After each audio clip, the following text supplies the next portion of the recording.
Engels and the non-historic peoples. The National Question in the Revolution of 1848 by Roman Rosdolsky.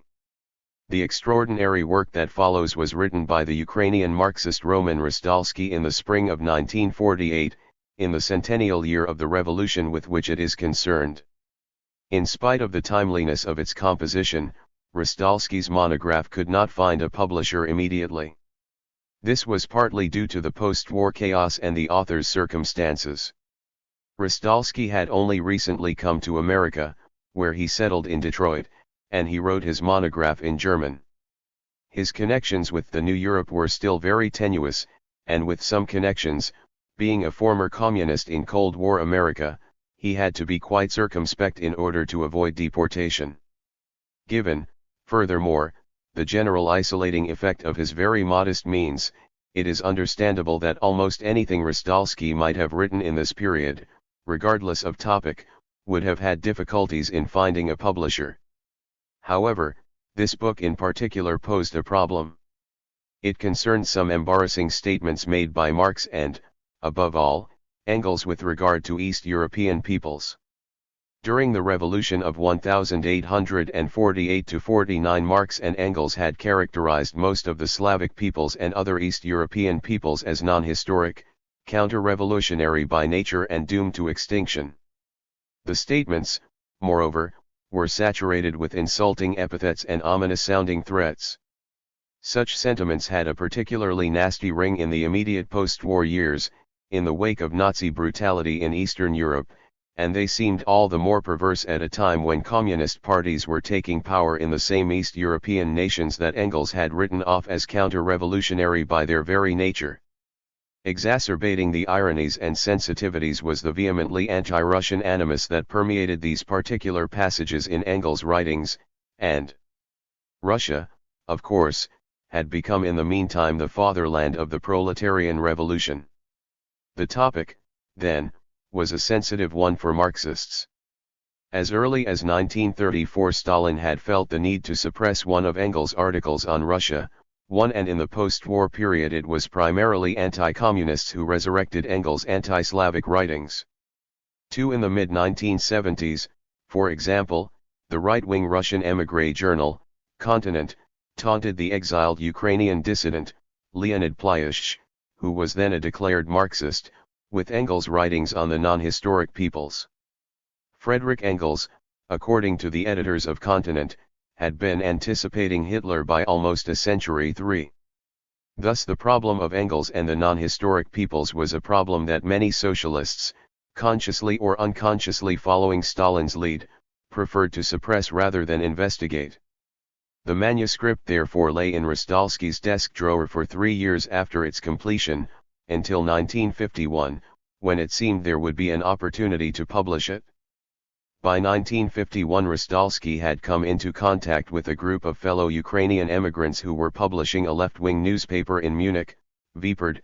In fact, in that very year Rosdolsky had published a brief, moving memoir in Vipert on the early activities of the founders of the Communist Party of Western Ukraine. For the Vipert group, which included, among others, Vsevolod Holubniki, Hryhory Kostyuk, Boris Lewitskij, Iwan Makstrenko and Roman Paladiashuk, 5 suggested that Rosdolsky's study might be published by the Yugoslav communists, with whom the group had good connections. Lewitskij undertook to act as liaison and provided Milovan Djilas, who was then still part of Yugoslavia's ruling elite, with a copy of the manuscript. The Yugoslav communists did promise to publish the work, but in the end they reneged on their promise. Moreover, they did not even return the copy of the manuscript. 6. Evidently, the Yugoslavs too, for all their maverick qualities in the communist movement, found the topic to be too sensitive. What happened next with the Vipert group and Rosdolsky and his manuscript is very characteristic of some of the dilemmas of principle that have plagued the post-war anti-Stalinist Ukrainian left. Some individuals in the Vipert group, who had evolved to socialism from left-wing, but extreme, nationalism, were not overly fussy about whose aid they received for a good cause.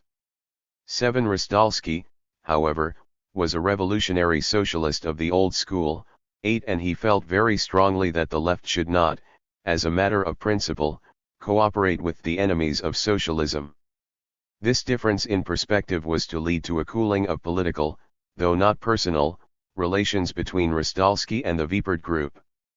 The political estrangement seems to have been precipitated by Luitskij's next proposition as to who might publish the manuscript on Engels and the non-historic peoples.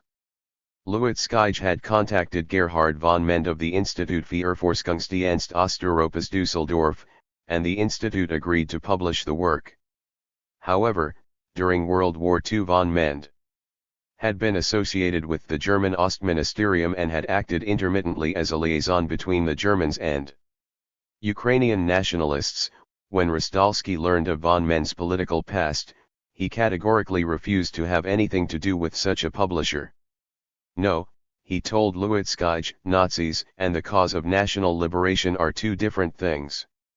I do not agree to such an intermediary 10. And there the matter of publishing his study rested for over a decade. The remainder of the 1950s and the early 1960s brought considerable improvement in Rosdolsky's affairs and ended the extreme isolation in which he had found himself earlier. There were political changes that made his life easier. De-Stalinization in the East allowed him to re-establish contact with Polish Communists 11, and a slackening of East-West tension allowed him to be somewhat more open about his political views.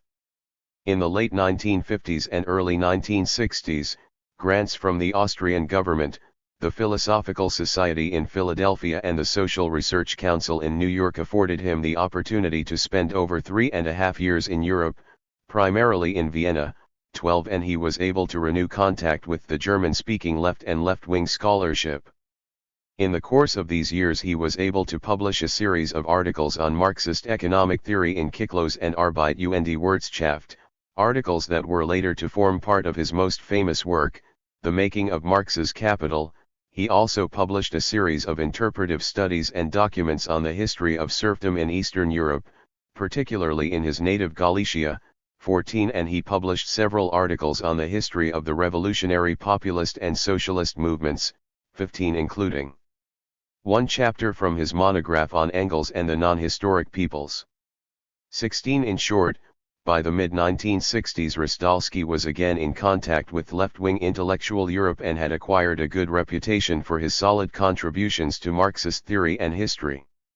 The situation had improved to such an extent that by 1964 his most problematic and sensitive work, the monograph that appears on the following pages, could be published as a long article in a thick German yearbook devoted to the history of the socialist movement. 17. The Archiv für Sozialgeschichte was a relatively obscure place to publish such a groundbreaking study, but even so Rosdolsky's monograph attracted the favorable attention of other Marxist intellectuals. Perry Anderson praised it as one of the few significant Marxist texts on the national question since the time of Lenin. 18. An anonymous obituary of Rosdolsky originally published in Quatrime Internationale said, "This book should be translated into many languages as a classic example of Marxist historiography, a book as honest as it is profound." In spite of the call for the translation of this work into other languages, 20. The translation which follows is the first into English.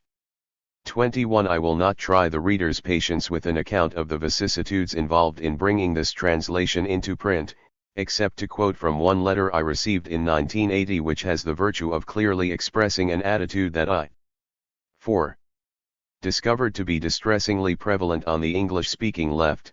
The work as it stands could be used by the opportunists to attack Marx Engels in the context of today's struggles. His book can serve only to create confusion in the anti-imperialist movement. 22. The book, then, remains sensitive and problematic.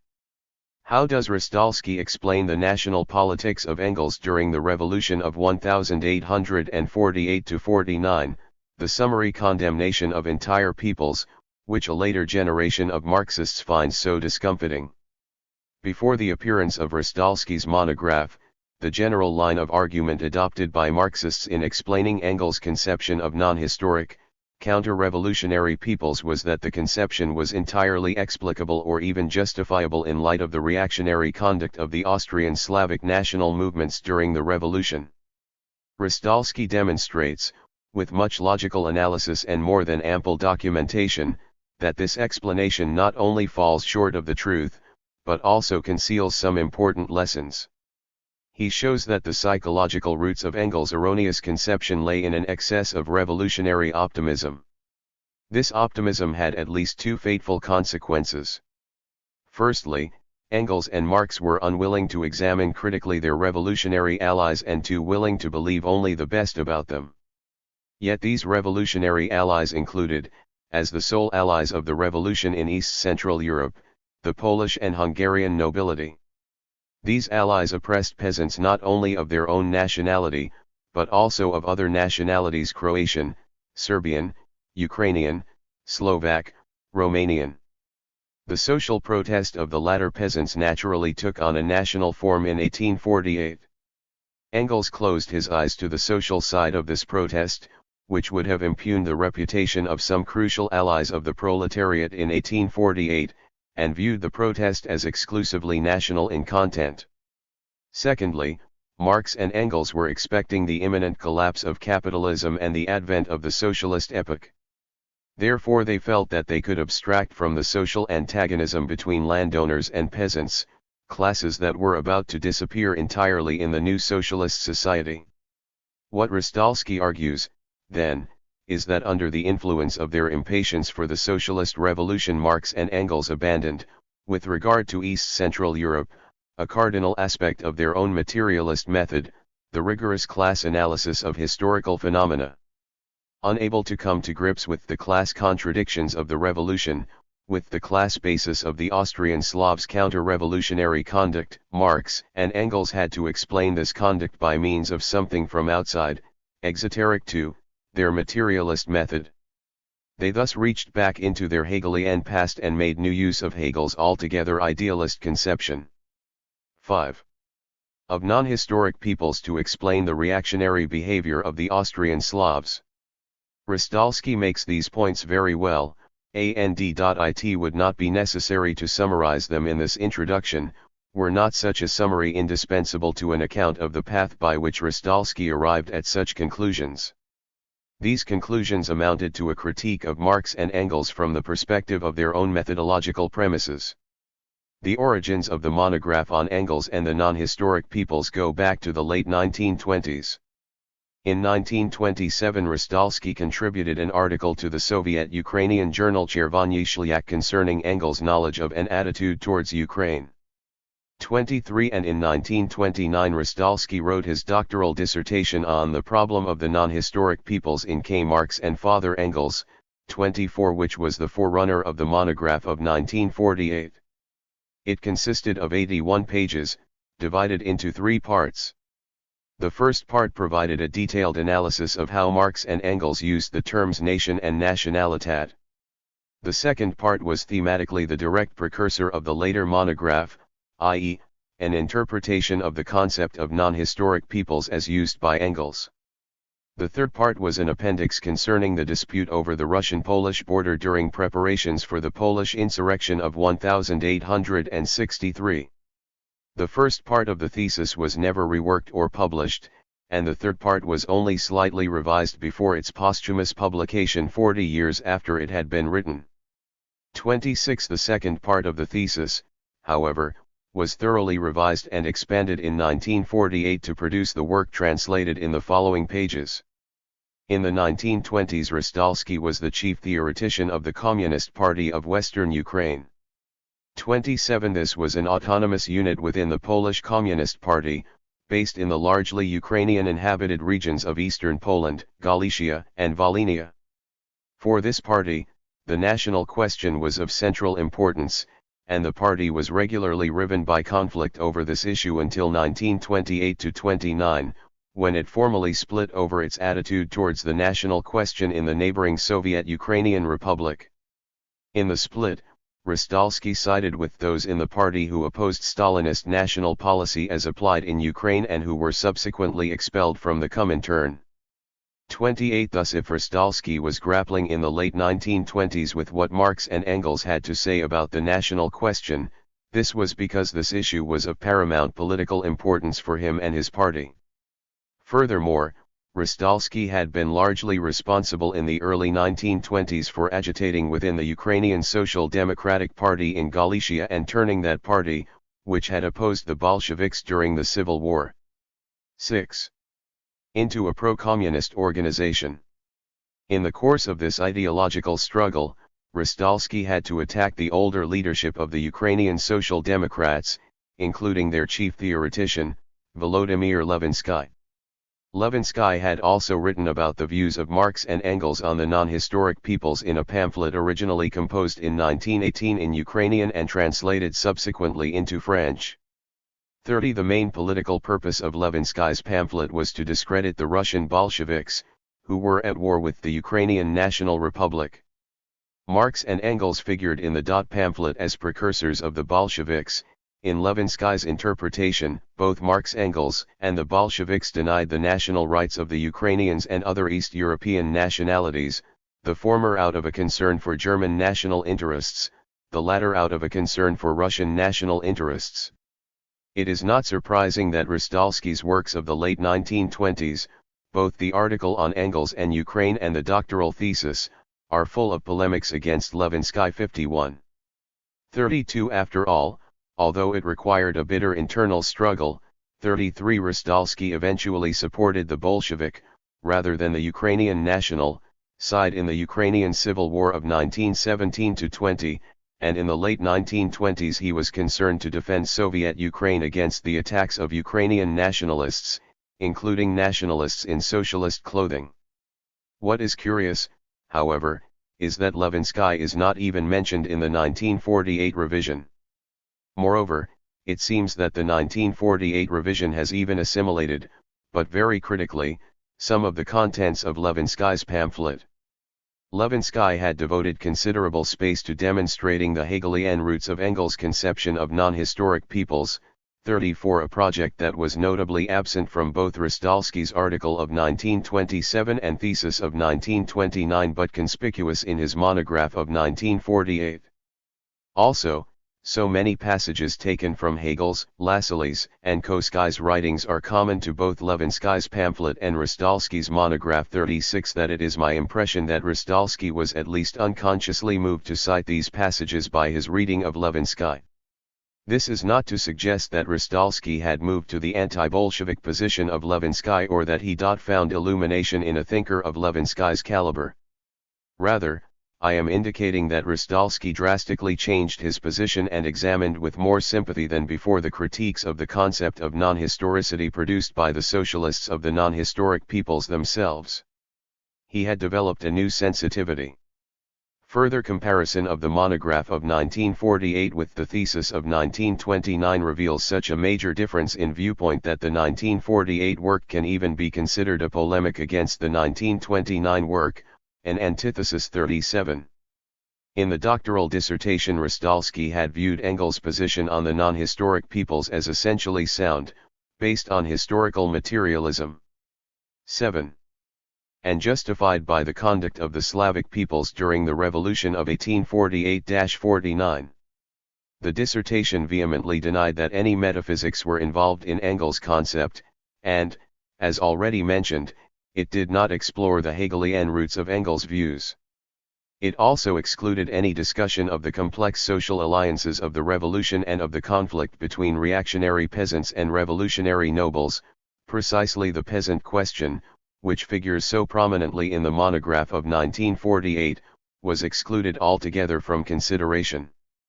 Finally, whole passages from the 1929 work appear in the 1948 work with Rosdolsky's appraisal almost completely reversed. 3. To what can one ascribe the striking difference between these texts? Had Rosdolsky found a wealth of new source material in the 2 decades intervening between the composition of the thesis and the composition of the antithesis? In fact, this does partly, but only partly, explain Rosdolsky's intellectual evolution from the late 1920s to the late 1940s. He spent the 1930s studying the history of the feudal peasantry on the basis of the archives in Vienna and Lviv. By his own account, he rummaged daily in the Viennese archives from 1927 to 1933-40, and when Dollfuss suppressed the left in Austria in February 1934, he returned to his native Lviv, where he worked with the great Polish social historian Franciszek Bujak in the chair of economic history at the University of Lviv. 41 in Lviv. In the late 1930s he wrote his major studies on communal agriculture and serfdom in late 18th and early 19th century Galicia. 42, as well as a number of shorter pieces on related topics. 43. Thus, by the time Rosdolsky took up the revision of his thesis, he had gained a much deeper appreciation of the class antagonisms that dogged the Austrian Revolution. But this is not the complete explanation for Rosdolsky's change in viewpoint. Between the texts of 1929 and 1948 lay the tragic historical experience of the 1930s and World War II. Since Rosdolsky had originally investigated the problem of Engels and the non-historic peoples, Europe, and particularly Rosdolsky's native region, had experienced both Nazism and Stalinism. Reminders of this are scattered throughout the text that follows, beginning with the dedication to the victims of Stalin's terror in Ukraine and ending with the appendix on the Neue Rheinische and the Jews, with its allusion to the death of millions of Jews in the German gas chambers. Neither historical experience was a matter of mere intellectual reflection for Rosdolsky. The closest friends of his youth, the co-Führers of the Communist Party of Western Ukraine, were liquidated almost to a man by Stalin's secret police. 44. And he was also an involuntary eyewitness to the Nazis' mass murder of the Jews and others, since he himself had been incarcerated in Auschwitz for aiding Jews. 45. These events of the recent historical past weighed heavily on his mind in the immediate post-war years. 46. Deeply concerned over the prospects for humanity, Rosdolsky came to hope that a new generation will follow for whom, once more, Marx's theory will be a living source of knowledge and the political practice which 8. This knowledge directs. 47. His own contribution to the fulfillment of this hope was to work on a renewal of Marxism, a renewal informed by a return to Marxism's methodological premises. The major fruit of this attempt at renewal was his justly famous study of Marx's Capital in light of the Grundrisse, but the first fruit of this endeavor was the reinterpretation of Engels on the national question, the antithesis of 1948. Here Rosdolsky was not merely correcting his own errors of 1929, nor was he simply dealing with the national question as the recurrent theme of the Ukrainian Marxist tradition, to which he consciously belonged. 8. But he was reinterpreting a particularly devilish theoretical issue, the national question, whose horrifying actuality had just been demonstrated by Hitler's infamous policy towards Jews and other Untermenschery, as well as by Stalin's less well-known, and only somewhat less deadly, policies towards non-Russian nationalities in the Soviet Union. What Rosdolsky endeavored to do in his monograph of 1948 was to clear the way for a correct Marxist understanding of the national question by correcting errors in the Marxist tradition, indeed at the very source of that tradition. What follows, then, is not only a sensitive and problematic text, but a deceptive one. It investigates a problem that belongs to the past, to the middle of the previous century, but it is primarily meant to tell us something for today. John Paul Himka, University of Alberta. Engels and the Non-Historic Peoples. The National Question in the Revolution of 1848. By Roman Rosdolsky. Dedicated to the memory of Mykola Skrypnyk, Alexander Shumsky and Karlo Maximovic, victims of Stalin's terror in Ukraine. Forward. Even Father Homer nods sometimes. Horace, Ars Poetica, I. 359. But you ought on no account to read Hegel as Mr. Barth has done, namely in order to discover the paralogisms and rotten expedients which served him as levers in construction. That is pure schoolboy's work. It is much more important to discover the truth and the genius which lie beneath the false form and within the artificial connections. Friedrich Engels to Conrad Schmidt, November 1, 1891. The subject of this investigation is the liberation movements of the so-called non-historic peoples of Austria in the Revolution of 1848–49 as they were represented in the most radical newspaper of the contemporary German left, the Neue Rheinische-Zeitung, and especially in the writings of its chief editor, Friedrich Engels. By peoples without their own history, Engels understood those peoples who were unable to form a strong state of their own in the past and therefore lacked, in Engels' opinion, the power to achieve national independence in the future. Among such non-historic peoples were primarily the Slavs of Austria and Hungary, i.e., the Czechs, Slovaks, Slovenes, Croats, Serbs and Ukrainians, as well as the Austrian and Hungarian Romanians. These were peoples, then, who stood at different levels of economic and cultural development and whose liberation movements accordingly had to assume divergent forms and varying intensity. We will begin our investigation with the most advanced of these peoples, i.e., the people most affected by modern capitalist development, the Czechs. Part I. The nationality politics of the Neue Rheinische-Zeitung. Concrete aspects. 1. The Czechs. Even before the Revolution of 1848, Marx and Engels had paid attention to the Czechs. Thus Marx, in his article against Karl Heinzen, mentioned the workers' disturbances in Prague in 1844, 1, and Engels, in two articles written on the eve of the February Revolution, referred to the oppositional attitude of the Bohemian estates and even saw it as a threat to Austrian rule in Bohemia. Two more germane to our purposes, however, are the concluding arguments of Engels' article, the beginning of the end in Austria. The fall of Austria has a special significance for us Germans. It is Austria which is responsible for our reputation of being the oppressors of foreign nations, the hirelings of reaction in all countries. Under the Austrian flag Germans have held Poland, Bohemia, and Italy in bondage. We have every reason to hope that the Germans will revenge themselves on Austria for the infamy with which it has covered the German name. We have every reason to hope that it will be Germans who will overthrow Austria and clear away the obstacles in the way of freedom for the Slavs and Italians.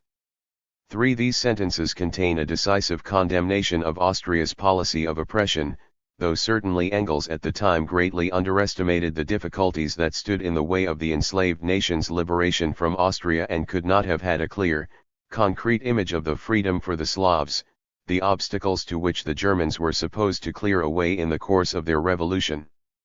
Perhaps the most significant position on the Czech problem taken by the Neue Rheinische-Zeitung is contained in Engels' oft-cited article of June 17, 1848, which deals with the Prague uprising of June 12 of the same year.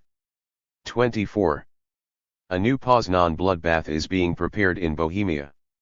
The Austrian soldiery has drowned the possibility of peaceful coexistence between Bohemia and Germany in Czech blood. However, the rising may end. A war of annihilation of the Germans against the Czechs is now the only possible solution. But why is this so? Why should the uprising, provoked by Windischgrätz and the court Camarilla, have, regardless of the outcome of the struggle, such fateful consequences? Why must the Prague revolt, in contrast to the Polish movement that had been suppressed shortly before in the Duchy of Poznan, result in enmity between the nations inhabiting Bohemia and even in a war of annihilation of the Germans against the Czechs? The reasons for this certainly are not to be found in the desires of the parties involved, nor are they to be found in the party leaders' lack of understanding. They had much deeper roots. Engels continues, but it is the brave Czechs themselves who are to be pitied most of all. Whether they win or lose, their downfall is assured. They have been driven into the arms of the Russians by 400 years of German oppression, of which the street battles in Prague are but a continuation. In the great struggle between the West and the East of Europe, which will break out in a very short time, perhaps in a few weeks, an unhappy destiny has placed the Czechs on the side of the Russians, on the side of despotism against the revolution. The revolution will win, and the Czechs will be the first to be crushed by it. It is the Germans again who will bear the guilt for the downfall of the Czechs. It is the Germans who have betrayed them to Russia. For so runs Engels' lead article. Here too one can perceive the political perspicuity of the author, because in actual fact developments in the next few months did drive the Czech national movement, if not into the arms of the Russians, at least onto the side of the Camarilla at Innsbruck, onto the side of despotism against the revolution. These developments, however, were not fateful for the Czechs alone, they would prove no less pernicious to the Germans, to the fate of the German Revolution. At this point we take up the second train of thought Engels developed in his article The Guilt of the Germans for the Downfall of the Czechs.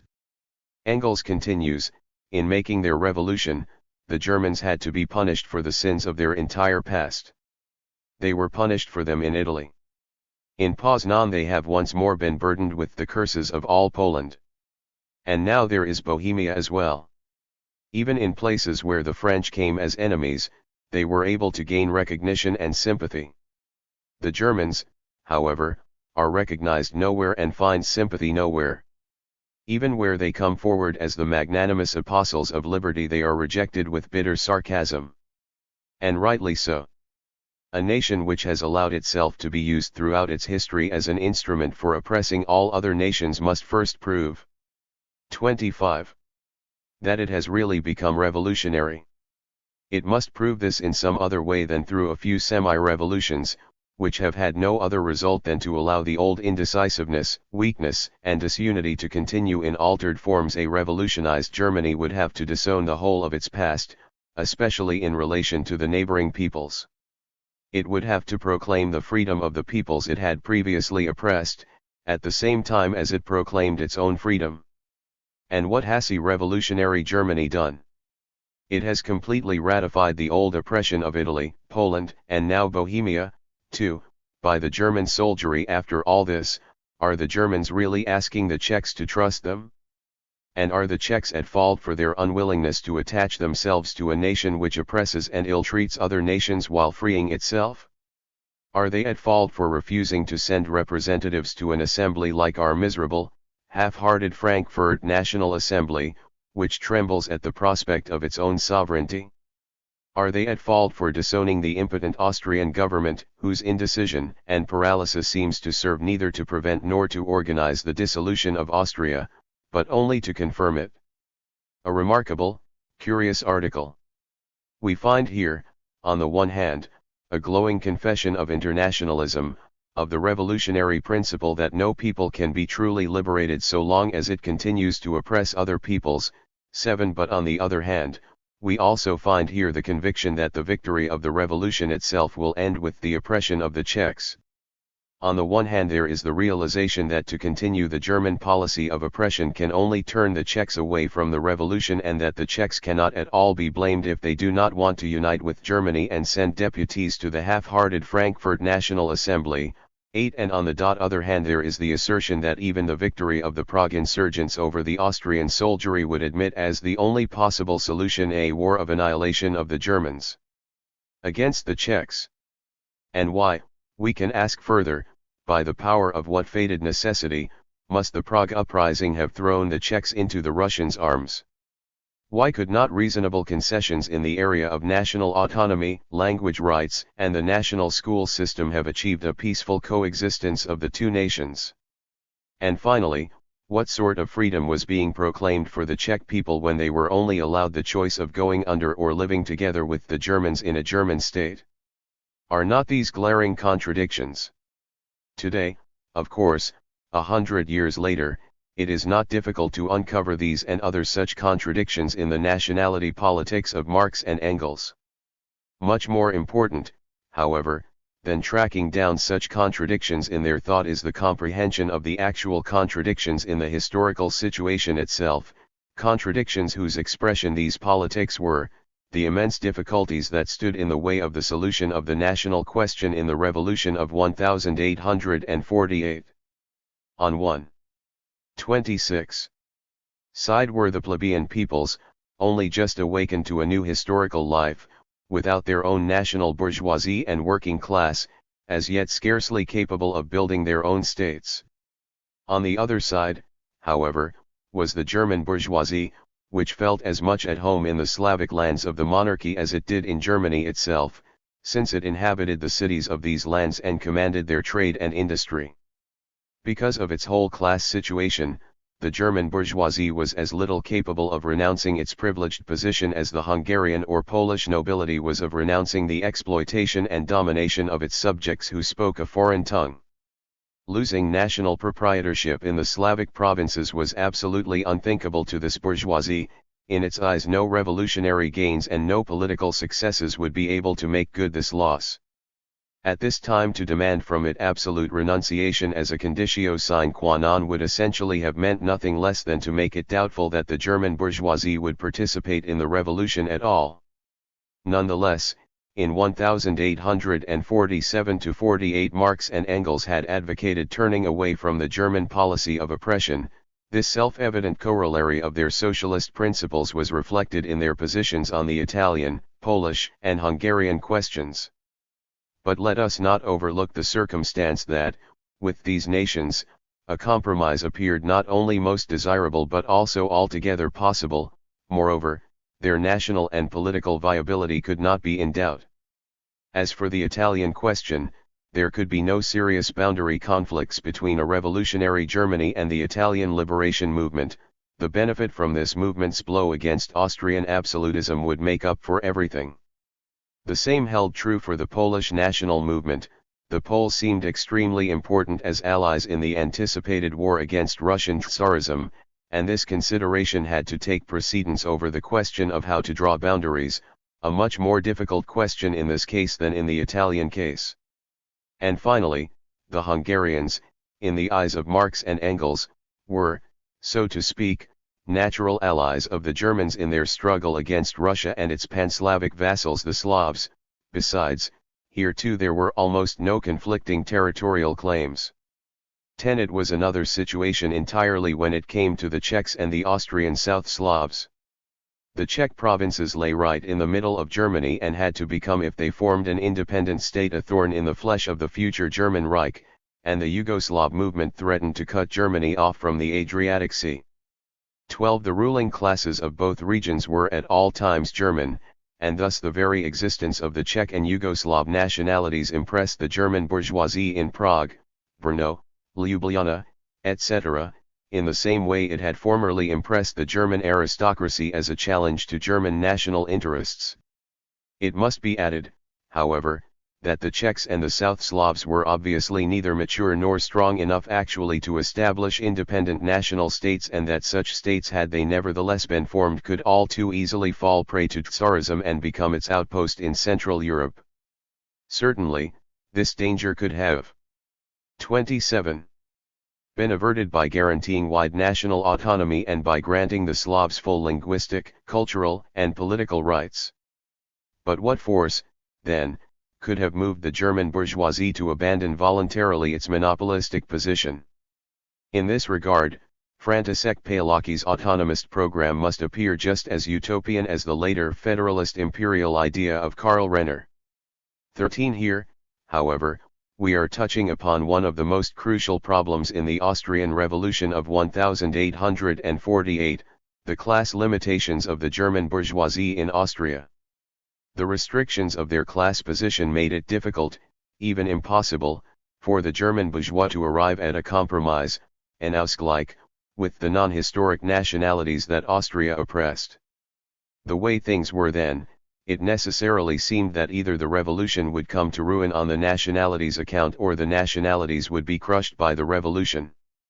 This basic theme, this fatal dilemma, is also reflected in Engels' article, so often praised, 14, which on the one hand comes out decisively in favor of the Czechs, but on the other hand equally decisively declares their cause to be lost. Instead of offering a concrete program on the Czech question, the article only lays out the prospect of an inevitable war of annihilation of the Germans against the Czechs. To be sure, in June 1848 the Czech national movement was still at the crossroads, it had not yet gone over to the camp of reaction. And as long as this had not come to pass, the Neue Reichszeitung was obliged on principle to take the side of the Czechs, and so to remind the Germans again and again of their guilt vis-à-vis the Czechs and of their obligation to break with the old policy of oppression. This interpretation is corroborated by numerous reports and articles, dealing with the Czech question in the Neue Reichszeitung. As early as May 29, 1848, the Neue Zeitung reported on the situation in Bohemia. Gubernial President Count Leo Thun, in union with other high officials in Bohemia, has decided on the establishment of a provisional government, so at last Bohemia will possess a powerful, determined government. The Czech party alone is represented in it, and that is good, because it is the only energetic party, the only one that has done anything for the land's liberation, while the Germans grieve and lament and from weakness amount to nothing. We shall soon, we hope, separate completely from rotten Austria. All of Prague is in jubilation 17, and on June 25 the Neue Zeitung wrote, "Every day brings further confirmation of our view of the Prague uprising, and shows that the insinuations of German newspapers which alleged that the Czech party served reaction, the aristocracy, the Russians, etc., were downright lies." 28. They only saw Count Leo Thun and his aristocrats, and failed to notice the mass of the people of Bohemia, the numerous industrial workers and the peasants. The fact that at one moment the aristocracy tried to use the Czech movement in its own interests and those of the Camarilla at Innsbruck, was regarded by them as evidence that the revolutionary proletariat of Prague, who, already in 1844, held full control of Prague for 3 days, represented the interests of the nobility and reaction in general. All these calumnies, however, were exploded by the first decisive act of the Czech party. The uprising was so decidedly democratic that the Counts Thun, instead of heading it, immediately withdrew from it, and were detained by the people as Austrian hostages. It was so definitely democratic that all Czechs belonging to the aristocratic party shunned it. It was aimed as much against the Czech feudal lords as against the Austrian troops. The Austrians attacked the people not because they were Czechs, but because they were revolutionaries. The military regarded the storming of Prague simply as a prelude to the storming and burning down of Vienna. 20. The Neue Zeitung dealt in the same way with the Prague uprising and the Czech situation also in issues 33, 42, 46, 53, 62, 66, 71, and 83. We recall, it wrote on July 3, 1848, that the Neue Zeitung has from the very beginning interpreted the Czech revolt as a struggle against absolutism. 21. We read in an editorial, despite the patriotic shouting and drum beating of almost the entire German press, the Neue Zeitung from the very first moment has sided with the Poles in Poznan, the Italians in Italy and the Czechs in Bohemia. From the very first moment we saw through the Machiavellian policy which, shaking in its foundations in the interior of Germany, sought to paralyze democratic energies, to deflect attention from itself, to dig conduits for the fiery lava of the revolution and forge the weapon of suppression within the country by calling forth a narrow-minded national hatred which runs counter to the cosmopolitan character of the Germans. 22. What deep plot it is to let the Germans under the command of their governments undertake a crusade against the freedom of Poland, Bohemia, and Italy at the same moment that they are struggling with these same governments to obtain freedom at home. What a historical paradox! Gripped by revolutionary ferment, Germany seeks relief in a war of restoration, in a campaign for the consolidation of the old authority against which she has just revolted. 23. Just as unequivocally as this fine article, 2 other reports on conditions in Bohemia also reject hatred for the Czechs. And the first of these we read about a German assembly that convened in Ústí nad Labem in Bohemia. 29. It comes as a surprise when men like the founders of the Union to safeguard German interests in the East declare before a whole assembly, as long as the struggle in Prague continues, there can be no talk of pardon, and if victory will be ours, it must be exploited for the future. What sort of victory, then, is this for the Germans? What conspiracy has been destroyed? Throughout Germany the prevalent opinion seems to be that the struggle in the streets of Prague has in view, as it were, only the oppression of the German element and the establishment of a Slavic republic. We prefer not to discuss the latter, since the idea is too naive, but as to the former, not the slightest trace of national rivalry was noticeable in the battle on the barricades.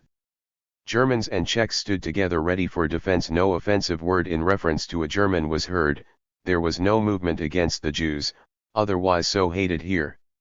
25. Prague's free press has never advocated any other position but the maintenance of Bohemia's provincial independence and equal rights for both nationalities. It knows very well, however, that the German reaction as in Poznan, as in Italy is trying to conjure up a mean-spirited nationalism, partly to suppress the revolution inside Germany and partly to prepare the soldiery for a civil war. 26 In the second report, dated July 23, 1848, we find the following: the Germans and the Jews have assumed the same role in Bohemia that their comrades have already played with such success in Poznan. The March Revolution frightened them from their peaceable existence of usury. Since then, the national independence of the land, in which this swarm of locusts has settled, has step by step provoked a struggle, which by its very nature can only be a struggle of the German reaction against the recent revolution and the achievements of the people. In Poznan it was the Germans and the Jews who greeted the kindly disciplinary measures of General Pfeil 28 and Hirschfeld as longed-for emissaries of the old order and confidence. In Bohemia it is they who rejoice at the saber dictatorship of Prince Windishgratz as a true act of justice and general stabilization. The author goes on to polemize with the petition of 36 respectable German and Jewish homeowners and industrialists of Prague. The petition assails the report of the Viennese Committee of Safety on the situation in Prague. The 36 clients of Herr Windishgratz inform the ministry that the Viennese Committee of Safety is incorrect in its standpoint. While men of a right state of mind have no doubts about recognizing the events of Whitsunweek as a criminal attack against law and order, the Viennese Committee of Safety has seen in that struggle a class struggle, a struggle of the blood-sucked Bohemian proletarians against alien, profit-mad oppressors. The Germans and Jews have hitherto disparaged the Czech reputation with every imaginable accusation of mass fratricide and treason to the integrity of the Reich. In this memorable address, however, they themselves for the first time unveil their peculiar conception of Christian Germanic brotherly love and Jewish Reich's unity. From such confessions of beautiful 30 souls, 30 the German people will at any rate be enlightened about whom to support in the struggle between the Czechs and the German Jewish reaction. 31 So much for the pro-Czech sentiments voiced in the Neue Rheinische Zeitung in June-August 1848. One can see that the Neue Rheinische Zeitung takes pains to treat the Czech movement as fairly as it is able. It repeatedly defends the Prague uprising and decisively condemns the bombardment of Prague as a barbarous act, which the German people, if it feels worthy of freedom, dare not hesitate to brand as such. It castigates the German papers that spew out poison against Bohemia, praises the Czech leader František Rieger, derides Windishgratz's proclamation about the Great Slav conspiracy at Prague, as well as the abominable fairy tales about a Bartholomew's night that the Czechs plan against the Germans. Indeed, as we have seen, now and again it goes too far in its Czech sympathies, as when, with much exaggeration and little tact, it declares the Germans and Jews of Prague, etc., to be simply exploiters and profit-mad capitalists. And yet one must say that the Neue Rheinische Zeitung has no concrete program in the Czech question and also lacks a clear conception of the significance and content of the struggle of nationalities in Austria. It supports the Czech movement, but simultaneously endeavors to abstract as much as possible from the national content of this movement and to represent it as a purely social and political democratic movement against Austrian despotism. This is the sense of the Neue Rheinische Zeitung's contention that Windishgratz attacked the people of Prague not because they were Czechs, but because they were revolutionaries, and this is the sense, too, of what its editors wrote in a reply to an allied Italian periodical, La Concordia. In a former issue, La Concordia expressed the opinion that the Neue Rheinische Zeitung backs any group as long as it is oppressed. The paper was led to this not very sensible invention by our judgment of the events in Prague and our sympathy for the democratic forces against the reactionary Windishgratz and co. Perhaps the Turin Journal has become more enlightened in the meantime about the so-called Czech movement. 33 In other words, the fact of national oppression by itself in no way obliges Democrats to take up the cause of the nationality oppressed. Rather, this obligation arises only when the political actions of the nationality in question bear a revolutionary character and therefore lie in the specific interests of democracy, but otherwise the so-called national movement could claim no support whatsoever in its defense. It is as if hostility to all national oppression did not belong to the very essence of democracy itself and first had to be tied to special conditions. This, however, is the real sense of the 31. Above cited declaration of the Neue Rheinische, which thus took a stance of disinterestment in regard to the oppressed nationalities, a stance, then, of what is called national nihilism. 34. This stance probably accounts for the grievous error which the Neue Rheinische committed, in its editorial remarks to a report on the proceedings of the Viennese Reichstag on September 11, 1848, 35 when it opposed permission to use languages other than German in the Reichstag.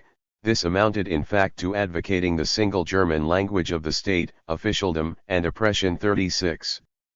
Rieger, with vigorous Czech indignation, had brought an interpellation before the Reichstag. There is no state language, no privileged nation, and therefore no privileged language either. The Neue Rheinische offered this comment: the deputies therefore could speak, make interpellations, etc., in their own tongue. The Reichstag will become a translating institution, a Babel mixing of tongues, which will result in the Reichstag's dissolution. Finis Austriae. And when the Polish renegade Democrat, Prince Jerzy Lubomirski, said, "What is a right for many cannot be denied others because of difficulties," it would occasion no great delay even if there were translations in 30 languages. The Neue Rheinische added in mockery, "This 30-fold bagpipe would howl a glorious cannon." 37. In other words, not even the Neue Rheinische comprehended. 38 That the decision of the Viennese Reichstag to allow the deputies to speak and make interpellations only in the German language was a grave mistake that in the future would prove the nemesis of German democracy itself. 39 It did not understand that what was still possible for the Jacobins during the French Revolution in regard to the French patois had to result in Austria in the destruction and defeat of the revolution, that is, it failed to comprehend the very sense and significance of the nationality question coming to the fore precisely then in Central Europe. In this connection it is perhaps not superfluous to take a closer look at what the Jacobins Bertrand Barry de Vozac and Henry Gregoire said in the convention about the struggle against the French patois. In the session of 8 Pluvios 1794, Barry said, "Le fédéralisme et la superstition parlant basse-breton, immigration et la haine de la République parlant allemande, la contre-révolution parle fidélien, et le fanatisme parle le basque. Casson ces instruments du dommage et d'erreur tout faut populariser la langue, il faut détruire cette aristocratie du langage qui semble établir une nation poli au milieu d'une nation barbare." 40. 32. Half a year later Gregoire demanded dans une république un et indivisible, l'usage unique et invariable de la langue de la liberté, which for him, of course, was a synonym for the French language. And now, for comparison, analogous speeches of the German deputies in the Viennese Reichstag in 1848, speeches that opposed the interpellations of the Dalmatians as well as of all the Slavs, demanding that the questions, interpellations, extracts from the proceedings, etc., be translated into their languages. Alois Borowsk, for example, a German from Bohemia, 42 spoke thus: "We have been sitting for 8 weeks and speaking German. If we introduce polyglottism, then this first Reichstag will also be the last." No French Republican ever made the absurd demand that the Basques and Provençals be allowed to speak in their own tongues. If we continue to be diverted by such matters, the knout will triumph over us. Nationality is very often abused as a means of instigation. And the radical Ludwig L. Büchner, admonishing the interpellators to forget about their interpellations, used these telling words: "Let us not forget the one language we should all speak, the language of freedom, which we need so much." The reaction dreadful absolutism stands behind this conflict. 43. Yes, once again it is Gregoire's langue de la liberté that we meet not only in the French Revolution of 1789, but also in the German Revolution of 1848 and even in the Russian Revolution of 1917. And every time, unfortunately, it reveals itself as a counterfeit language of freedom. How different sounds the speech of the Ukrainian peasant Iosif Savka, who had scarcely passed out of serfdom. During the language debate in the Viennese Reichstag, he addressed his bourgeois aristocratic audience thus: "Who is to blame that in Galicia the peasant does not speak German? Just the lords. At all times, they have oppressed and burdened us as much as possible. The peasant in Galicia has no housing, no clothing, nothing. The lords in Galicia have tried to take everything away from him. He has nothing to live from and therefore cannot go to school. 44 So I beg that the High Chamber itself understand why we have no one who knows the German language. For far from understanding, the High Chamber, terrified by the raw class language of the peasants, soon removed this discomfiting contemporary from its midst as the Polish Democratic deputies urged. 46 That the Neue Rheinische in the Austrian language conflict did not take the side of Savka, but rather took the side of Borowsk and Lohner, can certainly not be entered as a plus in its record of revolutionary activity. 47 Granted, the Neue Rheinische error occurred at a time when the relations between the historic and non-historic peoples were already 33. Becoming more and more strained, and the contours of the future Slav-Habsburg alliance were emerging ever more clearly. At this point all pro-Czech statements completely disappeared from the paper's columns to be replaced by censure and strong language that seem most out of place, especially in the Neue Rheinische. From this point on the Neue Rheinische began to mock the Czech leaders who flirted with the imperial court and to castigate their counter-revolutionary role with an abundant indignation. The paper must not, of course, be blamed for this. These Czech leaders had indeed declared themselves enemies of the Revolution 48 and had to be treated as such.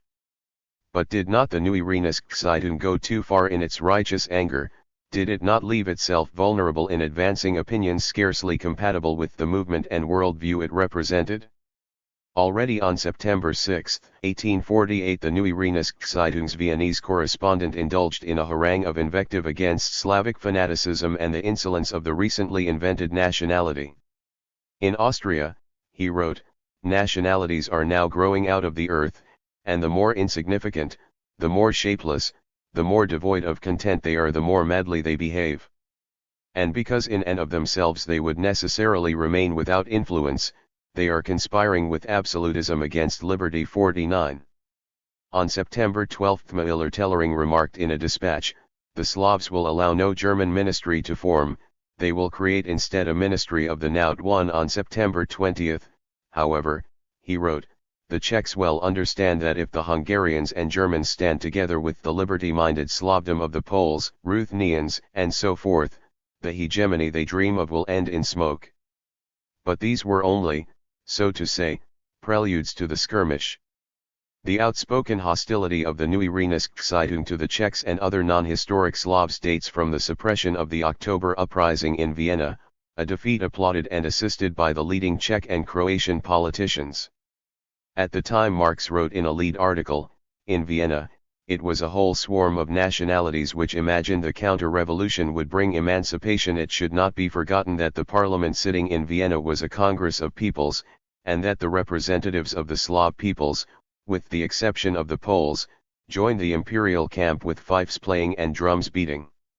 The war of the Vienna Camarilla with the Reichstag was at the same time the war of the Slav Reichstag with the German Reichstag.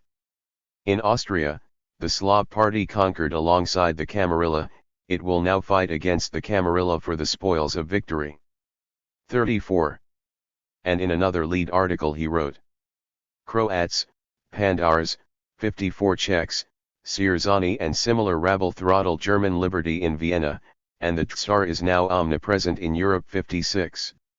From this point on the Neue Rheinische would repeatedly refer to the victory of Windisch-Gratz and Jelisek over the Viennese insurgents as a victory for Croatian freedom and order, and to Windisch-Gratz himself as the Wendischich. 58. The base Czech and Ruthenian dogs, wrote Müller-Tellering in the October 12, 1848 issue, believe they can make a pan-Slavic capital out of Vienna and again deliver it up to absolutism. 59. Elsewhere in the same issue he reported, Lieutenant Colonel Urban makes use of the cretinism of the Wallachians inhabiting northern Transylvania, just as Urban has made use of the cretinism of the Slovaks and Hanaks. 60. We read in a report of the Kromefis Reichstag. The Gypsies, vulgo Czechs, have brought along all their national impudencies all the same. The Czechs are quite enraged at the Camarilla, but now, lest the Camarilla find itself overwhelmed by Slavdom in mass, it is daily pulling new would-be nations out of the Slavic hat and is promising each of them everything from God to the devil. It has thus already divided Galicia and inflamed the Ruthenians to hate the Poles, thus at this moment it is partitioning Croatia. In number 186, however, Miller Tellering complains. Only Ruthenians, Czechs, and Croats are being appointed to the ministries. This is proof that the more Austria becomes de-Germanized and de-Magyarized, the more Croato-Czecho-Ruthenianized, or, what is the same thing, Russified it must become. One can see the moment coming when it will once again be necessary, together with the Slavic beasts, to patch up the decayed Gesamtmonarchy. 61. In a report dated January 6, 1849, he writes again, the wretchedness of the Czechs is becoming ever greater. The Slavic Linden wants to conjure up again the old Hussite times. 6. But Miller Tellering really goes off the deep end in his letter of February 15, 1849. What is the Austrian dynasty up to? After sharing with its bestially idiotic Slavs in the murder of the Magyars, Italians, Poles, and Germans, it now stands once again on the side of the Germans and Magyars so that together with them it might presently enjoy the merry diversion of exterminating those Slavs who were dumb enough to fetch chestnuts from the coals for it. The stupidest Slavic asses, with the exception of Palaki, 65 are coming to their senses, you Czech dogs. The tricky 35. Gypsies perceive that the Germans can take revenge on them for all their bandit generals' blessings of rope, gunpowder, and lead. That also another Viennese correspondent of the Neue Rheinische Zeitung considered these very same Czechs to be the stupidest tribe. 67 should not surprise us. We are now at the end of our unpleasant anthology. 68. Certainly, the language of the revolution is not the language of the literary salon and the nursery. Let us not forget, in those months all of Europe's democracy came to hate the small Slavic nations who, by their alliance with the reaction, did not contribute least to the vanquishment of democracy. 69. The mode of expression of the Neue Rheinische Zeitung interests us not on account of its strong language, but rather on account of the intellectual and emotional confusion revealed in this strong language. There is, for example, the use of Hussitism as a term of abuse, taken from the stock of ideas of the German Catholic feudal lords. This sort of thing certainly can have nothing in common with the worldview created by Marx and Engels. It is, in any event, a regrettable lapse. Trademark. However, one must admit that such lapses would surely not have been possible if the Neue Rheinische Zeitung had possessed a clear and correct understanding of Austria's nationality problems in general and of the Czech question in particular, and if it had not wandered off into the labyrinth of the untenable theory that history itself had condemned the non-historic peoples to a perpetually counter-revolutionary role and therefore to national destruction. 71. We shall soon see the sort of inconsistencies and fallacies that this theory led its authors to embrace. One thing, however, is clear: one can hardly declare whole peoples to be contemptible relics of peoples, mere objects for the historical assimilation process, without thereby also opening the door to an arrogant degradation of the achievements and cultural capacities of these peoples, and one cannot with impunity, even in the interests of the revolution, proclaim a war of annihilation against entire reactionary peoples. 72. A hatred of the Czechs and the Croats. 73. Motivated by the revolution also produces a simple, nationalistic, ethnic hatred. In this sense the Neue Rheinische Zeitung deserved its Tellerings. So much for the Neue Rheinische Zeitung's Czech politics, to which we shall return in connection with Engels' theory of the non-historic peoples.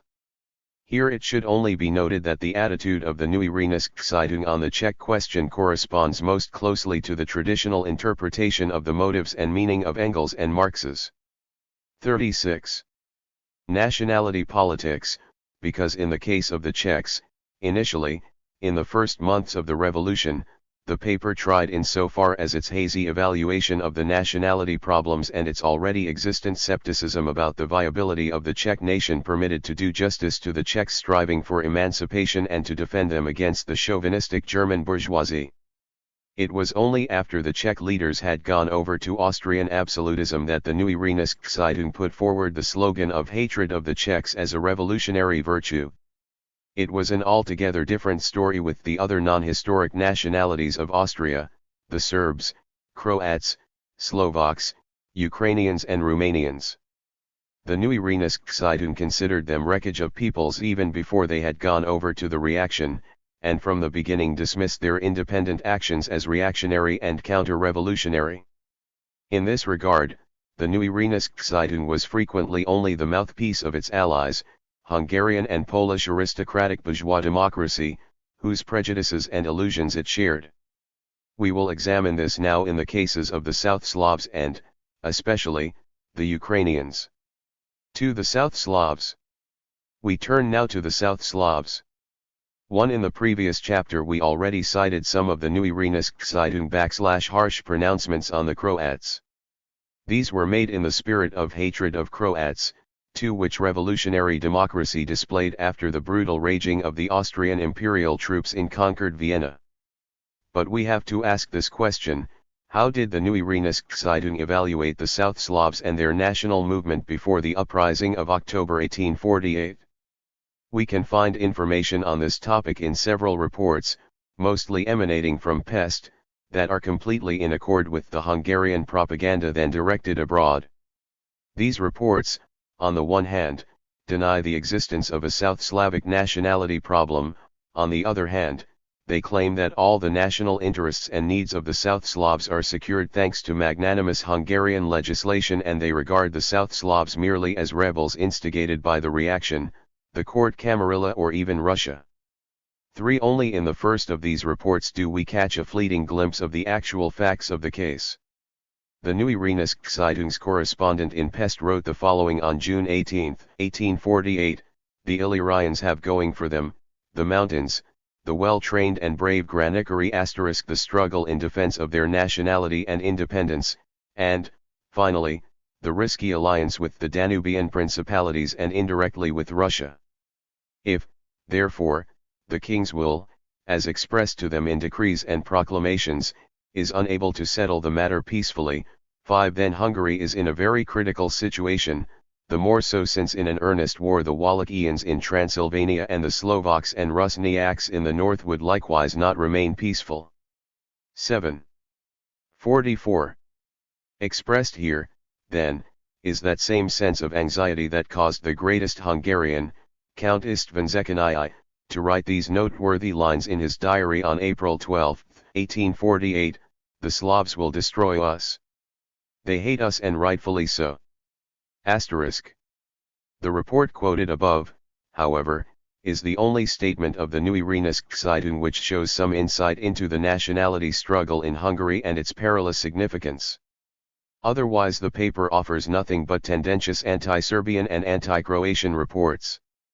On July 19 the Neue Rheinische Zeitung cited Lajos Kossuth's words in the lower house of the Hungarian Diet that it is unheard of that a people should prefer to give up the most glorious gift of freedom in favor of a small, corrupted, reactionary party and bend under the yoke of absolutism. They are not after independence, rather they seek to win the Austrian yoke. On July 29 Müller-Tellering reported from Vienna on a reactionary demonstration attended by South Slavs, for Jelicic, during which a monstrous Croatian howling could be heard. Jelicic had wanted to celebrate in Vienna the victory over the Germans and Hungarians, but this typical effort of Metternich to incite peoples against each other has this time, too, completely miscarried. 10. On August 9 we again find in the Neue Rheinische Zeitung a dispatch from Pest entitled, "The South Slavs supported by the Camarilla," and in the issue of August 13 the correspondent relates that the Illyrian rebels are supposed to have declared to a delegate from our Hungarian military forces that they will not yield, that, in addition to God, Tsar Nicholas will help them, and they will again conquer all that they possessed before King Stefan. 13. The issue of August 24 contains yet another report on the instigation to mutual hatred among peoples in the Serbian, Croatian, Illyrian, Austrian Vendee. 14. While the issue of September 6 offers a manifesto of free sons of the Croatian Slavonian nation. The manifesto argues that there is no oppression of the Slavs in Hungary. The Hungarians had to replace Latin, which the people do not understand, with their own language in order to win the people's sympathy. They permitted us Croats the same. As soon as the Camarilla noticed this, it concluded with its scheming cunning that now the language struggle in Croatia would cease and it would be impossible for it to enslave the people further. 15. 45. This declaration is striking in its absurdity and naive mendacity. And yet the editors of the Neue Zeitung evidently fully accepted information of this sort, as is shown by some of Engels' later statements on the linguistic equality allegedly granted to the Hungarian Slavs by the revolutionary Hungarian government or even by the pre-revolutionary Bratislava Diet. Thus, in his article against Bakunin, Engels' only criticism of the Hungarians' nationality policy was that the Magyars have been too forbearing and too weak towards the arrogant Croats, especially since the revolution. It is notorious that Kossuth conceded everything possible to them, except that their deputies might speak Croat at the Diet. And this forbearance towards a naturally counter-revolutionary nation is the only thing the Magyars can be reproached with. 16. And in his last article in the Neue Zeitung, Engels praises the Hungarians and emphasizes that even before the February Revolution, the Diet at Bratislava, under the leadership of Kossuth, permitted Croats and Slavonians when dealing with their internal affairs to use their own language. 17. But he forgets to add that that same Hungarian Diet forced the Croatian authorities to use the Hungarian language in their communications with Hungary. 18. And in 1848 it passed a resolution to introduce Hungarian as the language of administration even inside Croatia.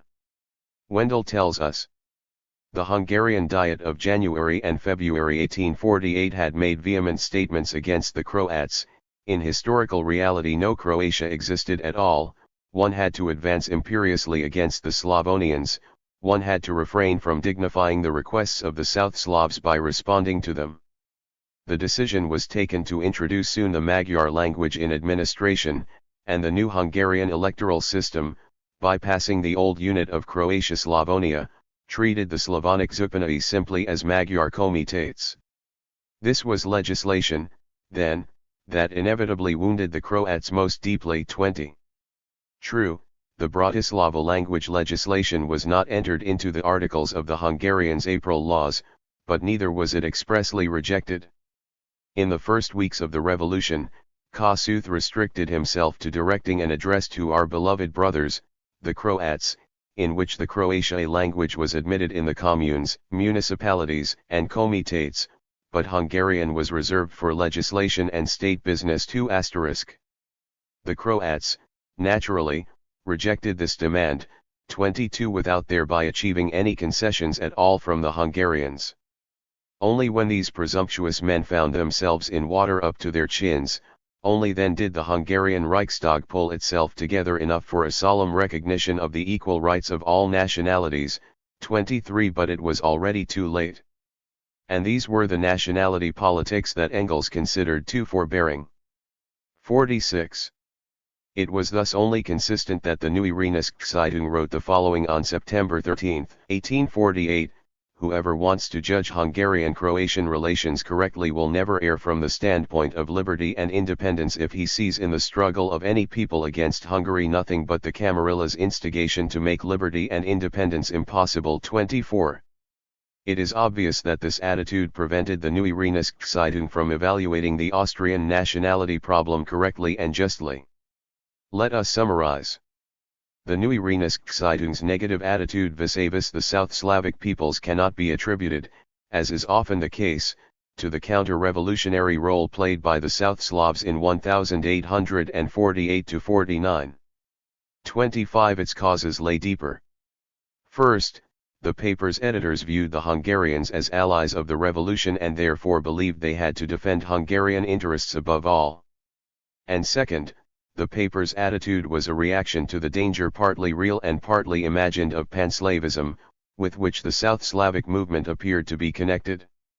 This is clear not only from Engels' 2 articles on the Slavs reprinted by Mering, 26, but also from other articles in the Neue Rheinische Zeitung that dealt with the Hungarians and South Slavs and that we must likewise ascribe to Engels.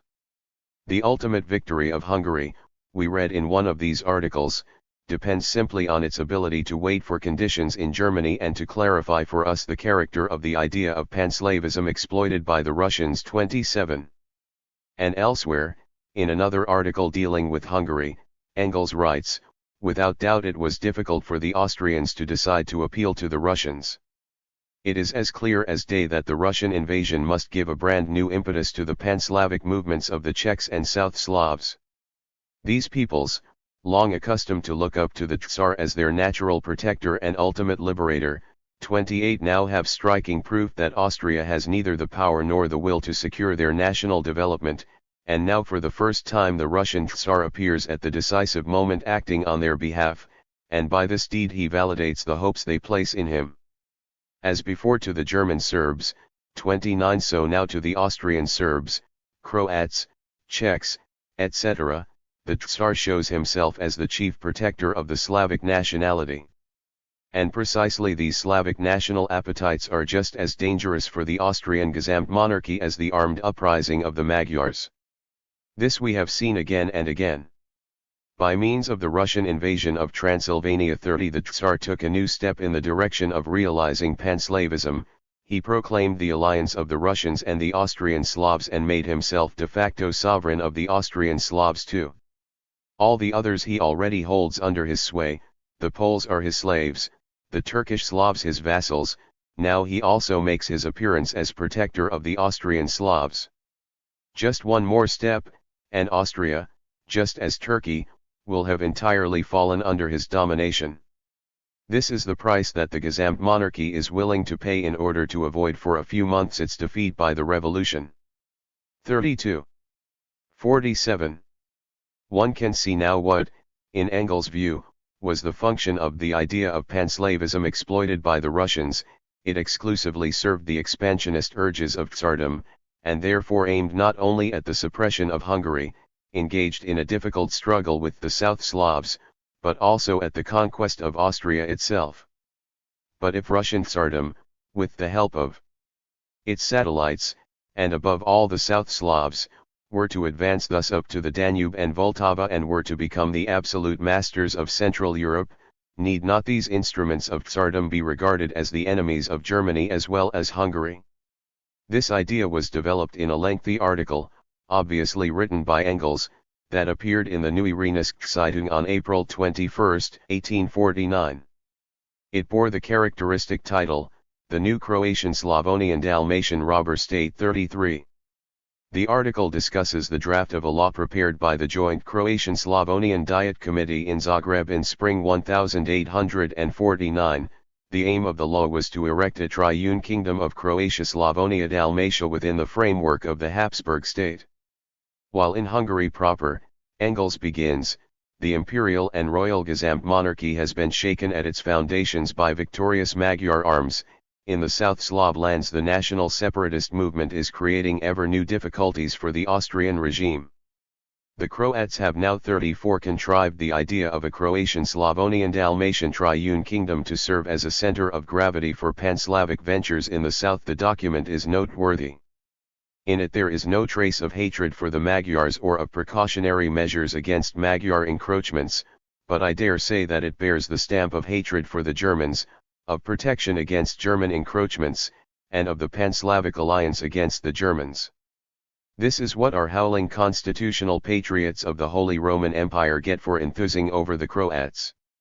The same hatred and the same mistrust of the Germans also prevail in the Serbian Vojvodina, as we have already reported previously. 36. But what was the content of the noteworthy law, and how did its authors express their hatred for the Germans? Engels continues, the red-mantled headhunters triunity 37 begins its existence at once with conquest's trademark. Apart from detaching all of Croatia and Slavonia from Hungary, it demands the Mura Insular region, i.e., the corner of the Salacomitas that lies between the Drava and Mura rivers, as well as the Cornaro Islands of the Istrian Dalmatian Crees, i.e., in addition to a piece of Hungary, a piece of German New York too. And then it demands the right, 1. To regulate the internal relations of Croatia-Slavonia with Dalmatia by means of their respective diets, 2. To regulate its relations to the Serbian Vojvodina by means of a joint agreement, 3.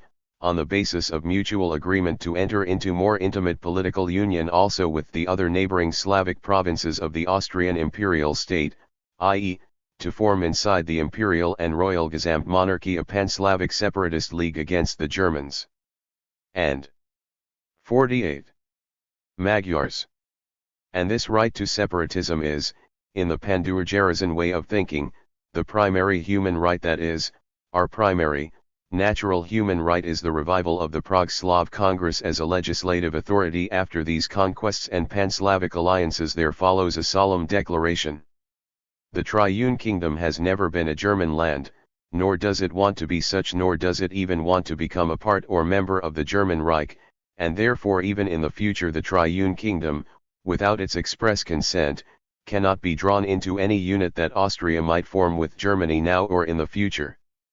Such solemn declarations addressed to the Germans are deemed most imperative, although to our knowledge neither has anyone ever regarded Croatia along with other headhunter territories as a German land, nor has Germany for the present the slightest desire to incorporate Herr Ottokar 40 and Herr Saresian into the German Reich. And not a word in the whole document about the Magyars, not a single paragraph that would protect the desired triune robber state against the much lamented Magyar oppression. One can see, however, what the whole thing boils down to. The ministry is working for a united, centralized Austria, in which in the long run the Germans as the most civilized nation will morally prevail. The Pan-Slavic triunity is 1,000 times more afraid of this than of the Magyars, already considered vanquished. One can also see, furthermore, that the way these robber would-be nations hate the Germans far exceeds their hatred for the Magyars. And yet these robber would-be nations are considered allies by that patriotic German lady, the Kaidelnisk *1, that is the blueprint for the new triune Otokan Pandur Croatian robber state that they want to set up for us on Germany's southeastern borders too if the revolution and the Magyars allow it. Both the tone and substance of the article can only surprise the reader. The robber would-be nations 43 and headhunter territories are here reproached with a passion for conquest, when all they want is to deliver their own ancestral territories, which they inhabit in a compact mass, from foreign domination. And they are further charged with a hatred for Germans, because they reject the supremacy of the Germans in the projected Austrian federative state and because they also struggle against annexation by the German Reich. And these reasons seemed sound enough for the Neue Rhenisch-Zeitung to reprove the howling constitutional patriots and the patriotic German lady, the Kaidelnisk-Zeitung, for the unpatriotic character of their Croatian sympathies. One will grant that such arguments have nothing to do with either the counter-revolutionary conduct of the South Slavs in 1848-49 or the materialist, dialectical understanding of the historical process. On the contrary, they simply represent a concession to the German nationalist way of thinking, inadmissible even then. 4. 49. Here we must examine Ryazanov's exposition of the standpoint of Engels and Marx on the South Slav question. In the afterword to his publication of Marx and Engels' contributions to the New York Daily Tribune, Ryazanov was correct to emphasize how very little interest the editors of the Neue Rhenisch-Zeitung displayed during the years 1848 and 1849. In linking up the German Revolution with the Eastern question. Their argument for the war against Russia always proceeded from the standpoint of the European Revolution, and they always connected the war closely with the civil war in Germany itself. In justifying their antagonism to Russia they never referred to Germany's special interests in the Balkan Peninsula, to the Germanic mission, to the necessity to protect German trade on the mouth of the Danube, and to the need to liberate the German Danube. They most ardently defended the restoration of Poland in its boundaries of 1772, 45, the independence of Hungary and the Danubian principalities, the unification and independence of Italy, but in their articles we find no trace of the diverse attempts to connect the interests of the German Revolution with the Eastern question. One can make of this fact what one wishes, but the fact remains a fact.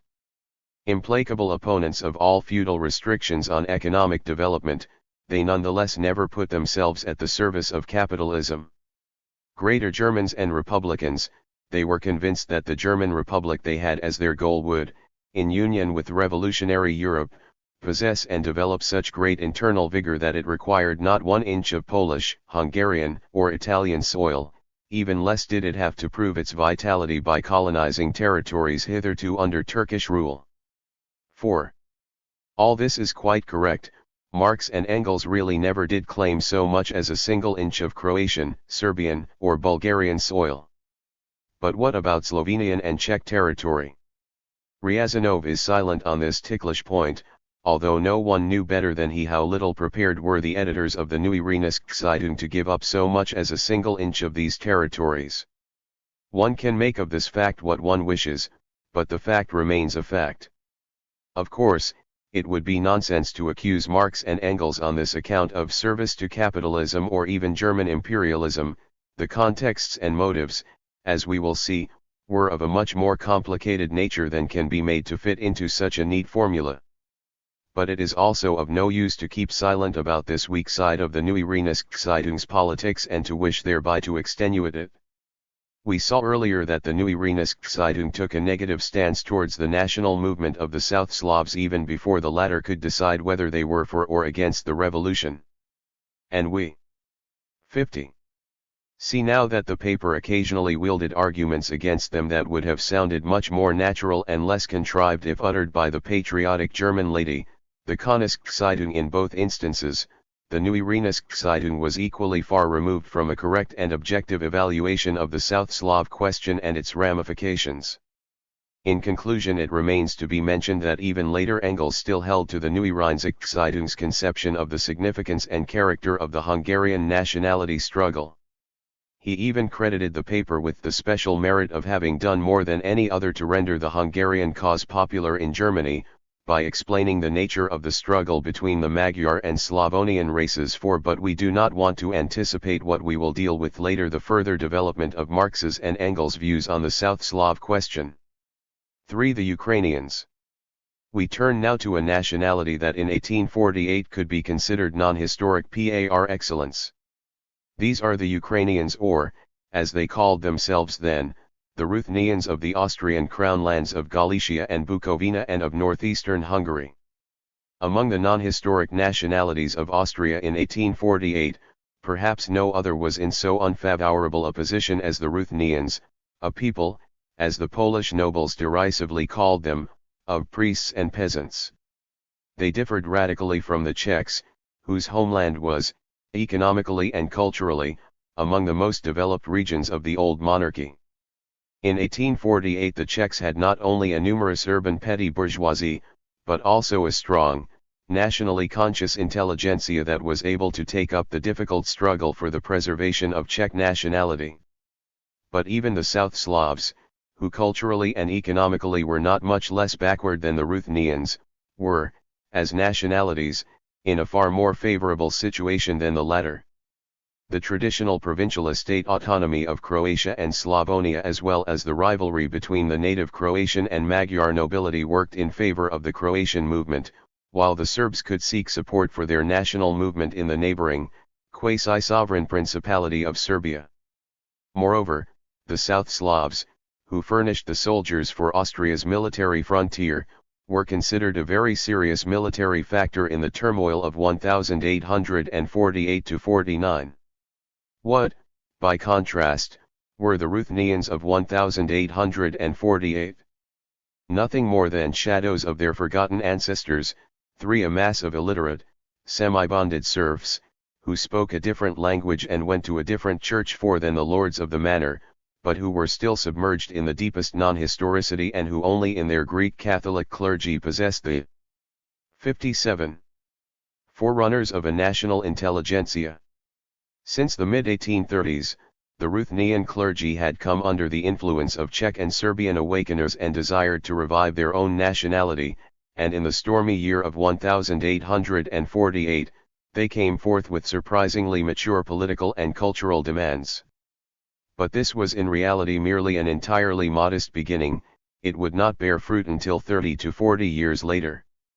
In contrast to the clergy, the popular masses, the peasants, were hardly touched by the national idea in 1848.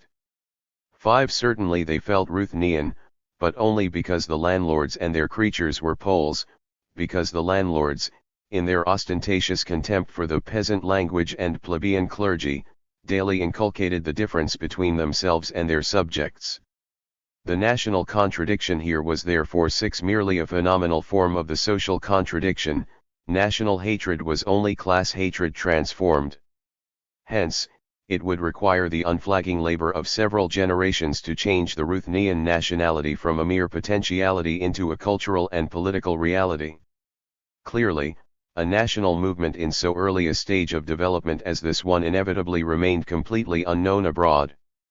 Polish democratic journalism was the first, in 1846–48, to give the Ruthenians a short-lived, and by no means illustrious, popularity. We have in mind here the notorious Galician butchery of 1846, which for democratic Europe symbolized the ruthlessness and perfidy of the Metternich system and which is frequently mentioned in the writings of Marx and Engels. 7. In the mid-1840s, Polish secret societies in Galicia were preparing a new uprising for independence. This time they hoped to make the Polish cause the cause of the Polish people itself. They understood that against the overwhelming superiority of the 3 partitioning powers, the only insurrection that could hope for victory was one that had the active collaboration of the entire Polish nation, i.e., above all, of its oppressed peasant class. The peasantry, however, would only participate in the struggle if it could expect from the new, resurrected Poland not the maintenance of its slavery, but the breaking of its chains. Thus, it was asserted that the indispensable condition for the national revolution was a social revolution, to be accomplished not against, but with, and by the nobility. The landowners had to be induced to renounce voluntarily the hated compulsory labor and other feudal dues, because this sacrifice would enable all social classes to join in a fraternal struggle against the foreign oppressors. How great, then, was the insurgents' horror when the peasants, whom they had confidently called to arms against Austria on February 18, 1846, did not join the insurgents, but instead attacked them savagely and 58. Drowned the insurrection in the blood of the Polish nobility. One can hardly imagine today the disappointment, rage, and despair that then overcame the Zlachta and especially its democratic faction.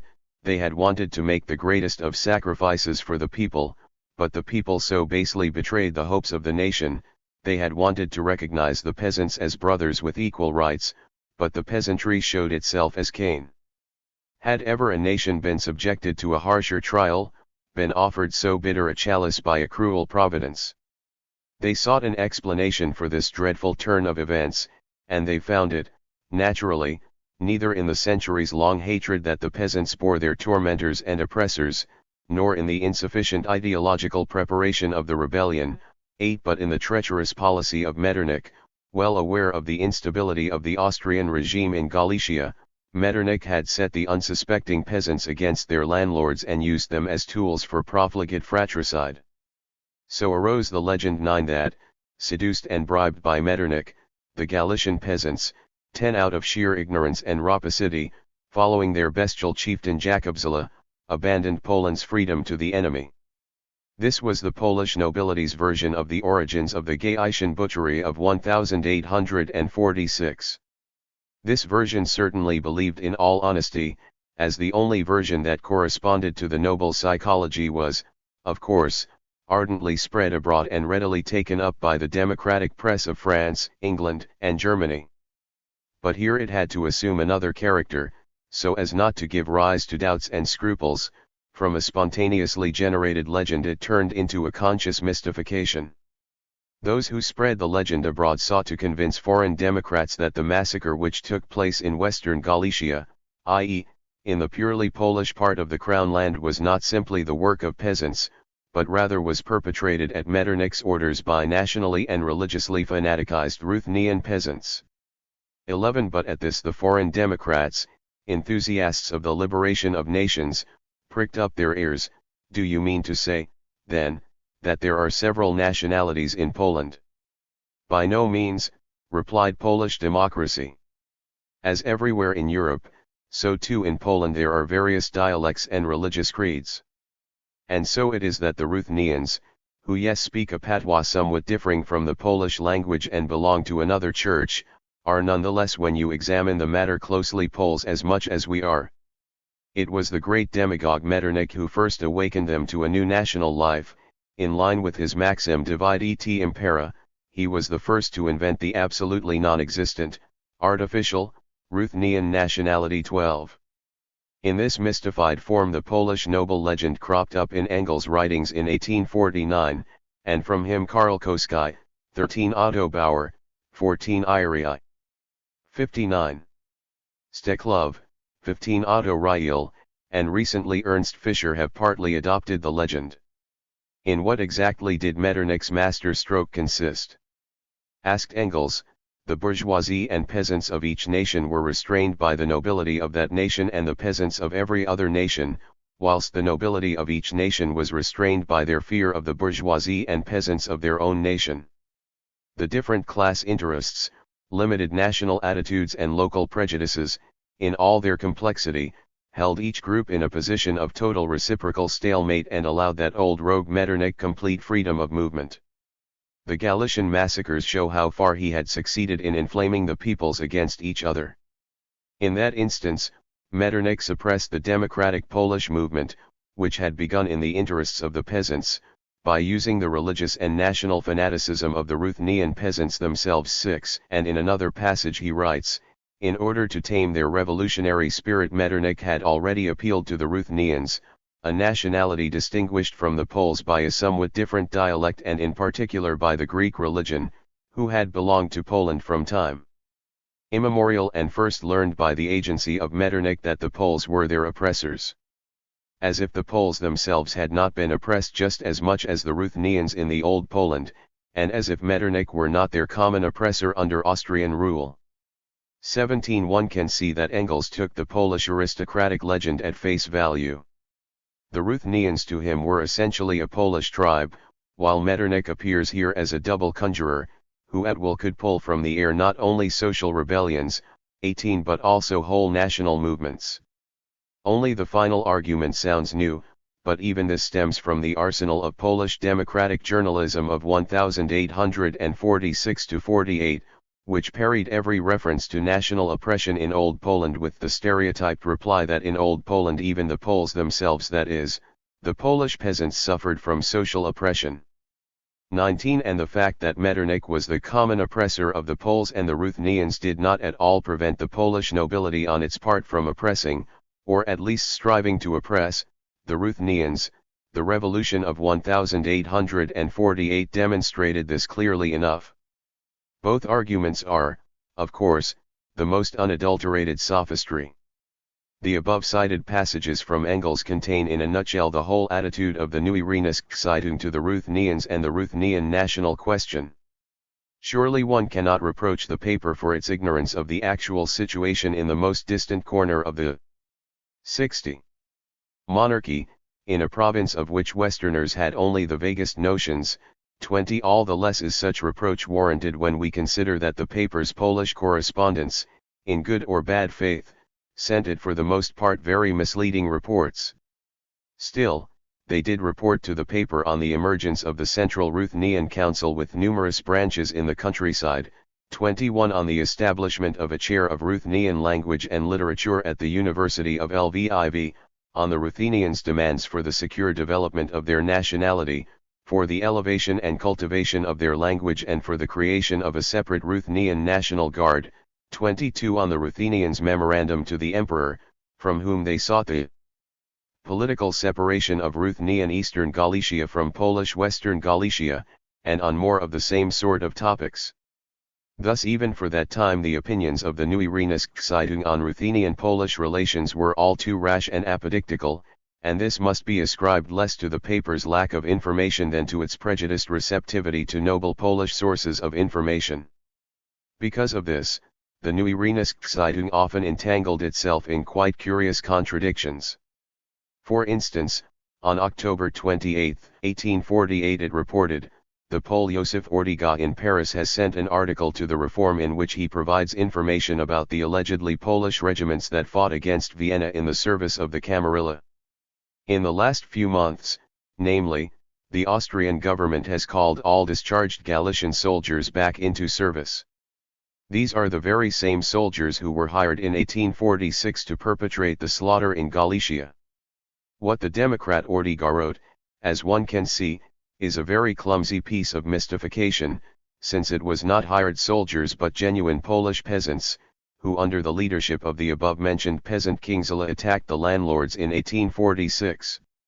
The Neue Rheinische, however, provided the following editorial comment to Ortyga's report: it may be superfluous to remark that these soldiers are not Poles, but Ruthenians.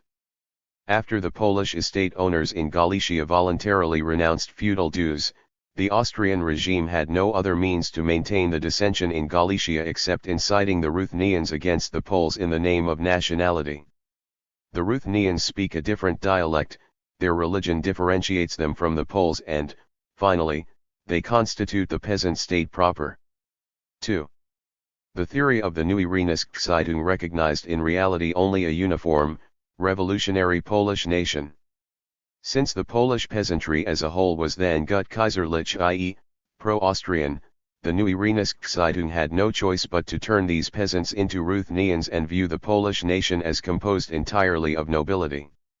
61. The reader has surely noticed that in the above citations from the Neue Rheinische the Ruthenian question is bound up one way or another with the peasant question, and the Ruthenian movement appears fundamentally as a peasant movement. And this is what it really was, in spite of all its national narrow-mindedness and the petty bourgeois reactionary character of its intelligentsia leadership. The movement was a still undeveloped revolutionary element. 26. The peasantry rebelling against feudalism, announcing itself as a new force in history. Even the noble democratic Polish correspondents of the Neue Rheinische were dimly aware of this, because on the one hand they represented the Ruthenian movement as an absolute nonentity, a creation of the regime, a soap bubble, but on the other hand they ascribed to this same movement an uncanny influence on the peasants and constantly attributed to it the intention of initiating a new butchery. It would be appropriate here to digress somewhat from our main theme and to direct our attention to the Galician peasant question as it appeared during the Revolution of 1848–49.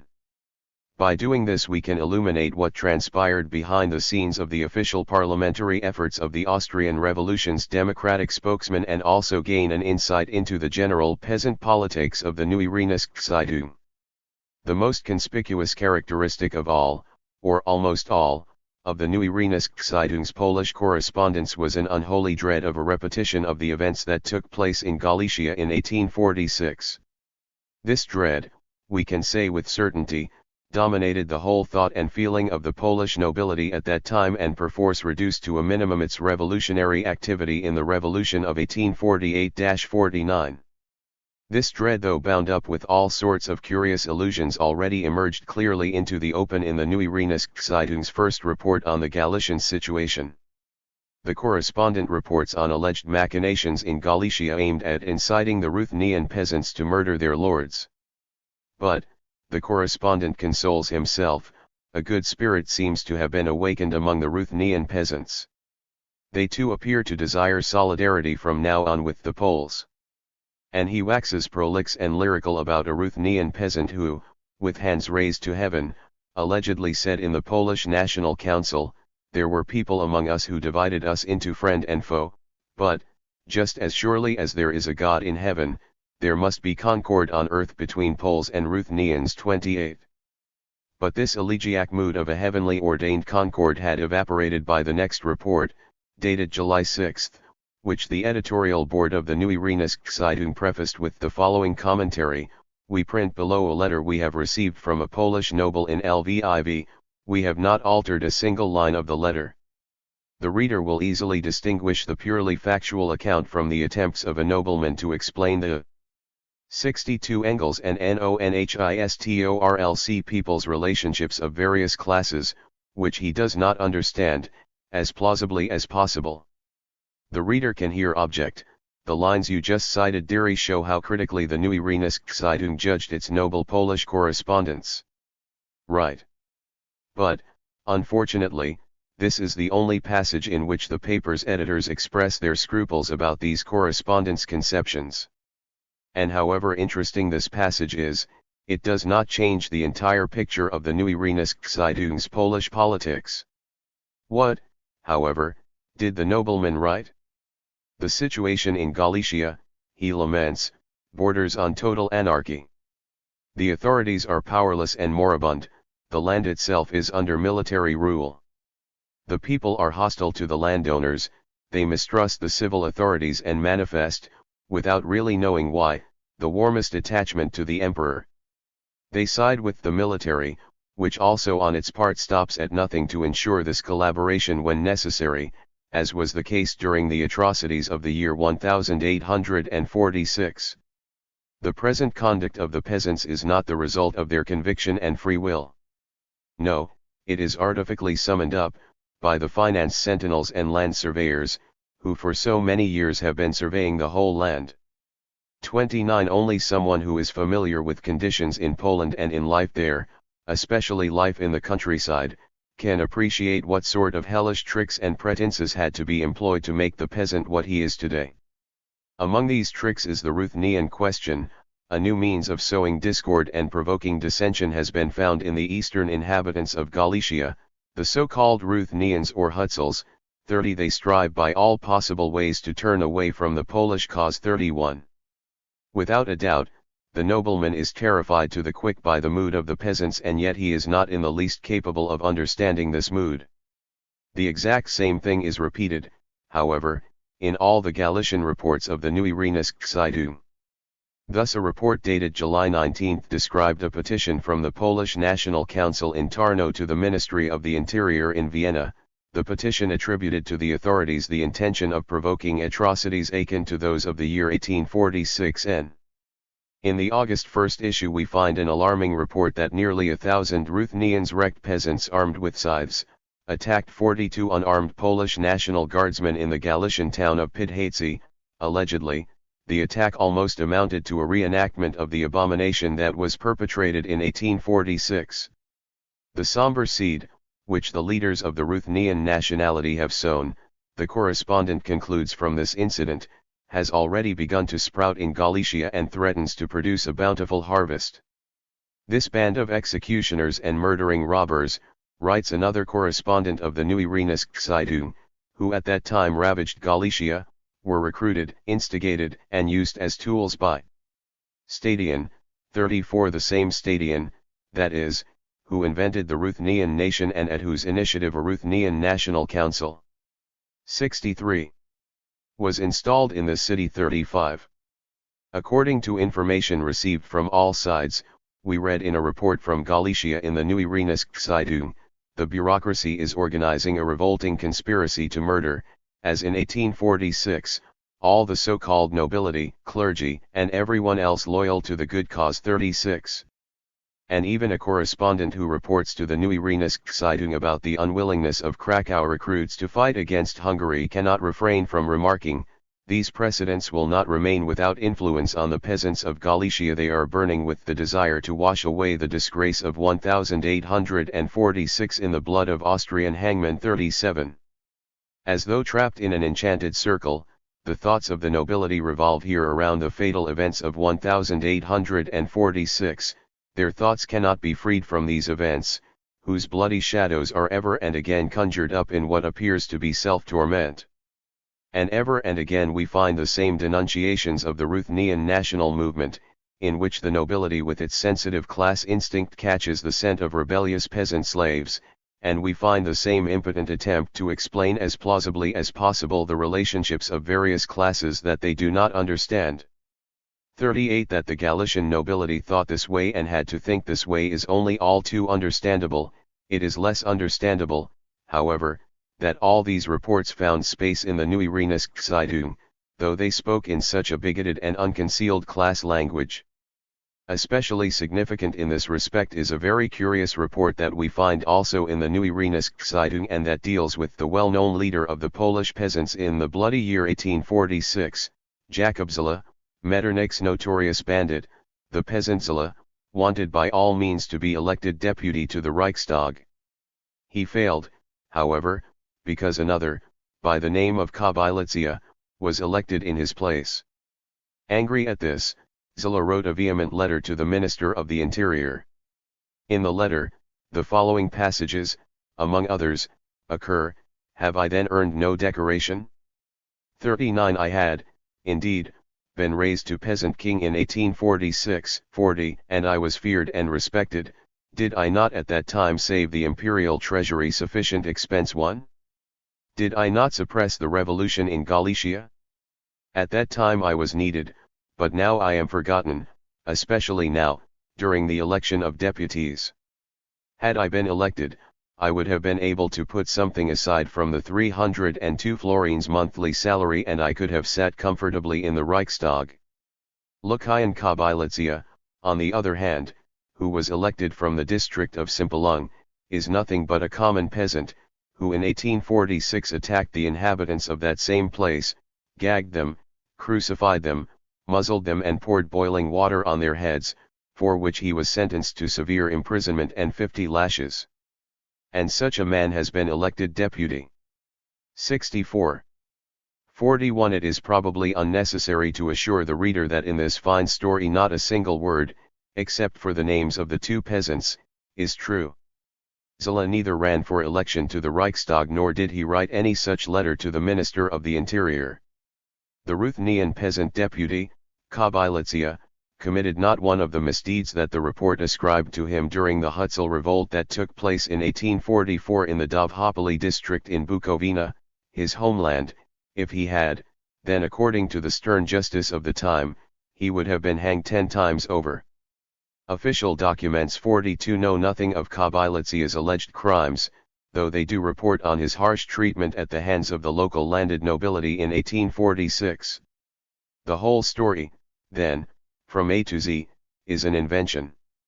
The fiction, however, had an extremely transparent purpose: to compromise the peasant deputies to the Reichstag, especially Kobylitzia, and thus to create a favorable atmosphere for their expulsion from Parliament.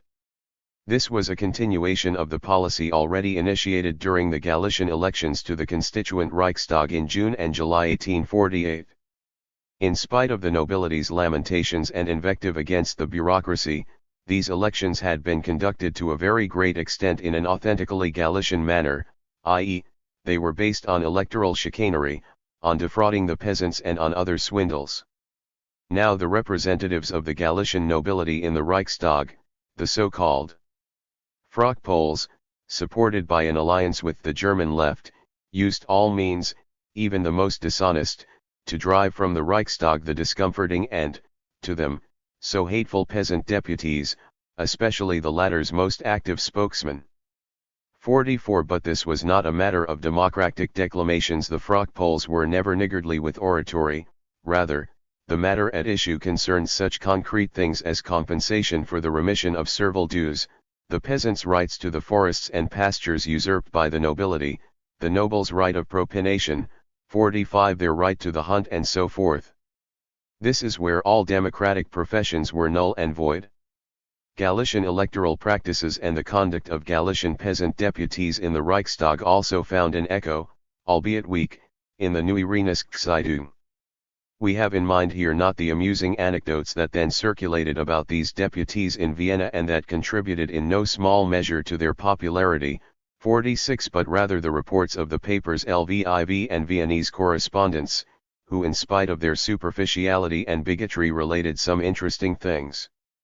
Thus runs a report from Vienna about elections to the Reichstag: the great majority of districts have clearly expressed their mistrust of the nobility, officialdom, and clergy. An exception has been the repeated election in Galicia of Greek clergymen, who are closely connected with the people.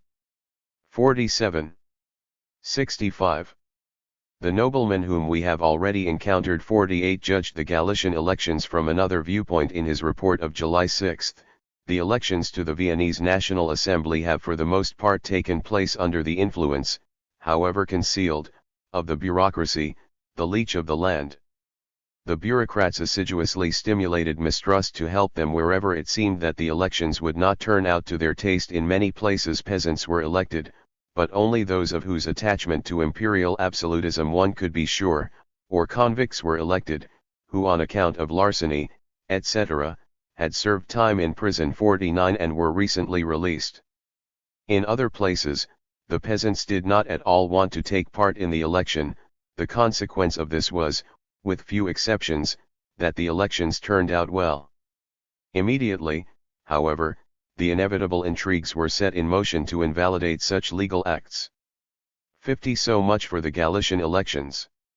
To turn to the peasant deputies in the Reichstag, Müller-Tellering writes on August 16, Count Stadion V believed that he could lead like a bellwether the 80 or more Galician peasants who sit in the Reichstag and know no German.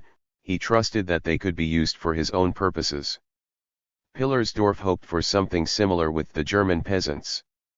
Yet, though they speak in different tongues, all of these people have brought with them from their homelands a common sentiment and a common will which serve them as a common language.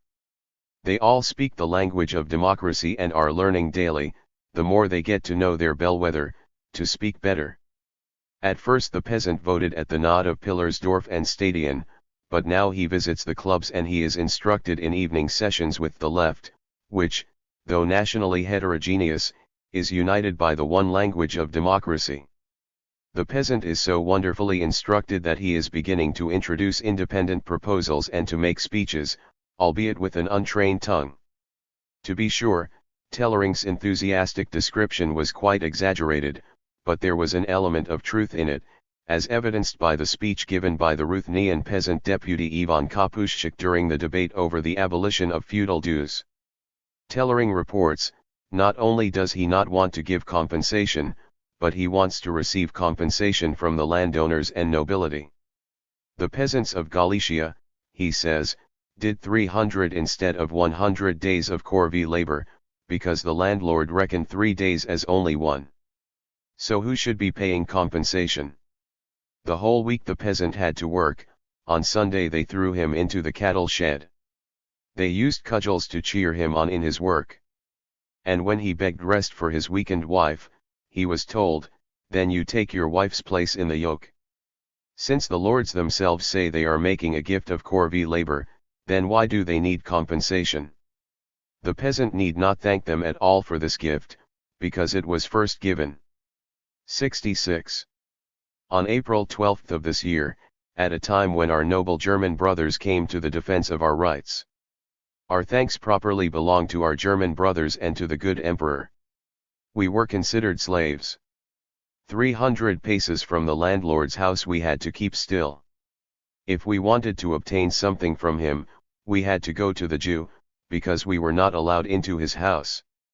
The peasant stinks, he would say. And we are supposed to pay compensation? The whips they used on our bent bodies, yes. This we can leave them as compensation.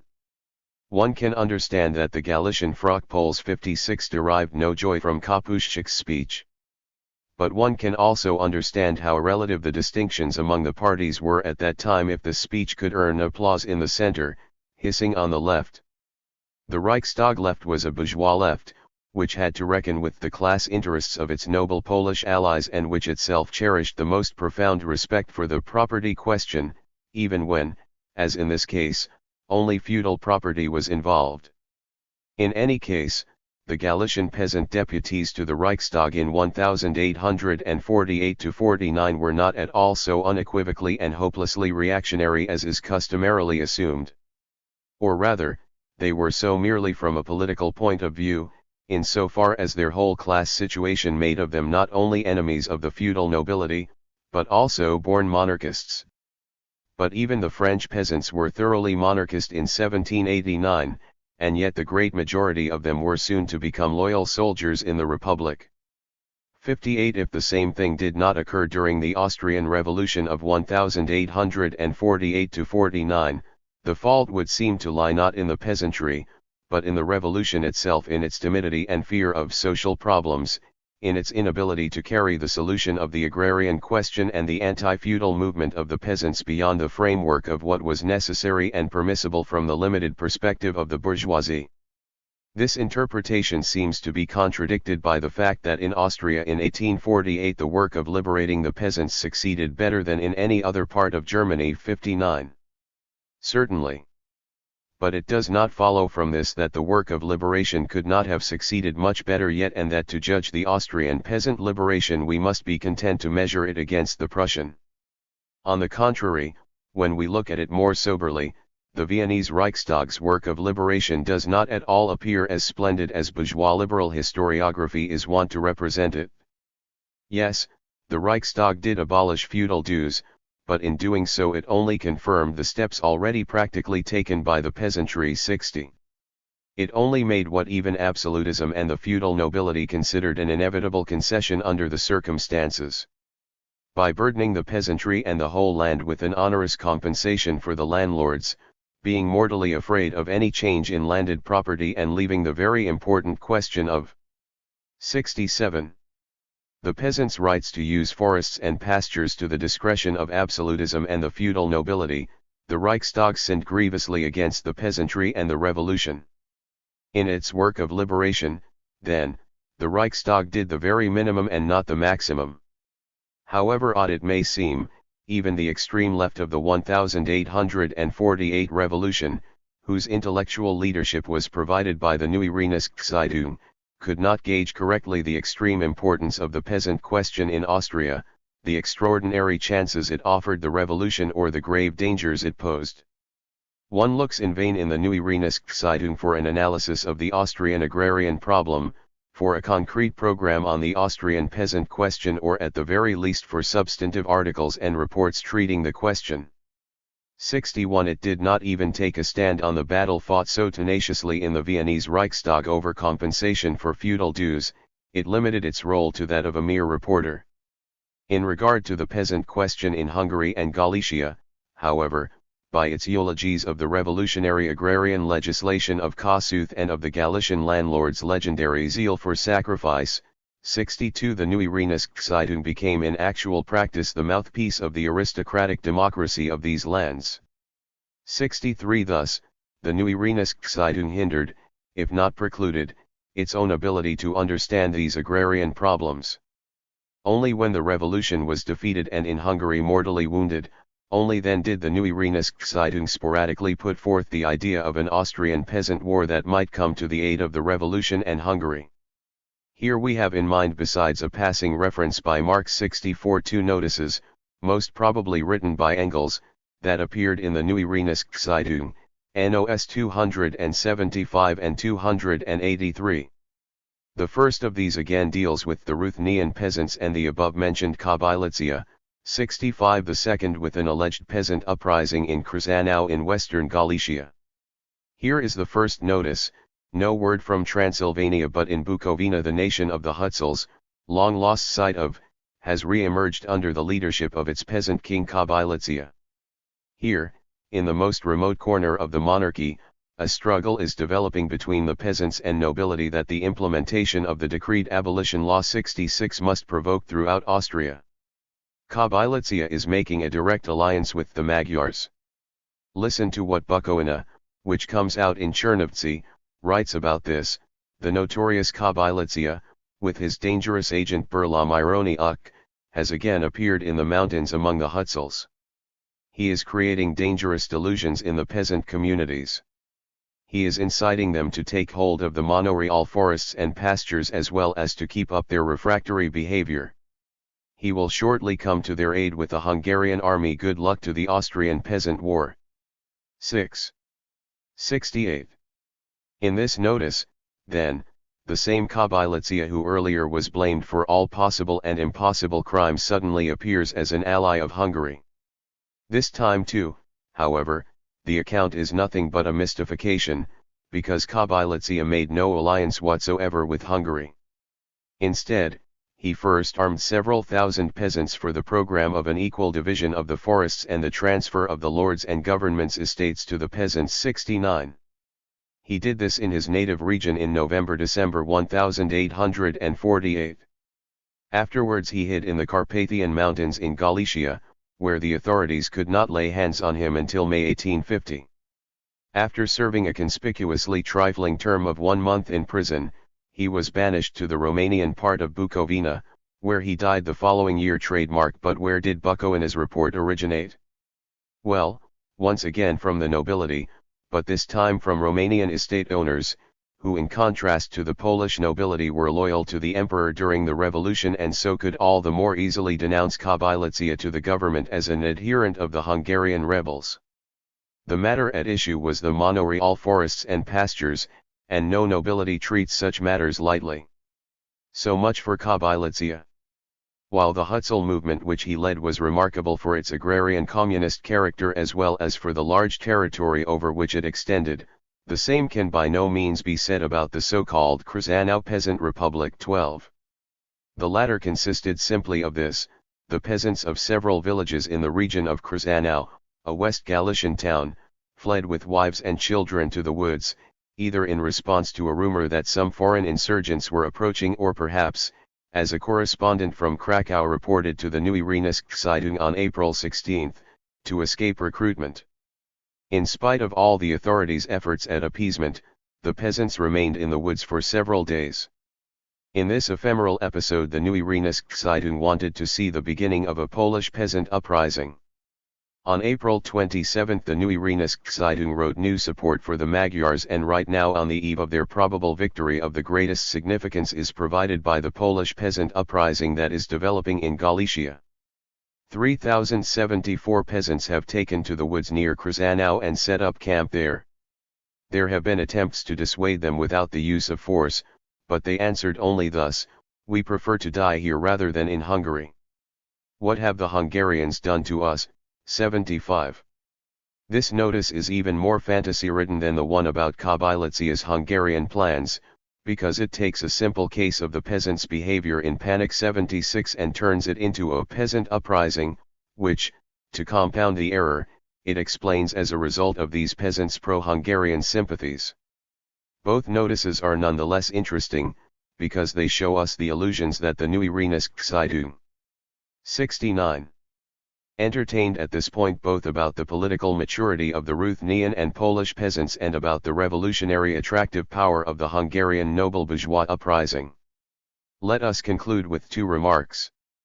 We started with an investigation of the Neue Rheinische Zeitung's statements on the Ruthenian national movement, and in the course of this we arrived at a critique of the paper's position on the peasant question in the Austrian Revolution of 1848–49. This was perhaps unavoidable in the case of a national movement that was still so very restricted to its social core, that was so little capable of developing beyond that core, as was the Ruthenian movement of 100 years ago. Moreover, this shift in viewpoint has enabled us to treat the national politics of the Neue Rheinische Zeitung from a new perspective and to look for the source of its errors in a more deep-seated cause in its erroneous evaluation of the peasant question in the Austrian Revolution of 1848. How important this perspective is for our whole investigation will be shown later on. In reference to the Ruthenian movement as such, however, we would like to call attention to a remark Engels made in a letter to Joseph Wiedemeyer, April 12, 1853, as for the former Polish provinces this side of the Dwina and Dnieper, I have not wanted to hear anything about them ever since I learned that all the peasants there are Little Russians while only the nobles and some of the townsmen are Poles, and that for the peasant there the restoration of Poland would mean merely the restoration of the old rule of the nobility in full force, as was the case in Little Russian Galicia in 1846. Trademark. Could one wish for a more cogent critique of the Neue Rheinische Zeitung's Ukrainian Polish politics 80 than this self-criticism from Engels' own pen?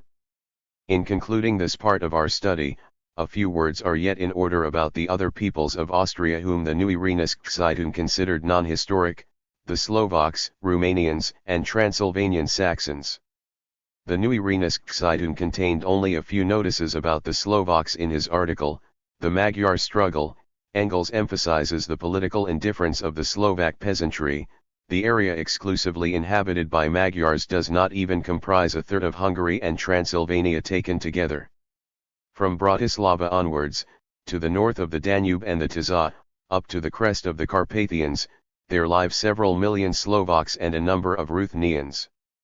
One in the south, between the Save, the Danube and the Drave, there live Croats and Slavonians. Further east, along the Danube, there is a Serbian colony of over 500,000. These two Slav belts are joined together by the Wallachians and Saxons of Transylvania. The Magyars are therefore surrounded on three sides by natural enemies. But not all these peoples were equally dangerous for the Hungarians. The Romanians, Saxons, Serbs, and Croats had risen up against them en masse. The Slovaks, however, would be dangerous opponents, in view of the terrain, which is perfect for partisan warfare, if they were less lethargic in character too. Engels' remark on the whole corresponded to the actual situation. In spite of the Slovak peasants' hostility to the Hungarian nobility, it was impossible to provoke them to revolt against the Hungarians. For this reason, the anti-Hungarian military action undertaken by the Slovak leaders Josef Miloslav Hrban, III Ludovit Stur and others in the summer of 1849 was doomed to failure, contributing in no small way to the pitiable 80. Outcome of this action were the different religions of the Catholic peasantry and the partly Protestant intelligentsia, the bearer of the Slovak national idea. 4 more remarks on the Slovaks can be found in 4 of Engels' articles dealing with the war in Hungary. Here, however, under the obvious influence of Hungarian propaganda, the Slovaks were now depicted as pro-Hungarian. In spite of all royal imperial efforts, we read in the first article, the Slovaks are nonetheless impervious to any national fanaticism. They alone of all the Slavic peoples of Hungary have decidedly pro-Magyar sympathies. 5. Messrs. Stur and Hrban, says the second article, are so much the Slovaks' trusted representatives that several times already these same Slovaks have thrown them out over the Jablonka Pass into Moravia. 6. On April 20 Engels writes, the Constitutionel blad Ustmen carried a long article yesterday from Slovakia. In every line one sees the grief over the way the Slovaks cannot at all be goaded into pan-Slavic hatred for the Magyars, grief that the Slovak peasants adhere, in the main, to the party that assures their definitive liberation from feudal duties. 7. And finally, in the article from April 28 one finds, the Slovak peasants, who are grateful to Kossuth for their liberation from feudal duties, are enthusiastic about the Magyars and support them everywhere with information, fire signals, etc. 8. This view, to be sure, corresponded as little to the truth as the report of the paper's Galician correspondent, cited in the previous chapter, that the Ruthenian peasants desire solidarity from now on with the Poles. The view, in fact, corresponded only to the optimistic self-deception of the Hungarian insurgents. The Romanians are mentioned in the Neue Rheinische as rarely as the Slovaks. Here, however, we must distinguish between the Romanians who lived in Austria and those who lived in the so-called Danubian principalities. The former in 1848–49 stood in opposition to the Hungarians, the latter carried to the Russians. Therefore, of course, the Neue Rheinische considered the Transylvanian Romanians to be allies of reaction, while the Romanians of the Danubian principalities were greeted as allies. 9. But since the Neue Rheinische considered a people's counter-revolutionary behavior to be proof of its incapacity to exist, the one and the same people the Romanians figured in the paper's columns, depending on habitat, now as a long-decayed nation, entirely lacking in active historical forces, 10 and then as a nationality whose freedom and independence had to be defended. In conclusion, we should also mention the Saxons of Transylvania, who in the eyes of the Neue Rheinische comprised another long-decayed nation. 12. Moreover, they were reproached with wanting to constitute an exception by retaining an absurd nationality in the middle of a foreign country. 3. Part 2. The Neue Rheinische Zeitung's theory of nationality. 5 nations, revolutionary and counter-revolutionary. In the chapter on the Czechs it was suggested that the tasteless pronouncements of Millard Kluring and other correspondents of the Neue Rheinische Zeitung on the Czechs, Croats, Ukrainians and other East European nationalities derived partly from the paper's overall stand on the nationality question, so that in this regard the Neue Rheinische Zeitung deserved its Klurings. We now want to see to what extent the Neue Rheinische Zeitung's principal articles on the Austrian nationality problem validate this accusation and also what theoretical conceptions could lead to such errors. We are concerned here with two of Engels' articles that have already been frequently cited, the Magyar Struggle and Democratic Panslavism. In the latter article we read, the so-called democratic panslavists were in a difficult dilemma, either abandonment of the revolution and at least partial salvation of their nationality by the Austrian monarchy, or abandonment of their nationality and salvation of the revolution by the collapse of that monarchy. At that time the fate of revolution in Eastern Europe depended on the attitude of the Czechs and the South Slavs. We shall not forget that at the decisive moment they betrayed the revolution to St. Petersburg and Olomouc for the sake of their petty nationalist aspirations. And one day we shall take a bloody revenge on the Slavs for this cowardly and base betrayal of the revolution, because the liberation of Poland is inseparable from the revolution, because Pole and revolutionary have become identical words. The Poles can be as certain of the sympathy of the whole of Europe and the restoration of their nationality as the Czechs. 86. The Croats and the Russians can be certain of the hatred of the whole of Europe and the bloodiest revolutionary war of the whole West against them. We reply to the sentimental phrases about brotherhood which are offered to us, in the name of the most counter-revolutionary nations in Europe, too, that hatred of the Russians was, and still is, the first revolutionary passion of the Germans, that since the revolution a hatred of the Czechs and the Croats has been added to this, and that, in common with the Poles and Magyars, we can only secure the revolution against these Slav peoples by the most decisive acts of terrorism. We shall fight an implacable life and death struggle 3 with Slavdom, which has betrayed the revolution, a war of annihilation and ruthless terrorism, not in the interests of Germany but in the interests of the revolution. 4. And Engels concludes his article, The Magyar Struggle, with these provocatory and harsh propositions, but at the first victorious uprising of the French proletariat. 5. The Austrian Germans and the Magyars will gain their freedom and take a bloody revenge on the Slav barbarians. The general war which will then break out will scatter the Slav Sonderbund, and annihilate all these small pig-headed nations even to their very names. The next world war will not only cause reactionary classes and dynasties to disappear from the face of the earth, but also entire reactionary peoples. And that too is an advance. One must surely agree with Karl Koski that these statements of Engels can only be read with extreme amazement, and that they in many ways indicate not only a completely perverse understanding of the actual situation, but also and more seriously an abandonment of the principles on which rest not only internationalist socialism but also and especially Marxist thought. 7. But, as a Russian proverb says, you can't leave out one word from a song. Those statements demand explanation. Certainly one must not interpret them as George Adler, the superficial critic of Marx, did in his time, 8, nor as Koski did again 50 years later. In their interpretation, Engels advocates nothing less here than the physical extermination of the Slavic peoples, the Poles excepted. What Engels really wished to make disappear from the face of the earth were the Slavic national movements, the political parties of the Czechs, Croats, etc., and their leadership.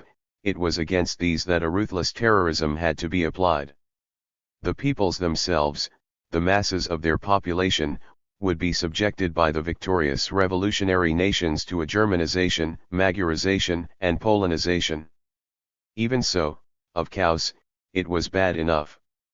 It appears now that the sallies of Müller-Tellering and other correspondents should not be charged to their own account alone, but also to the ideological viewpoint of the Neue Rheinische Zeitung itself. The correspondents' contributions were 87. Just concrete, practical expressions of the hatred of Slavs that was at that time elevated to a political principle.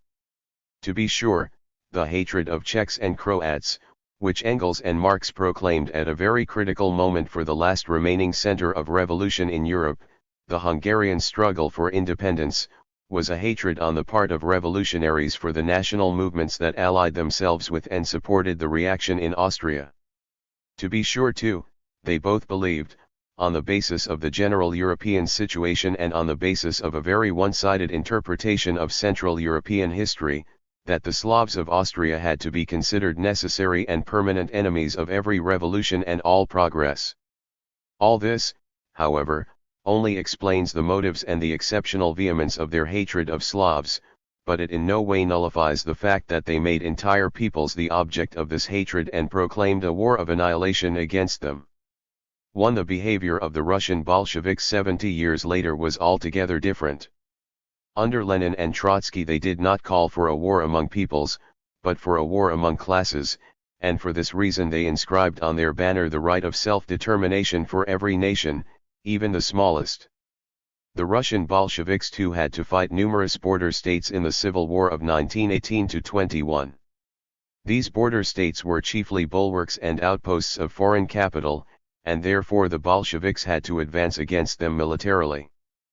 But the Bolsheviks never felt they had to brand the border peoples themselves as by nature reactionary or threaten them with a war of annihilation too.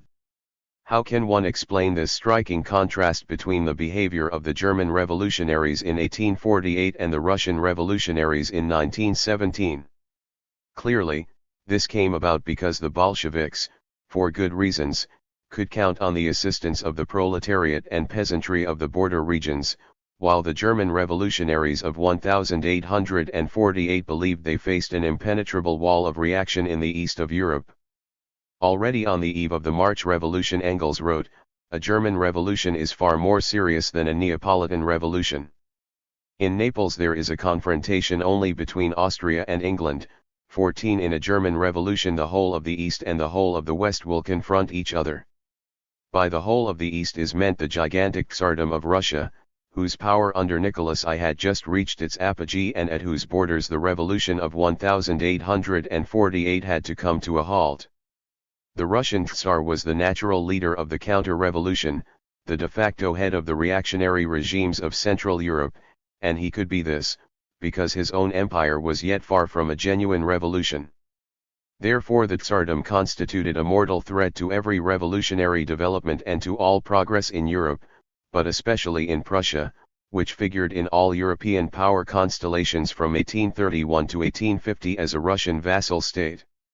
And since Russia, if only to 88. protect its share of the spoils from the plunder of Poland, could tolerate no revolution on its borders, then all European revolutionaries had to consider a war against Russia, in which the West and East of Europe would oppose one another, the surest indeed, the only foreign policy that could preserve the revolution. On July 11, 1848 Engels wrote, "Only a war against Russia would be a war of revolutionary Germany *, a war by which she could cleanse herself of her past sins, could take courage, defeat her own autocrats, spread civilization by the sacrifice of her own sons as becomes a people that is shaking off the chains of long, indolent slavery and make herself free within her borders by bringing liberation to those outside." 16. In this situation, i.e., from the standpoint of Tsarism's threat, it was certainly correct to counterpose the whole of the West to the whole of the East, democracy and civilization to despotism and barbarism, and therefore also to speak of an alliance of revolutionary peoples against counter-revolutionary ones. But this conception was only correct because in the Russian Empire itself no revolution had taken place nor even could take place as long as 800,000 obedient mujiks in uniform stood at the command of the Russian Tsar. Up to this point we must concur with the foreign policy of the Neue Reichszeitung. But what about the Slavic peoples of Austria, the scene of a revolution marked, in its first few months, by success, with reaction and absolutism exhausted and toppled? Did the Austrian Slavs also have to be regarded as primordially reactionary peoples, and did they therefore have to be relegated to the East? In any case, Engels did not seem to be of this opinion in January 1848, when he wrote about the freedom for the Slavs to which the Germans were supposed to clear away the obstacles, 17, nor in August of the same year, when in connection with the expected war against Russia he came out in favor of the freedom of Bohemia. 1. Only after the Slavic national parties really went over to the counter-revolutionary camp, which they did after the fall of Vienna, did he radically alter his viewpoint, and only then did he advance the slogan of an alliance of revolutionary peoples against counter-revolutionary peoples. But there is the question, first, whether such a slogan could really do any good in the given circumstances, with the revolution already decisively defeated, and second, whether the slogan corresponded in general to an objective necessity and was not, rather, a mere product of the understandable embitterment over the conduct of the revolution's traitors, Slavdom? At first glance the question seems superfluous, since the Slavic parties now stood on the other side of the barricades and hence had to be fought without quarter. But was Slavdom's apostasy inevitable? And could it never be otherwise, even in the future? Our question, then, is, was the neue Reinigungs's nationality policy, which in Austria in 1849 counterposed entire reactionary peoples to revolutionary peoples and on this constructed its whole strategy, justified by the real situation of the Austrian Revolution? Were, really, the Slavic peoples of Austria so 89. Hopelessly backward economically, socially, and culturally that they could only act as counter-revolutionaries in 1848–49? Or, to get to the essence, did the peasant masses of these peoples have to remain hostile to the revolution no matter what? It is enough to pose this question to answer it in the negative. For one thing, the Slavic peoples of Austria then stood at the most varied levels of development, so that one should not try to measure them all with the same yardstick, and secondly, the peasantry of even the most backward of these peoples were, for the most part, engaged in a more or less open revolt against feudalism just as the French peasants had been on the eve of 1789. And if in spite of this the peasantry did not become allies of the revolution, but rather of the reaction, 23 this was less the result of their backwardness than the result of the class limitations of the German Austrian bourgeoisie and its noble Hungarian and Polish confederates.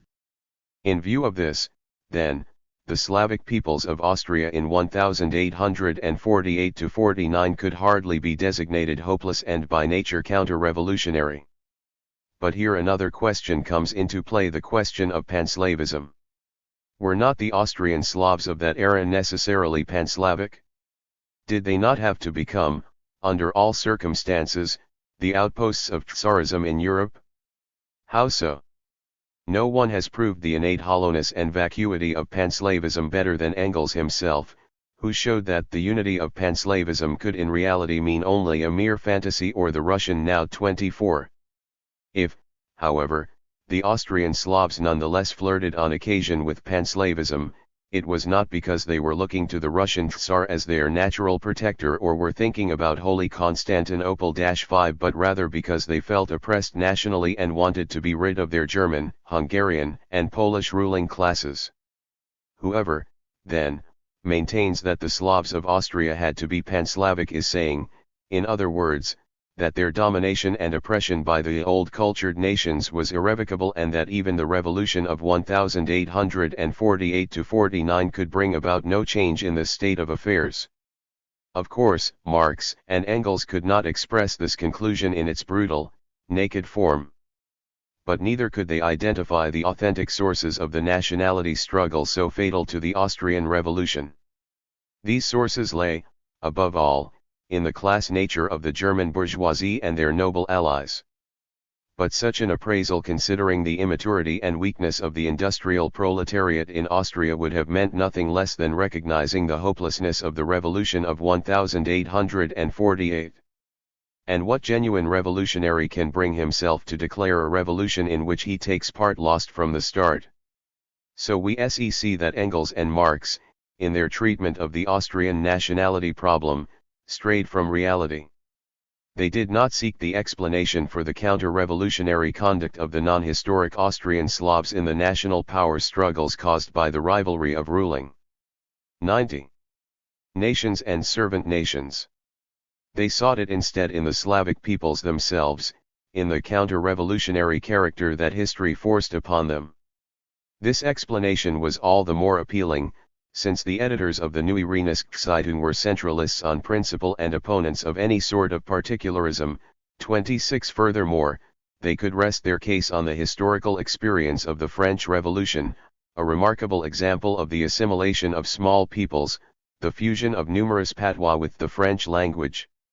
27 And finally, did not the non-historic peoples of Austria consist primarily of peasants, that is, members of a class whose historical role 28 could only be reactionary, a class whose extinction could be expected already in the near future? This was the historical and psychological situation from which, in our opinion, Engels' theory of the non-historic peoples necessarily had to emerge. 6 Engels on the conduct of Austria's non-historic Slavs, 1848–49. In the Magyar struggle, Engels characterized the role played by the non-historic Austrian Slavs in the revolution of 1848–49, apart from the high nobility, the bureaucracy, and the soldiery, the Austrian Camarilla only one found support among the Slavs. The Slavs decided the fall of Italy, the Slavs stormed Vienna, and it is the Slavs who are now falling upon the Magyars from all sides. They are led by two peoples, the Czechs, under Palaki, wielding the pen, and the Croats, under Jelicic, wielding the sword. This is the thanks for the general sympathy displayed by the German democratic press in June for the Czech Democrats when they were shot down with grape shot by the same man, Windisch-Gratz, who is now their hero. 2. This passage can probably only be explained by the polemical ardor of its author. In it, everything is off-kilter. For instance, Engels completely overlooks the fact that the Italian affair constituted no page of glory in the history of the German Revolution of 1848. He does not mention at all that not only the Viennese Reichstag but also the Frankfurt National Assembly and the Hungarian Diet supported Habsburg absolutism in its war against Italy. He seems to forget that it was the Viennese who in the first days of their newly won freedom were so little unequivocally revolutionary that they volunteered in great numbers and with enthusiasm for Radetzky's army, which was assigned to defeat the Italian Revolution. 3. He also seems to forget that Grillparzer's bombastic verse dedicated to Radetzky was 95. By no means inspired solely by the cowardice of the Philistines and the servility of the Royal Imperial Court Council, 5. But in fact the verse reflected the genuine sentiment of the German bourgeoisie and German intelligentsia in Austria. Finally, he forgets too that it was precisely the Neue Rheinische Zeitung, in spite of the patriotic howling and drum beating of almost the whole German press, that repeatedly lashed out against German democracy's cowardly conduct vis-à-vis Italy. 6. But it was the Slavs who decided the fall of Italy. How was it that they decided it? According to Engels, in Italy, the Tedeschi have for long years borne alone the disgrace of counting as oppressors, but, once again, what was the composition of the armies which could best be used for the suppression of the Italian revolutions and whose brutalities could be laid at the door of the Germans? They were composed of Slavs. 1. But here Engels forgets that the German Austrians still constituted the ruling nation in Austria, that the Austrian officer corps was almost exclusively German, and that the non-historic Slavs subjugated by Austria could only furnish the army with peasant cannon fodder. It is a strange argumentation that looks for the culprit in the instrument and not in those who use the instrument. 8. The same also holds true for the fall of Vienna. Since Slavs made up the majority of Austria's population, it was only natural that among the rank-and-file soldiers the percentage of Slavs would be higher than the percentage of Germans. Strong contingents of Croatian, Bohemian and Galician troops were indeed deployed in the siege of Vienna. 9. But how did the German-Austrian troops behave at the time? Did they perhaps rebel, refuse obedience to their superiors, or support the insurgents in some way? Nothing of the kind. A very few battalions, stationed in Vienna and therefore exposed to the revolutionary propaganda, appeared to waver at times. But otherwise the Upper and Lower Austrian, the Carinthian and Tyrolean peasant troops fought just as valiantly as the Galician lancers, Croatian and Slovak grenadiers and Bohemian gunners and cuirassiers. 10. How persuasive, then, can Engels' argument be, especially considering how difficult it is to revolutionize an army? Even the opposition-prone elements of an army with unbroken discipline find it extremely difficult to rebel against their superiors. Why then should we demand from the Slavic peasants in the Austrian army of 1848, recruited for the most part from backward provinces and lacking an elementary education, superior insight and a greater spirit of sacrifice than from the Germans? If anyone is to blame for the reactionary conduct of these peasant soldiers, then it is above all the ruling classes of Austria's historic nations, who strove to keep these peasants in perpetual slavery and ignorance, thus making of them willing tools of the monarchy. How very correct, then, was the Neue Rheinische Zeitung when, under the fresh impression of the catastrophe, it ascribed the major blame for the defeat of the October Rising to the miserable German middle class 14, in spite of the certainly very significant role played in this by the great alliance of the counter-revolution with the Austrian Slavs 15. So much for the guilt of the Slavic peoples in the subjugation of Italy and the fall of Vienna. Engels' arguments are simply specious. Still, he appears right when he speaks of the Slavs' participation in the suppression of the Hungarian revolt. Here the Slavs really were active and enthusiastic participants. But we have already seen how the Hungarians themselves, the Hungarian nobility and the emerging Hungarian bourgeoisie, contributed to this fatal outcome by their traditional anti-Slavic policy. In both of his articles, The Magyar Struggle and Democratic Panslavism, Engels offered a severe judgment on the historical role of the Slavic peoples. How mild, by contrast, seems his appraisal there of the Germans' role. It has always been said that the Germans were the hired troops of despotism throughout Europe. We are far from denying the shameful role of the Germans in the shameful wars against the French Revolution from 1792 to 1815, in the oppression of Italy since 1815 and of Poland since 1772, but who stood behind the Germans, who used them as their mercenaries or their vanguard? England and Russia. One thing at least is certain, and that is that 3/4 of the armies which by their numerical superiority forced Napoleon back from the Oder to Paris were composed of Slavs, either Russian or Austrian. And what about the oppression of the Italians and Poles by the Germans? A wholly Slav and a half-Slav power rivaled each other in partitioning Poland. The armies which overwhelmed Kosciuszko contained a majority of Slavs. The armies of Dybich and Paskovic were exclusively Slav armies. In Italy, what was the composition of the armies which could best be used for suppression? They were composed of Slavs. Here, as one can see, even the German mercenaries and the German governments are conceded mitigating circumstances, since behind them stood England and Russia. To some extent, then, they were only instruments in the hands of others. But no one apparently was standing behind the Czech and Croatian peasants forcibly pressed into the Austrian army.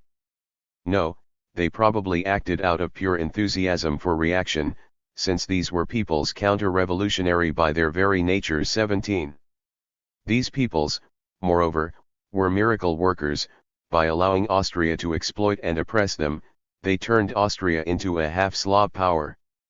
A short time before, the Neue Rheinische Zeitung had praised the Prague uprising, which could have raised doubts about the counter-revolutionary nature of the Czech people. How did Engels now interpret that uprising? 97.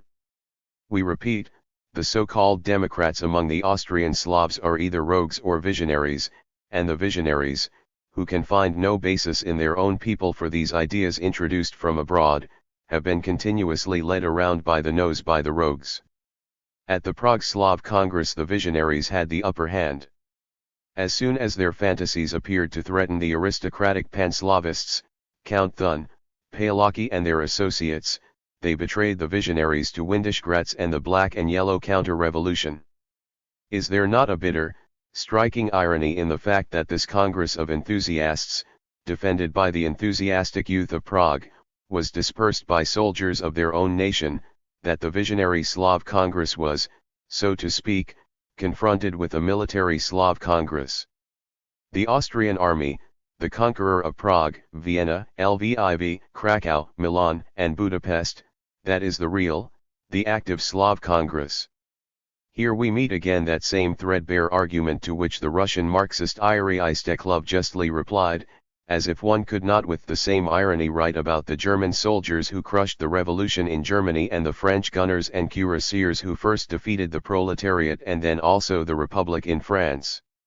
Carried away by his enmity towards the Slavic movement, which was so skillfully exploited by the reaction in Austria, Marx failed to notice how unpersuasive his ironic juxtaposition really was. 20. And what about the street battles in Prague and the enthusiastic youth of Prague who so bravely attacked Windischgrätz's troops? Did these facts mean nothing to Engels?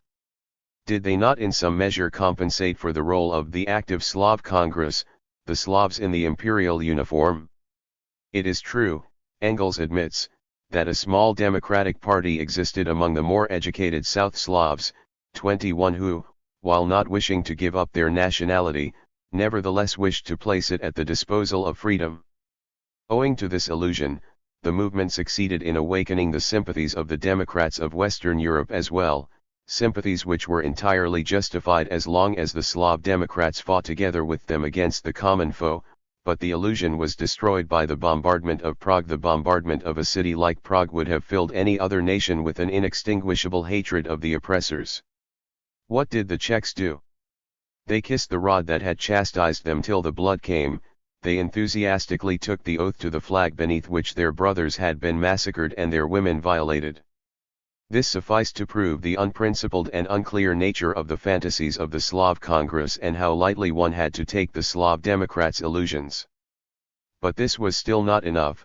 The battle in the streets of Prague was the turning point for the Austrian democratic Panslavists. From this event onwards, all the South Slav peoples placed themselves at the disposal of the Austrian reaction, following the precedent set by the Croats, while the French, the Germans, the 98 Italians, the Poles, and the Magyars were raising the banner of revolution.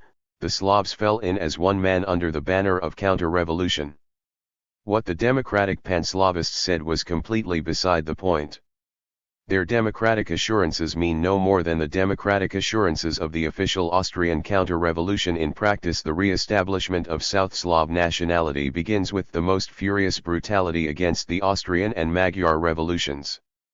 In reality, the Slavs only rose up to establish their independence in 1848 in order to suppress the German-Magyar revolution at the same time. 23. It is not difficult to appreciate how one-sided Engels' critique here is, how much he is preoccupied with mere facts to the neglect of their causes, and how little of an impartial, historicist judgment we can seek in his passionate diatribe. Of course, he is right when he castigates the counter-revolutionary conduct of the Czech and other Slav parties, whom absolutism first used and then kicked aside. He is also right when in this situation he demands not speeches, but actions, from the democratic Panslavists as proof of their revolutionary convictions. But the issue also had its obverse side. How did it happen that the Slavic parties, after the first months of the revolution, a short period giddy with enthusiasm and sentiments of brotherhood, crossed over to the camp of the counter-revolution? Why did the Czechs, in spite of the humiliation involved, kiss the rod that had chastised them till the blood came? And how could the revolutionary Democrats have expected any other result if from the first they dismissed as an illusion the Slav Democrats' efforts to link liberty with the preservation of their nationality, and if the only possible solution to the situation created by the Prague uprising, even if the Czech Democrats emerged victorious, was to be a war of annihilation of the Germans against the Czechs? 24. We would look in vain for an answer to these questions in Engels' two articles. In contrast to his earlier view, he now does not even admit the thought that it was the Germans who have betrayed the Czechs to Russia. 25. In his embitterment he simply will not see that the historic nations too are much to blame, that the non-historic Slavs look to absolutism for protection. He will not recognize that the Sudeten Germans, for example, flirted with the imperial court in the critical months of the revolution, trembling for their national proprietorship.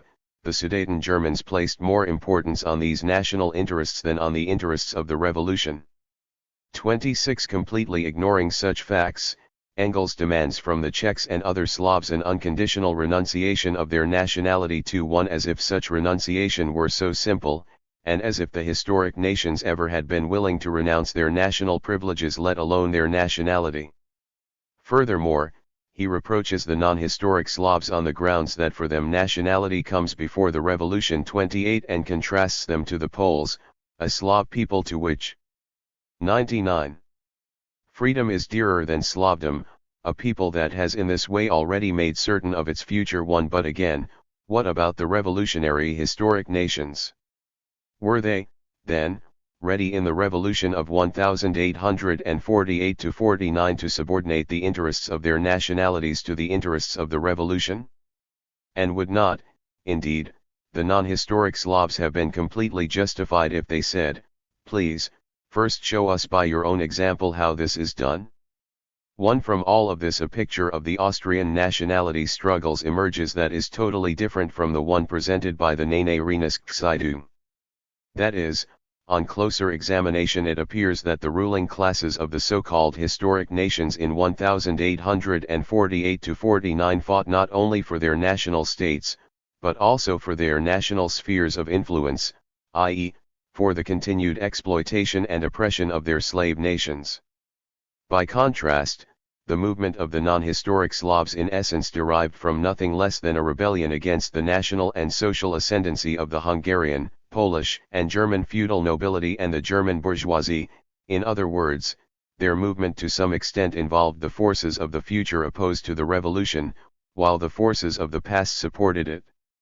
A contradictory picture, yes, but one that only mirrors the real contradictions of the 1848 revolution, one that reveals its inner weaknesses, its inability to master the task that history set before it.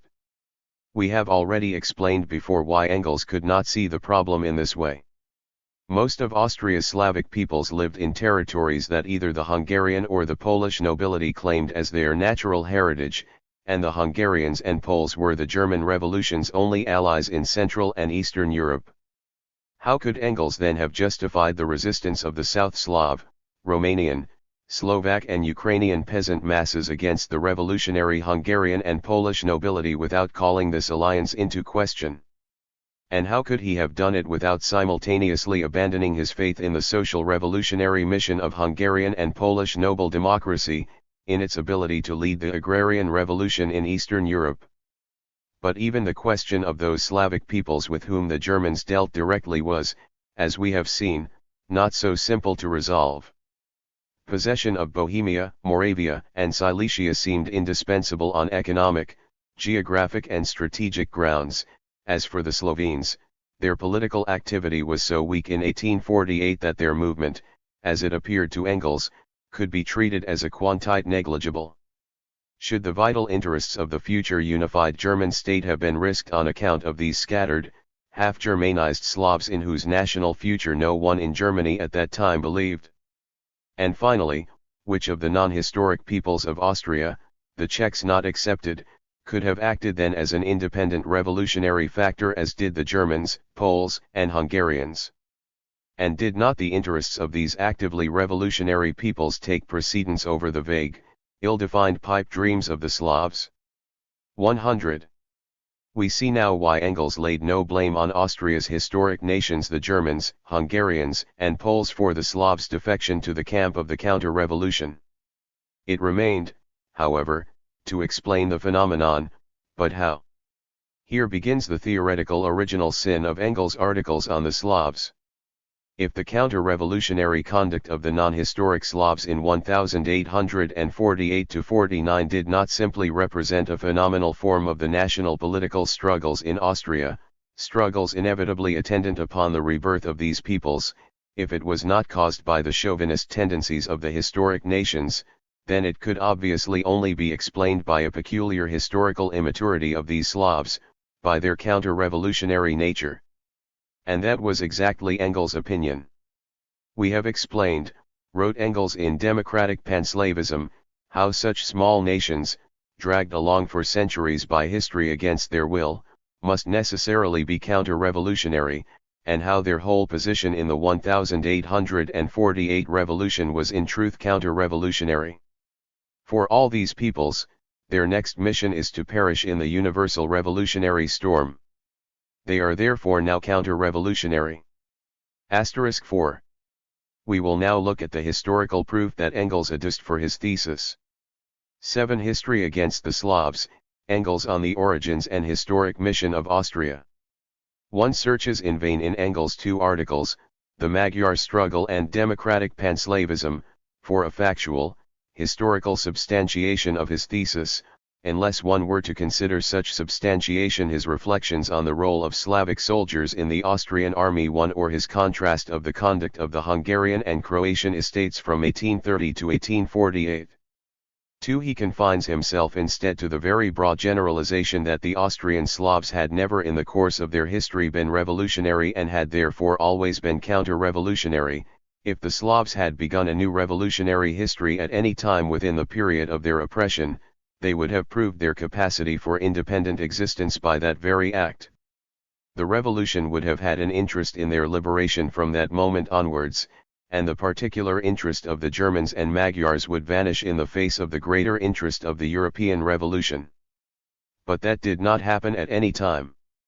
The Slavs, let us recall again that we exclude the Poles from all this, were always precisely the chief tools of the counter-revolution. Being oppressed at home, they were the oppressors of all revolutionary nations abroad, as far as the influence of the Slavs extended. 3. Engels' view raises several questions. For instance, how, in light of this, should one interpret the Hussite Wars, which Engels himself characterizes as a Czech nationalist peasant war fought under a religious flag against the German nobility and German imperial suzerainty? 4. Is it possible that the Czechs of that time were tools of the counter-revolution? Or what about the Battle of Kosovo, 1389, where the South Slavs, certainly in the interests of European development as a whole, offered resistance to the formidable Turkish peril?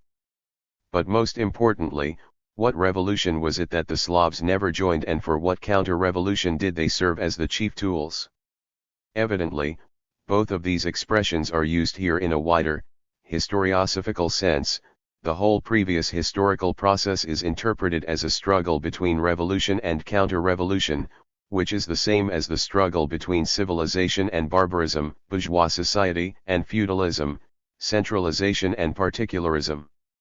That this is really what Engels meant is clear from his conception of the origins and historical role of the Austrian monarchy, which remains thought-provoking to this day and illustrates very well the strong as well as the weak aspects of Engels' historical analysis. According to Engels, the Habsburg dynasty owed its rise and its power to 3 factors, 3 great historical tasks that made the supremacy of the House of Habsburg indispensable for centuries: the struggle against Slavdom, the defense against the Turkish danger, and the creation of a large, centralized state in Central and Southern Europe. From its infancy, the Habsburg state was attended by the struggle against the Slavs. The regions to which Habsburg rule originally extended were precisely those South German lands which were in direct conflict with isolated Slav tribes, or in which a German feudal nobility and German burghers jointly ruled over subjugated Slav tribes. In both cases the Germans of each province needed support from outside. They obtained this support by associating against the Slavs, and this association was in fact the result of the unification of the provinces in question under the Habsburg scepter. Thus emerged in continual struggle against the Slavs German Austria. The neighboring Hungarians found themselves in a similar situation. The Magyars waged the same struggle in Hungary as the Germans in German Austria. The Archduchy of Austria and Styria, a German wedge thrust forward between Slav barbarians, held out its hand across the Lethe to the Magyar wedge, similarly thrust forward between Slav barbarians.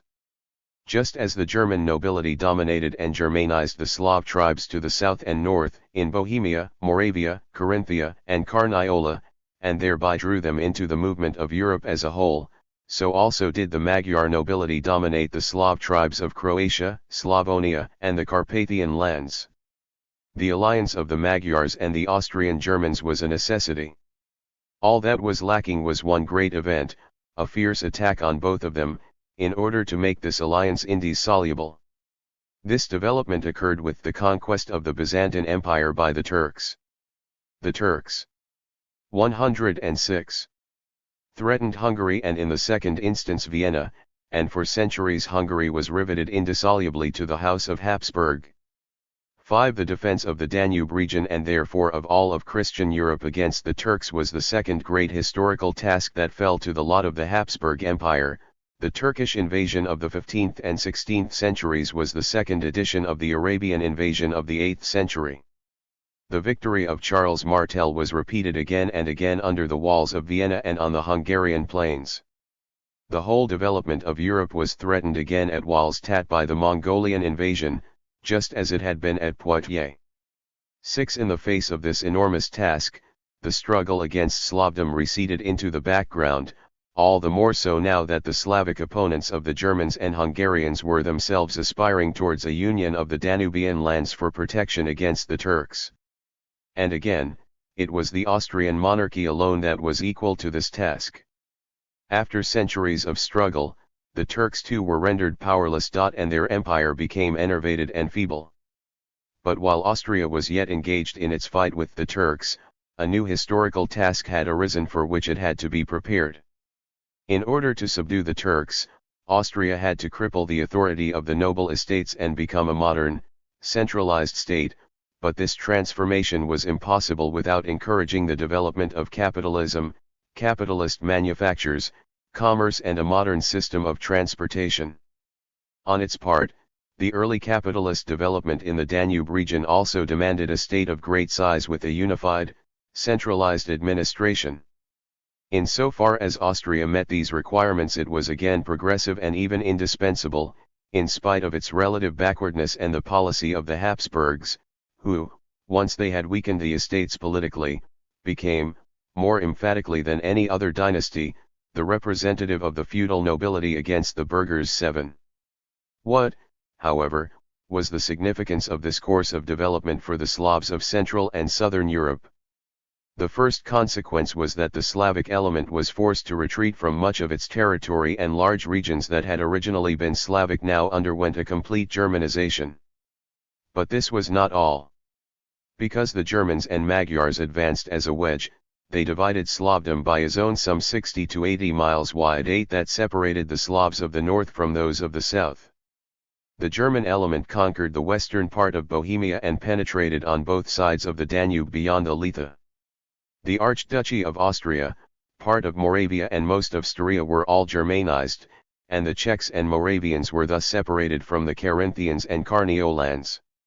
In the same way, the Magyars entirely cleared out the Slavs from Transylvania and central Hungary as far as the German border and occupied the area, thus separating the Slovaks and some Ruthenian districts from Austria's mission. 107. The Serbs, Croats and Slavonians, and subjecting all these peoples to themselves. But graver and more profound consequences attended Germany's and Hungary's historic victory. The Slavs they ruled not only lost their statehood and ruling classes, but they were also increasingly subjected to the leveling and civilizing influence of their German conquerors. The Germanization of the Slavs made slow but sure progress even in lands with a compact Slavic population, and this process seemed to be merely the continuation and fruition of a task begun in the 9th and 10th centuries. In contrast, however, to the earlier forcible Germanization of the region between the Enns and the Lethe, a region taken at one time from the Magyars, the Germanization of the Slav lands proceeded on a much more peaceful footing, through migration and the influence of the more developed nation on the undeveloped nation. 10. The German nobility had already begun to Germanize the Slavic tribes, thus drawing them into the movement of Europe as a whole. Much more enduring, however, were the effects of growing capitalist economic development. German industry, German trade, German education automatically brought the German language into the country. 12. The class which provided the driving force, the bearer of further development, the burgher class, was everywhere German or Magyar. The Slavs experienced difficulties in producing a national class of burghers. 13. The South Slavs 14 could only manage this occasionally.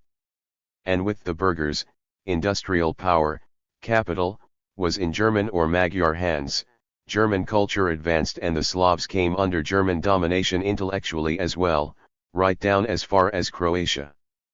15. The same thing happened, only later and therefore to a lesser degree, in Hungary, where the Magyars took over intellectual and commercial leadership together with the Germans. 16. So it came to pass that for the scattered and split up Slavic peoples of Austria, elements capable of life and development had forcibly to be imported by other, non-Slavic, peoples, that their national historical tradition died out, their literatures atrophied, and their languages regressed into mere patois. 17. In short, the Slavs had become mere ruins of peoples entirely lacking in active historical forces. 18.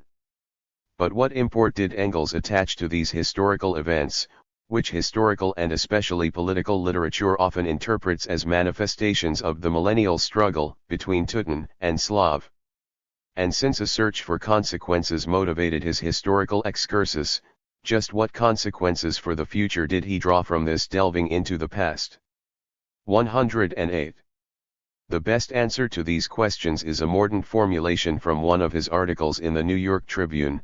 The history of 1,000 years ought to have shown them, that if all the territory east of the Elbe and Sala had at one time been occupied by kindred Slavonians, this fact merely proved the historical tendency and at the same time the physical and intellectual power of the German nation to subdue, absorb, and assimilate its ancient eastern neighbors, and this tendency of absorption on the part of the Germans had always been, and still was, one of the mightiest means by which the civilization of Western Europe had been spread in the east of that continent, that it could only cease whenever the process of Germanization had reached the frontier of large, compact, unbroken nations, capable of independent national life, such as the Hungarians, and in some degree the Poles, and that, therefore, the natural and inevitable fate of these dying nations was to allow this process of dissolution and absorption by their stronger neighbors to complete itself.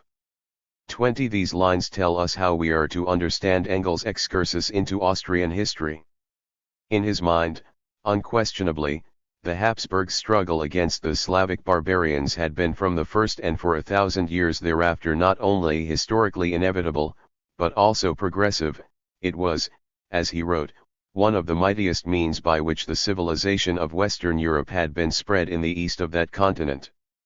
In the case of the Germans, this sort of historiosophy could, with effort, be defended, since the Germans really were more civilized than the Slavs they subjugated. Even if we grant the case for the Germans, though, how do we apply this to the Magyar-Slavic antagonism? Is it also possible to interpret the Magyars' crusades against the Slavs as the struggle of bearers of civilization against barbarians? Were not, rather, the Magyars at least equally as barbaric as the Slavic tribes they subdued? 21. Engels exaggerates here, he strays from historical reality, when he attributes to the Hungarians a civilizing mission among the Slavs. 22. Furthermore, Engels repeatedly cites Austria's role as a bulwark against the Turks to underscore how indebted the Slavs should feel in regard to Austria and therefore how modest they should be in their present demands. The South Slavs 23 would have become Turkish without the Germans and, in particular, without the Magyars. A part of them actually did become Turkish, indeed Mohammedan, as the Slav Bosnians still are today. And that is a service for which the Austrian South Slavs have not paid too dearly even by exchanging their nationality for that of the Germans or Magyars. The whole development of Europe was threatened, and where it was a matter of saving this development, could the decision indeed have depended on a few long-decayed and impotent nationalities, such as the Austrian Slavs, which received their own salvation into the bargain. 24. What would have happened to these small and fragmented nationalities, which have played such a wretched role in history, if the Magyars and Germans had not held them together and led them against the armies of Mohammed and Suleiman, if their so-called oppressors had not fought the decisive battles in defense of these weak semi-nations? Bakunin, the democratic Panslavist against whom these sentences were directed, could have countered Engels by arguing that the Slavs also shared the honor of defending Europe from the Turks. Certainly, Bakunin could have said, the Austrian and Hungarian contribution to this defense was a very considerable historical achievement. But, for one thing, have not we Slavs struggled for 1,000 years against the Turks also by ourselves, without your aid? Do not all the peoples who fought against the Turk, the Poles, Ukrainians, Bulgarians, Serbs, Hungarians, Germans boast that they were the bulwark of Christian Europe, the one that was the salvation of all other peoples? And for another thing, what were you then out to save, first and foremost the weak semi-nations or your own hides? And finally, is not the price that you demand from us quite inflated? Why should the Slavs, for their erstwhile salvation, pay with their life in the present, with their nationality? One must admit that Engels' interpretation of the defense against the Turks deserves such a rebuttal. The same holds true, too, for Engels' third and strongest argument. Once again the historical justification for oppressing certain nationalities in the past is used to vindicate this oppression for the future.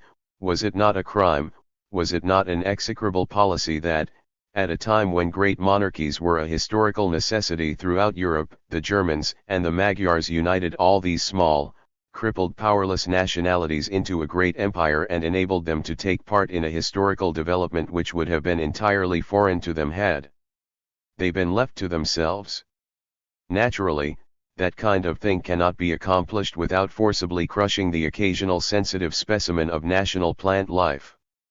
But nothing is accomplished in history without force and pitiless ruthlessness, and what indeed would have happened to history if Alexander, Caesar arid Napoleon had had the same quality of compassion now appealed to by panslavism on behalf of its decayed clients?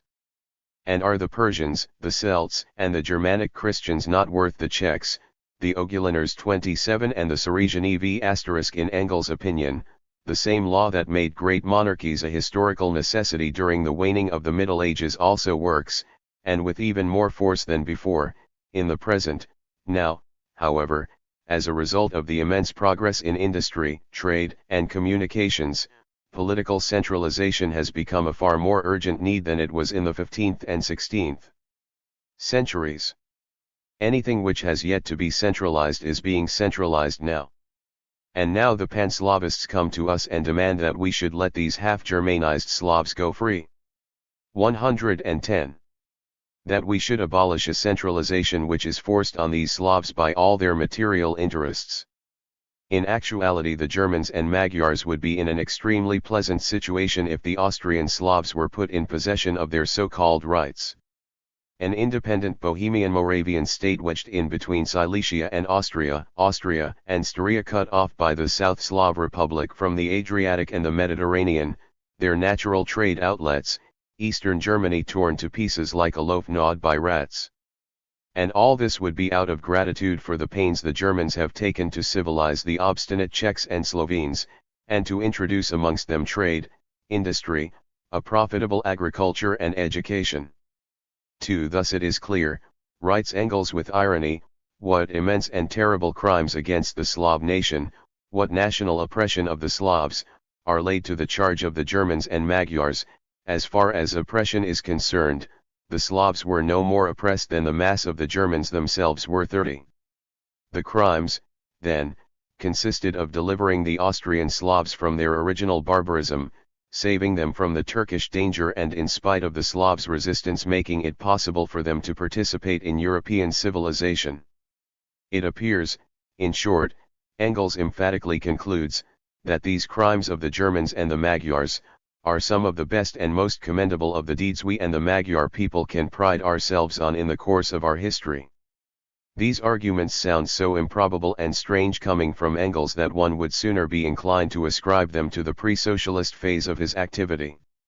They are, however, the inevitable consequence of his counterposition of entire reactionary and revolutionary peoples and of his thesis on the necessarily counter-revolutionary character of the Austrian Slavs. For it was only the sort of historical construction that lent the latter propositions a semblance of logic. The circle was thereby completed. The Slavs of Austria had no right to national existence because they sided with the counter-revolution in 1848, and they necessarily sided with the counter-revolution because they had already proven themselves incapable of national existence in the past, and only the reaction left them any hope of preserving their imaginary Slav nationality. 33. Thus the past history of the Austrian Slavs had already written roughshod over their present and future. And Engels never tired of repeating this decisive argument from history. The time for panslavism was the 8th and 9th centuries, when the South Slavs still controlled the whole of Hungary and Austria and threatened Byzantium. If they could not resist the German and Magyar invasion then, if they could not win their independence and form a stable empire at a time when their two enemies, the Magyars and the Germans, were tearing each other to pieces, how will they do this now, after 1,000 years of subjection and denationalization? When the Germans and Hungarians separated the Czechs and Slovaks from the South Slavs proper, and when the Turks subjugated the Slavs living south of the Danube and the Save, the historical role of the South Slavs had come to an end for all time. 3 years later Engels declared that Panslavism was a ludicrous anti-historical movement, a movement which intended nothing less than to subjugate the civilized West under the barbarian East, the town under the country, trade, manufactures, intelligence, under the primitive agriculture of Slavonian serfs. 36. And another 3 years later, he had this to say: Panslavism is a movement which would tend to undo what 1,000 years of history have created, which could not realize itself without sweeping from the map Hungary, Turkey, and a large part of Germany. 37. Engels appeals, then, again and again to 1,000 years of development, to history, before whose tribunal the Austrian and Hungarian Slavs had forfeited their right of national existence. But does the past really determine to so high a degree the future of a people? Was it not precisely Engels who taught us in the study of history, to admire the eternal mutations of human affairs in which nothing is stable but instability, nothing constant but change? 38. Surveying Engels' views on Austrian history, we are struck by how odd, how un-Marxist, the bulk of his arguments sound today. There is a peculiar blend here of the correct and incorrect, of assiduous analysis of the real historical process and the mere invention of fictive historical constructs. As long as Engels deals with the conditions for the origins and existence of the Habsburg Empire, as long as he treats of the historical necessity of the empire in a specific historical period, in short, as long as he restricts himself to the exposition of actual history, one may grant his arguments. But it is an entirely different matter when he abandons the standpoint of an objective investigator and becomes instead a public prosecutor, whose task is to convict the delinquents using all the evidence at hand. When this happens, history is introduced as the chief witness for the prosecution, and its testimony is construed to imply much more than it can actually contain. The national aspirations of the Austrian and Hungarian Slavs are now simply dismissed as anti-historical. The misfortune that befell them is adduced as proof of their lack of viability and counter-revolutionary character, and the Germans and Magyars' policy of subjugating them is either denied or else commended as beneficial. Such arguments have very little in common with genuine historical understanding. In fact, they only betray the embittered partisanship and prejudice of their author. 112. The justice of this reproach is corroborated also by some of Engels' earlier works which, albeit from different perspectives, treat of the same themes he developed in the Magyar struggle and democratic Panslavism. Here we are thinking primarily of a remarkable article written a full year before the two articles on the Slavs, i.e., even before the outbreak of the March Revolution.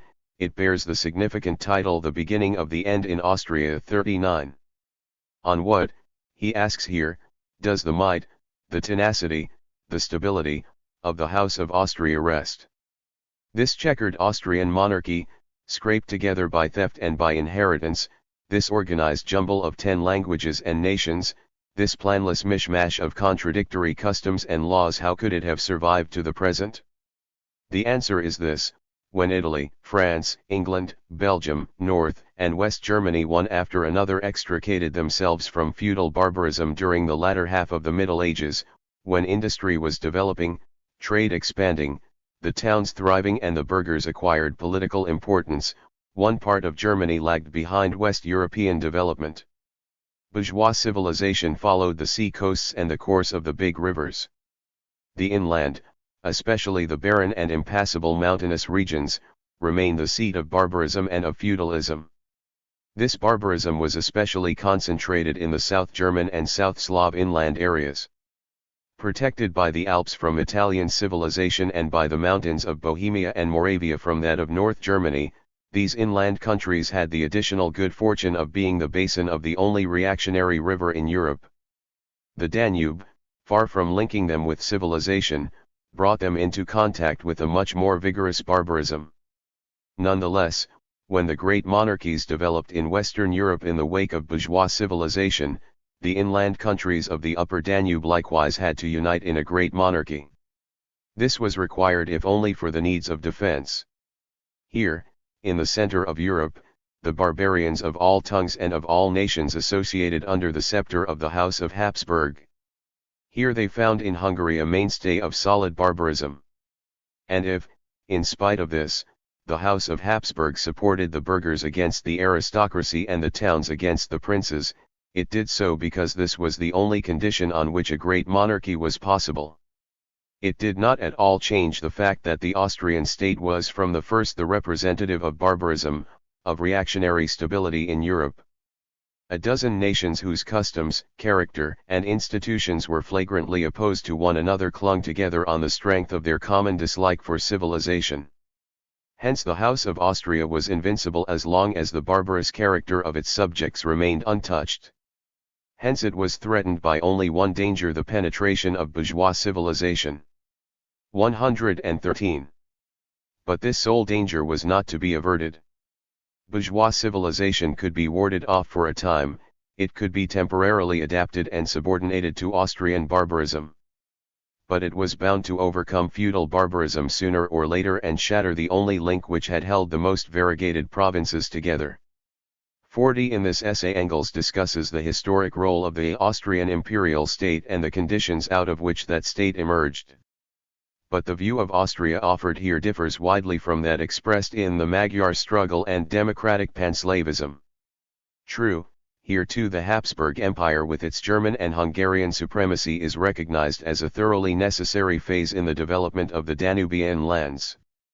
But the causes for its emergence are sought above all in geographic and strategic considerations, which had to bring together the barbarians of different tongues inhabiting this region, while simultaneously isolating them from the rest of the world.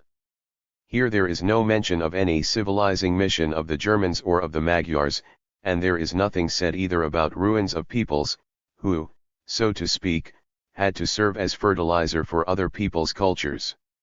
The contrast becomes more striking when we take a look at the concluding paragraphs of The Beginning of the End in Austria. 41. We observe the victory of the bourgeois over the Austrian imperial monarchy with real satisfaction. Herr Metternich can depend on us to shear this adversary later as ruthlessly as Metternich will soon be shorn by him. The fall of Austria has a special significance for us Germans. It is Austria which is responsible for our reputation of being the oppressors of foreign nations, the hirelings of reaction in all countries. Under the Austrian flag Germans have held Poland, Bohemia, and Italy in bondage. Anyone who has seen what deadly hatred, what bloody and completely justified thirst for revenge against the Tedeschi reigns in Italy must be moved to an undying hatred of Austria and applaud when this bulwark of barbarism, this scourge of Germany collapses. We have every reason to hope that the Germans will revenge themselves on Austria for the infamy with which it has covered the German name. We have every reason to hope that it will be Germans who will overthrow Austria and clear away the obstacles in the way of freedom for the Slavs and Italians. 42. Irrespective of how one judges the merits of the case Engels makes here, one is struck by the contrast between his views at that time and his views when he wrote The Magyar Struggle and Democratic Panslavism in January-February 1849. Then he advocated freedom for the Slavs, now he roundly rejects this. Then he condemned the oppression of the Slavic peoples, now he argues either that there was no oppression or else that it was a positive good. To be sure, between then and now lay an entire epoch, lay the defeat of the revolution and the alliance of the Slavic national movements with the court camarilla. 114. Thus Engels could justly reply to Bakunin, they are demanding of us and the other revolutionary nations of Europe that we should guarantee an existence without let or hindrance to the centers of counter-revolution situated close by our door, a right freely to conspire and bear arms against the revolution. We would not even think of it. 43. From this, however, from the temporary denial of specific national political aspirations of the Slavic peoples in a specific political situation, it was still a very long way to the denial that these peoples were oppressed or to the rejection even of their viability and future. It only shows how embittered Engels was over the defeat of the revolution and the conduct of the Slavic parties if he let himself be carried away to such dubious statements. We come to the same conclusion when we compare Engels' 2 articles on the Slavs with his series of articles The Frankfurt Assembly Debates the Polish Question. In the course of this debate, which dealt with Prussia's arbitrary partitioning of Poznan in 1848-44, the Frankfurt National Assembly heard much eloquence expended on the subject of German cultural contributions in the East, a phrase meant to cover up the injustice done to Poland. Here, then, was an argument that Engels had to oppose. He did so already in the first article of his series. The Frankfurt Assembly declared that the 7 partitions of Poland were benefactions wasted on the Poles. Had not the forcible intrusion of the Jewish German race lifted Poland to a level of culture and a stage of science which that country had previously never dreamed of? Deluded, ungrateful Poles! If your country had not been partitioned, you would have had to ask this favor yourselves of the Frankfurt Assembly. But of what really did the German cultural contributions in Poland consist? The Slavs are a predominantly agricultural people with little aptitude for urban trades in the form in which up to now they were feasible in the Slav countries. The first crude stage of commerce, when it was still mere hawking, was left to Jewish pedlars. With the growth of culture and population, the need for urban trades and urban communication made itself felt, and Germans moved into the Slav countries. The Germans, who, generally speaking, flourished for the first time in the Philistinism of the imperial cities of the Middle Ages, in the sluggish inland trade conducted in caravan style, in a restricted maritime trade, and in the handicraft workshops of the 14th and 15th centuries organized on guild lines, the Germans demonstrated their vocation as the Philistines of world history by the very fact that they still to this day form the core of the petty bourgeoisie throughout Eastern and Northern Europe and even in America. Many, often most, of the craftsmen, shopkeepers, and small middlemen in Petersburg, Moscow, Warsaw and Krakow, in Stockholm and Copenhagen, in Pest, Odessa and Jassy, in New York and Philadelphia, are Germans or of German extraction. This German immigration, particularly into the Slav countries, went on almost uninterruptedly since the 12th and 13th centuries. In Poland this was a peaceful process. In other Slav countries, such as Bohemia and Moravia, the Slav population was decimated by German wars of conquest, whereas the German population increased as a result of invasion. But what was the significance of the German invasion for the Slavic lands themselves? Did not the centuries-long influx of German artisans, merchants, intellectuals, and so forth inevitably bring about a growing economic and cultural dependence on the Germans? And could Germany not derive from this fact a political claim to supremacy in the Slavic lands or to a specific part of Slavic territory, in the case at hand to the Grand Duchy of Poznan? Engels answered this question in the negative. The position is clearest in Poland. The German Philistines living there for centuries never regarded themselves as politically belonging to Germany any more than did the Germans in North America, just as the French colony in Berlin and the 15,000 Frenchmen in Montevideo do not regard themselves as belonging to France, but the Germans brought to Poland culture, education, and science, commerce and trades. True, they brought retail trade and guild crafts. By their consumption and the limited intercourse which they established, they stimulated production to some extent. Up to 1772, Poland as a whole was not particularly well known for her high standards of education and science. The Germans in Poland prevented the formation of Polish towns with a Polish bourgeoisie. By their distinct language, their separateness from the Polish population, their numerous different privileges and urban judicial systems, they impeded centralization, that most potent of political means by which a country achieves rapid development. The German Poles remained at the lowest stage of industrial development. They did not accumulate large capitals, they were neither able to establish large-scale industry nor control any extensive system of commerce. The entire activity of the German Poles was restricted to retail trade, the handicrafts, and at most the corn trade and manufacture on the smallest scale. In considering the merits of the German Poles, it should not be forgotten also that they imported German Philistinism and German petty bourgeois narrow-mindedness into Poland, and that they combined the worst qualities of both nations without acquiring their good ones. 48. As we see, this list of the sins of the petty bourgeois German immigrants in Poland is in the main composed of sins of an imaginary nature. 49. Except for the fact that the immigrants were petty bourgeois and not capitalist entrepreneurs.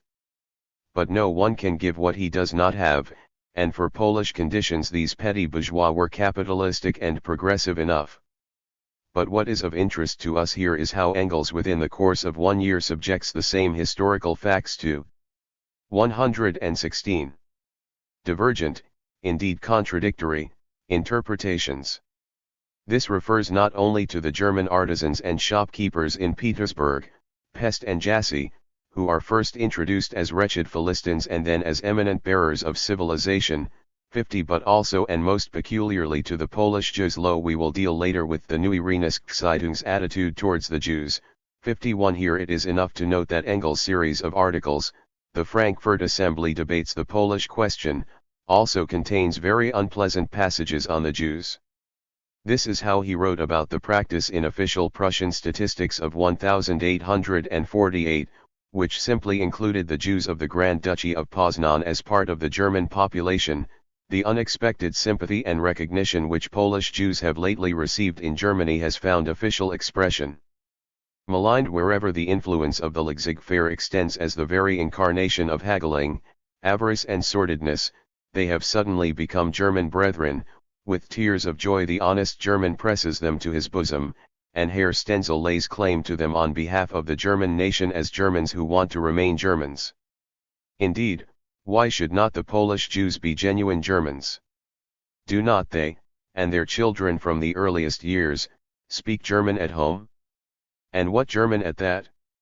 Incidentally, we would point out to Herr Stenzel that he might just as well lay claim to the whole of Europe, one half of America and even part of Asia. German, as everyone knows, is the universal language of the Jews. In New York and Constantinople, in St. Petersburg and Paris, the Jews, and their children from the earliest years, speak German at home, and some of them even a more classical German than the Poznan Jews. Elsewhere in his series of articles, Engels travesties Arndt's well-known song, So weit die Deutsche Zunge klingt, und Gott in Himmel Lieder singt. As far as a Polish Jew jabbers of German aspect, lends at high interest, falsifies money and weight, that is the extent of Herr Lichtenkuski's fatherland. Certainly the situation was not without its comic aspects. The sudden Jewish sympathies of such dyed-in-the-wool anti-Semites as the Prussian Junkers. And it is understandable that Engels could not let this pass without sarcasm. But how did Engels 3 years later in the New York Tribune evaluate the nationality of the Jews of Poland and other Slavic lands? We suddenly find that the same Jews are now in his eyes too a German element, and they serve as proof of the slow but sure advance of denationalization, i.e., the Germanization of the Slavic East. 54. In the meantime, as we know, Engels had also changed his opinion on the Polish question. 55. And the altered political demands led him to see even such subsidiary matters as the problem of Polish Jewry in a different light than he had previously. What conclusions can we draw from such obvious contradictions? Only this, that political newspaper articles, even when they are written by men like Engels and Marx, cannot be expected to contain the same measure of objectivity and exactitude as truly scientific works, and that therefore much of what Engels and Marx wrote about day-to-day political issues not only appears outdated today, but even in their own time it was wrong or at least debatable. Hence these articles can merely contribute to an understanding of Engels and Marx's errors. This, of course, also applies to a great many of their statements on the nationality struggle in Austria, Panslavism and so on. 56. And only if we carefully distinguish the essential from the non-essential, genuine historical understanding from the mere political utilization of history, only then can we succeed in penetrating to the real theoretical core of their views and arrive at an understanding of their scientific method. 8. The problem of the non-historic peoples and Engels' false prognosis. Hardly any other sociological problem is quite so tricky as the national question, rooted as it is so deeply in the sphere of emotions. This is demonstrated by the example of Engels' historical construction outlined in the preceding chapter. The starting point of this historical construction was the historic fact of the Slavic peoples' 1,000 years of subjection to the Germans and Magyars.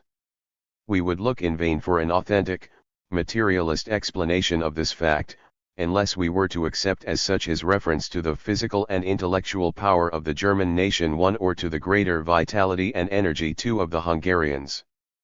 3. And yet what bold conclusions Engels draws from this 1,000 years of subjection in his articles on the Slavs. In his view, all history seemed to have been aimed at the creation and perpetuation of the spheres of influence as they existed in 1848. He praises the hegemony of the Germans and Hungarians as the victory of civilization over barbarism, and divides all the peoples of the Danube region into active and passive, leaders and led, progressive and reactionary.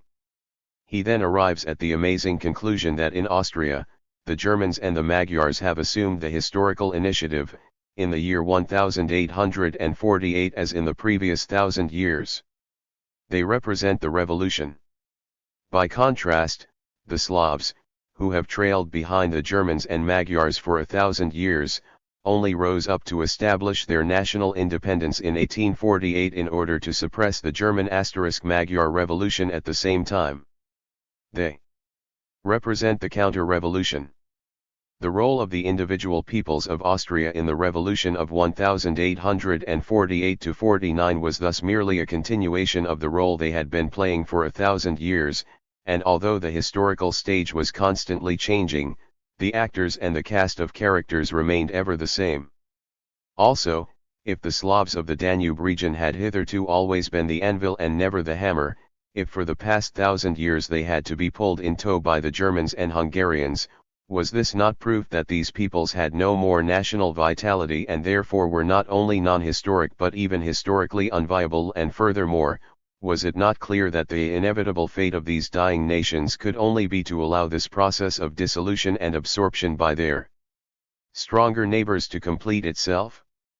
5. One could not, of course, expect the obstinate Slavic peoples to understand this and to renounce their nationality. On the contrary, stirred by a presentiment of their inevitable demise, they clung all the more desperately to their absurd nationality, in which they saw a bulwark against historical progress. But was this not the general characteristic of all the national refuse that the confused and plodding development of history left in its wake in every corner of Europe? There is no country in Europe, Engels wrote, that does not possess, in some remote corner, one or more ruins of peoples, left over from an earlier population, forced back and subjugated by the nation which later became the repository of historical development. 6. These remnants of a nation, mercilessly crushed, as Hegel said, by the course of history, this national refuse, is always the fanatical representative of the counter-revolution and remains so until it is completely exterminated or denationalized, as its whole existence is in itself a protest against a great historical revolution. In Scotland, for example, the Gaels, supporters of the Stuarts from 1640 to 1745. In France the Bretons, supporters of the Bourbons from 1792 to 1800. In Spain the Basques, supporters of Don Carlos. In Austria the Pan-Slav South Slavs, who are nothing more than the national refuse of 1,000 years of immensely confused development. It is the most natural thing in the world that this national refuse, itself as entangled as the development which brought it into existence, sees its salvation solely in a reversal of the entire development of Europe, which according to it must proceed not from west to east but from east to west, and that its weapon of liberation, its unifying bond, is the Russian knout. 7. In Engels' view, then, the counter-revolutionary conduct of the Austrian Slavs in 1848–49 was nothing exceptional. He believed, rather, that it only confirmed a general historical law, according to which dying nationalities have to remain counter-revolutionary to the very end, since their very existence is a protest against a great historical revolution. It is not difficult to see how shaky an argument Engels makes here and how arbitrarily he interprets the real course of history. To refute this, argument 1 does not even have to refer to later developments. It is enough to refer to events which occurred in Engels' own time, the Irish people's struggle for independence since the second half of the 19th century. For this was a nationality that had been just as counter-revolutionary as the Scottish Gaels ate during the Great English Revolution and consequently should have remained counter-revolutionary up to the very end of its existence. And furthermore, the reactionary conduct of the Highland Scots, the Bretons and, perhaps, the Basques proceeded, in the periods Engels refers to, not from the reactionary character of their nationality, but from specific social, economic and political conditions that drove this national refuse into opposition to the revolution. Thus the counter-revolutionary uprisings of the Highland Scots have to be explained in terms of a people still living within the clan organization and therefore opposing capitalist development, which would indeed use them ill in the end. The counter-revolution in Brittany, just as in neighboring Vendée, has to be understood above all as a result of the peculiar agrarian structure of this region and of the local peasantry's dissatisfaction with the early agrarian legislation of the French Revolution. And finally, as for the Basques, they supported Don Carlos because in Spanish absolutism they saw a threat to their fueros and to their altogether democratic 10 organizations of self-government. None of these three cases, then, offer any confirmation of Engels' thesis on the necessarily counter-revolutionary mission of the ruins of peoples.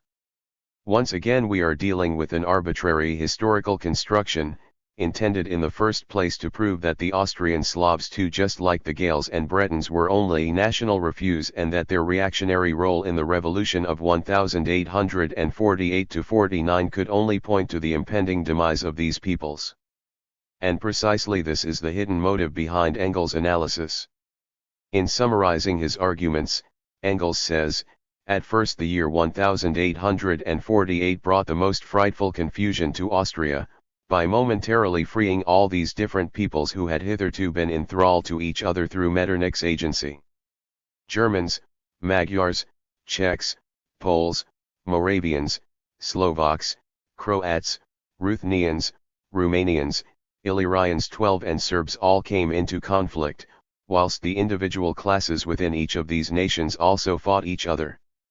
But order soon came into this confusion.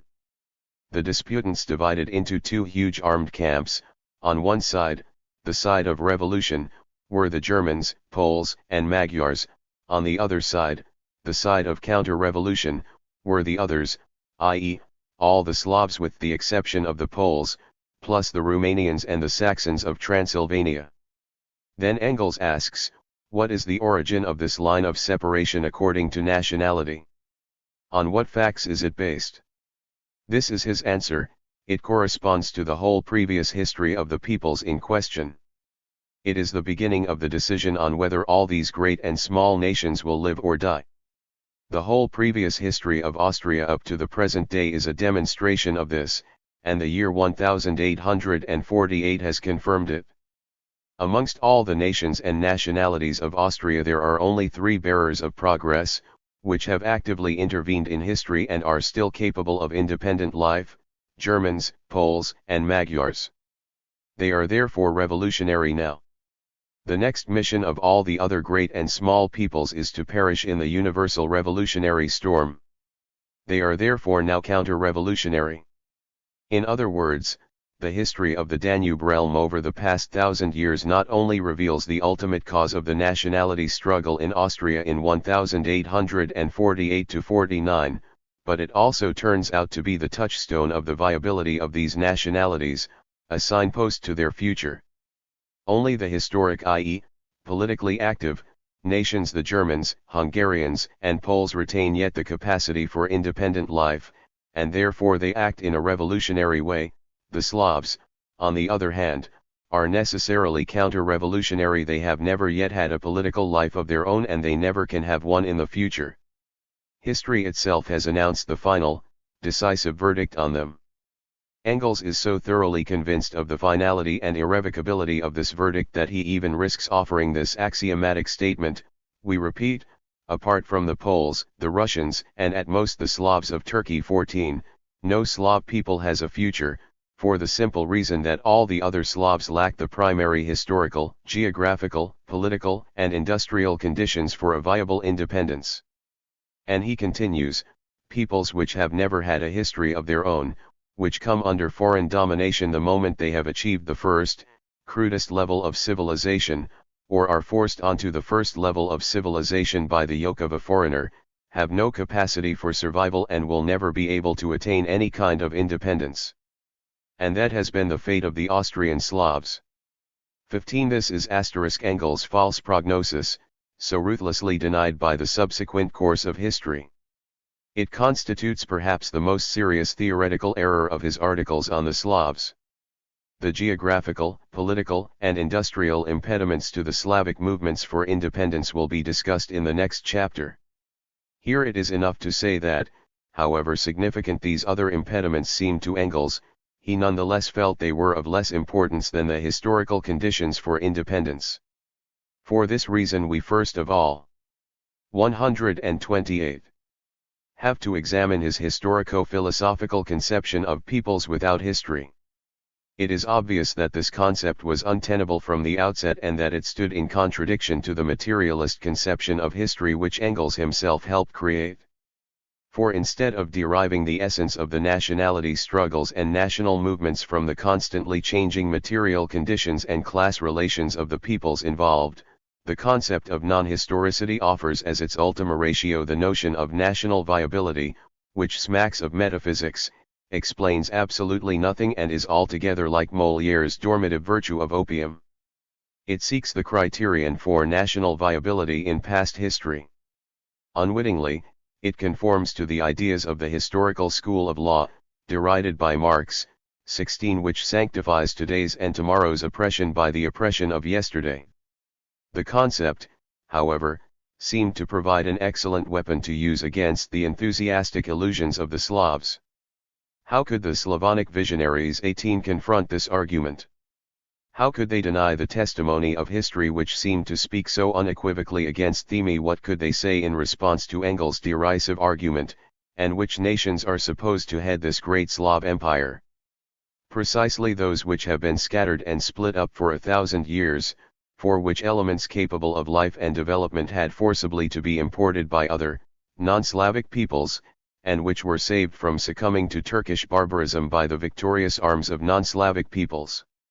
Small, powerless nationalities ranging in number from a few thousands to not quite 2 millions, everywhere separated from each other and robbed of their national strength. So weak have they become that, for example, the people which were most powerful and most terrifying in the Middle Ages, the Bulgars, now have a reputation in Turkey for their meekness and faint-heartedness and regard it as an honor to be called Dober Christian, good Christian. 20. And if 8 million Slavs, as Bakunin lamented, 21 had to allow the 4 million Magyars to impose their yoke on them for 8 centuries, this alone is sufficient proof that the few Magyars had more vitality and energy than the many Slavs. And finally, does not the fate of the 12 million Slavs, Wallachians, and Greeks who have been trodden underfoot by 700,000 Ottomans fight up to the present day speak loudly enough? Undoubtedly, before the tribunal of 1,000 years of history, Bakunin and the non-historic Slavs necessarily came off second best. But as powerful and irrefutable as these historical arguments against the Slavs appeared, just so weak were they in reality. Faced with their opponents' historical claims, which were covered with mold and reeked of old parchment, the Slavonic visionaries could oppose to them a fact that was very concrete and very much alive: the rebirth of their nationalities and languages. On the basis of this fact, they could have confidently answered the advocates of the historical principle with Engels' own words, which he once directed against Prussia's historical pretensions to the province of Poznan, and in general, what meaning has this rusted and rotted theory of claims, which, in the 17th and 18th centuries, served the purpose of covering up the naked commercial interests and rounding off one's lands?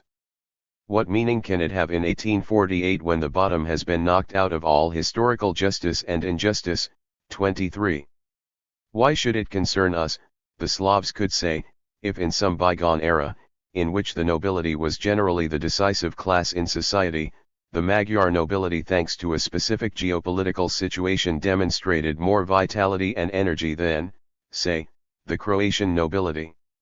We are alive, we want to stay alive, and that's that. But more than this, these visionaries could have turned the tables on their adversaries and attacked them with their own weapons. Because just as historic as the fact of the Slavs' 1,000 years of subjugation to the Germans and Hungarians was the fact that neither the Germans nor the Hungarians succeeded, despite this 1,000 years of subjection, in assimilating the non-historic Slavic peoples, all the Czechs, Slovenes, Croats, etc. From the standpoint of the historical method of argumentation, this could only mean that the Germans and Hungarians were not equal to their historic mission and consequently were obliged to give up their hegemony in the Danube region over the peoples they had subjugated. 24. But this is enough about the historical argumentation for the unviability of the non-historic peoples as it is presented in Engels' articles on the Slavs. 25. We have to reject this argumentation, since it represents a relic of the idealist interpretation of history and so has no place in Marxism. This does not mean, however, that we can simply relegate Engels as a theoretician of nationality to the ranks of the advocates of the historical principle. By no means. Because, first, in spite of all his emphasis on historical factors, Engels considered the present as decisive as the past in determining the destiny of the non-historic peoples. This present was in many respects such that it seemed to offer no chance of development to the peoples in question and therefore seemed to confirm the verdict of history.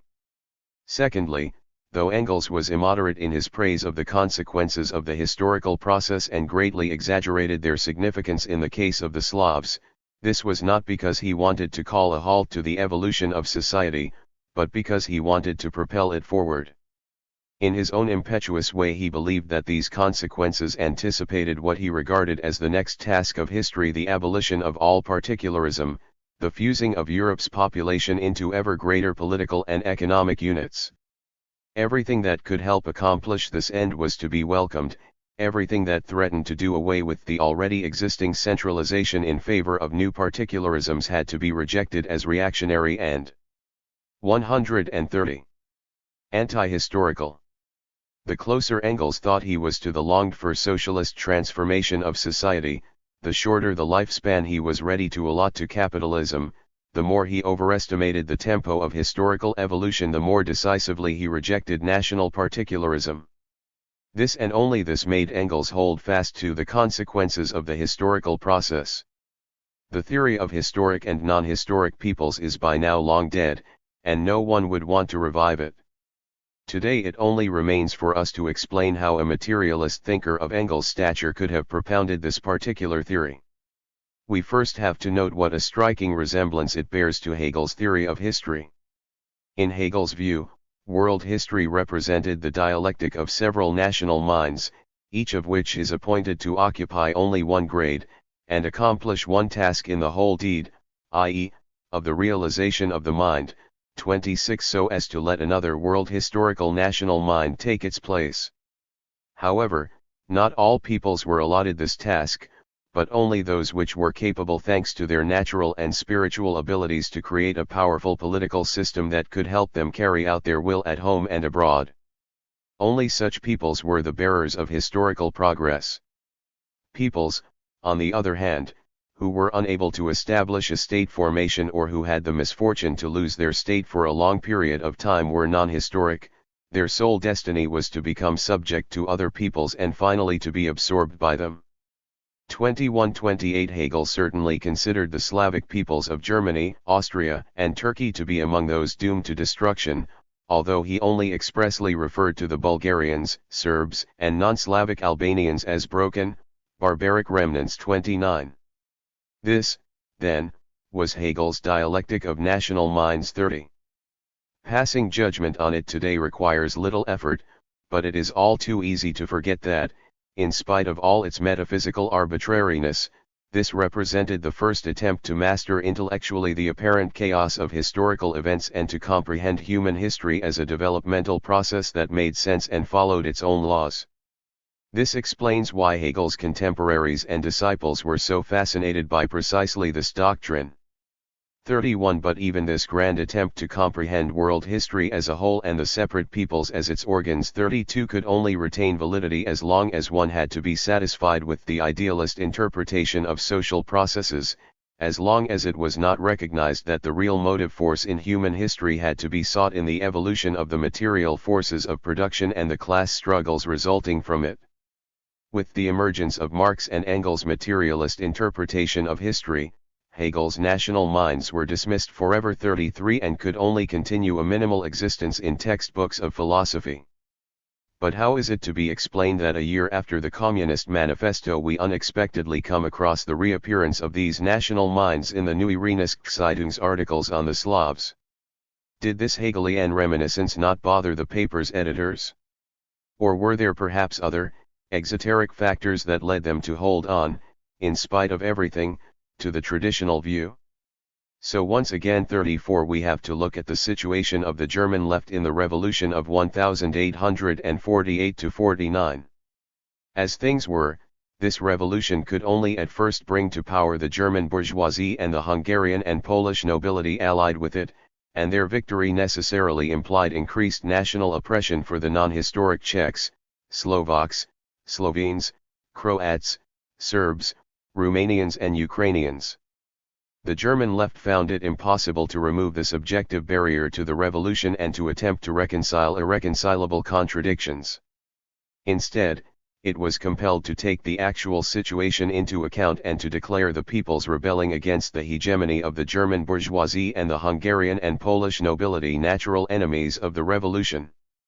It was compelled, in its practical politics, to counterpose entire revolutionary peoples to entire counter-revolutionary peoples. But this strange division by nation, instead of by social class, required justification. It had to be derived either from history or from the nature of these nations. In this situation it was only natural that the revolutionary left would fall back on the traditional Hegelian doctrine of historic and non-historic peoples. This flight into the realm of historical mythology allowed them to deceive themselves about the fatal objective difficulties surrounding the revolution. The Neue Rheinische found the Hegelian reminiscences extremely handy.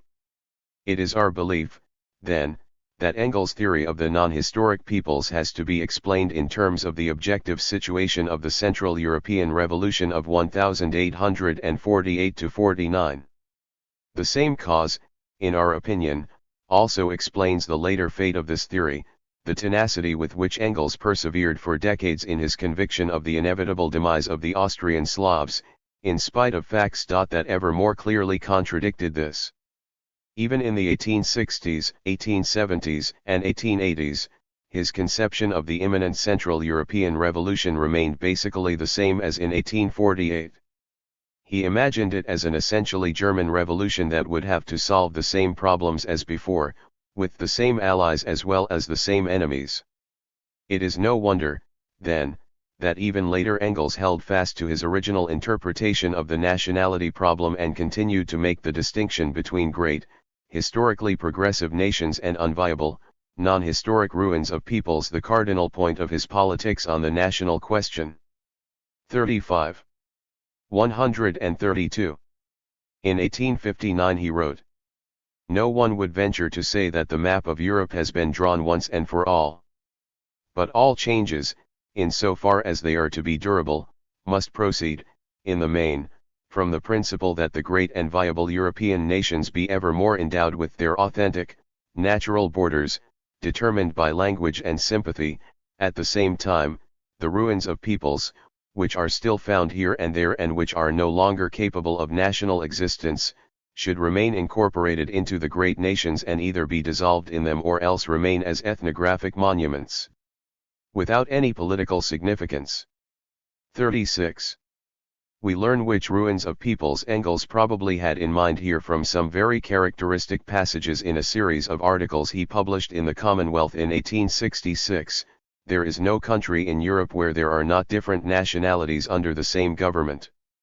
The Highland Gaels and the Welsh are undoubtedly of different nationalities to what the English are, although nobody will give to these remnants of peoples long gone by the title of nations, any more than to the Celtic inhabitants of Brittany in France. Here, then, we perceive the difference between the principle of nationalities 11 and of the old democratic and working class tenet as to the right of the great European nations to separate and independent existence. The principle of nationalities leaves entirely untouched the great question of the right of national existence for the historic peoples of Europe, nay, if it touches it, it is merely to disturb it. The principle of nationalities raises two sorts of questions: first of all, questions of boundary between these great historic peoples, and secondly, questions as to the right to independent national existence of those numerous small relics of peoples which, after having figured for a longer or shorter period on the stage of history, were finally absorbed as integral portions into one or the other of those more powerful nations whose greater vitality enabled them to overcome greater obstacles. The European importance, the vitality of a people is as nothing in the eyes of the principle of nationalities. Before it, the Romans of Wallachia, who never had a history nor the energy required to have one, are of equal importance to the Italians who have a history of 2000 years, and an unimpaired national vitality. The Welsh and Manxmen, if they desired it, would have an equal right to independent political existence, absurd though it would be, with the English what is panslavism, but the application, by Russia and Russian interest, of the principle of nationalities to the Serbians, Croats, Ruthenes, Slovaks, Czechs and other remnants of bygone Slavonian peoples in Turkey, Hungary, and Germany. If people say that to demand the restoration of Poland is to appeal to the principle of nationalities, they merely prove that they do not know what they are talking about, for the restoration of Poland means the re-establishment of a state composed of at least 4 different nationalities. Thus Engels. One must not, of course, fail to note that the article just cited dealt with 2 different questions: first, the question of the right of the oppressed non-historic peoples to demand political independence, to form their own national state, and secondly, the question of the historical viability, the national future of these peoples. Given the context of the time, one can all too readily understand Engels' struggle against the principle of nationalities and the use made of it by Russia and Bonapartism. One can also, for example, very well imagine that neither the Ukrainians nor the Belarusians and Lithuanians were mature enough to form their own states in 1866. From this, however, it does not at all follow that one had good reason at that time to consider these peoples destined to perish. But Engels' talk of relics and remnants of peoples long gone by, as well as his comparison of the Serbs, Croats, Ruthenians, Slovaks, Czechs, etc., with the Manxmen and Welsh, leave no doubt about his views on this matter. They clearly show that not only in the revolutionary years of 1848 to 49, but also a few decades later, Engels denied the national future of these peoples and counted on their absorption, their assimilation by the great historic nations. This tendency is discernible in all of Engels' statements on the national question, and we can find echoes of it even in his letters to Bernstein and Koskai. For so, even 2 or 3 decades later, Engels' views amounted to a rigorous rejection of the Slavic liberation movements. In essence, his views were like a sign inscribed, "Non-historic peoples not admitted." He condemned these movements always as movements that would tend to undo what 1,000 years of history have created, that could not be realized without sweeping from the map Hungary, Turkey, and a large part of Germany. For Engels did not recognize that sweeping these powers from the map was objectively necessary and therefore also historically progressive. This constituted the greatest error in his theory of nationality. 9. The realistic side of Engels' prognosis. Up to this point we have dealt only with the historical foundation of Engels' prognosis.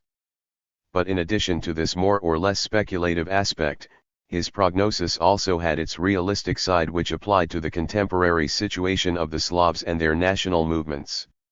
We refer here to the primary, geographical, political, industrial conditions for a viable independence, one from the lack of which, just as from the non-historicity of the Austrian Slavs, Engels derived the inevitable failure of their aspirations. In his articles on the Slavs, we find passages dealing with this realistic aspect, if the Austrian Slavs formed a compact mass like the Poles, Magyars, or Italians, if they were in a position to gather from 12 to 20 million people in a state, their claims would have a serious character despite everything. But the actual situation is the precise opposite of this. The Germans and the Magyars have inserted themselves between the Slavs like a broad wedge up to the outermost end of the Carpathians, almost up to the Black Sea. They have separated the Czechs, Moravians, and Slovaks from the South Slavs by a zone some 60 to 80 miles wide. 5.5 million Slavs live to the north of this zone, 5.5 million Slavs live to the south of it. They are divided by a compact mass of 10 to 11 million Germans and Magyars, who are allies by history and by necessity. 2. What strikes us first in this passage is the emphasis on the necessary alliance of the Germans and Hungarians against the Slavs.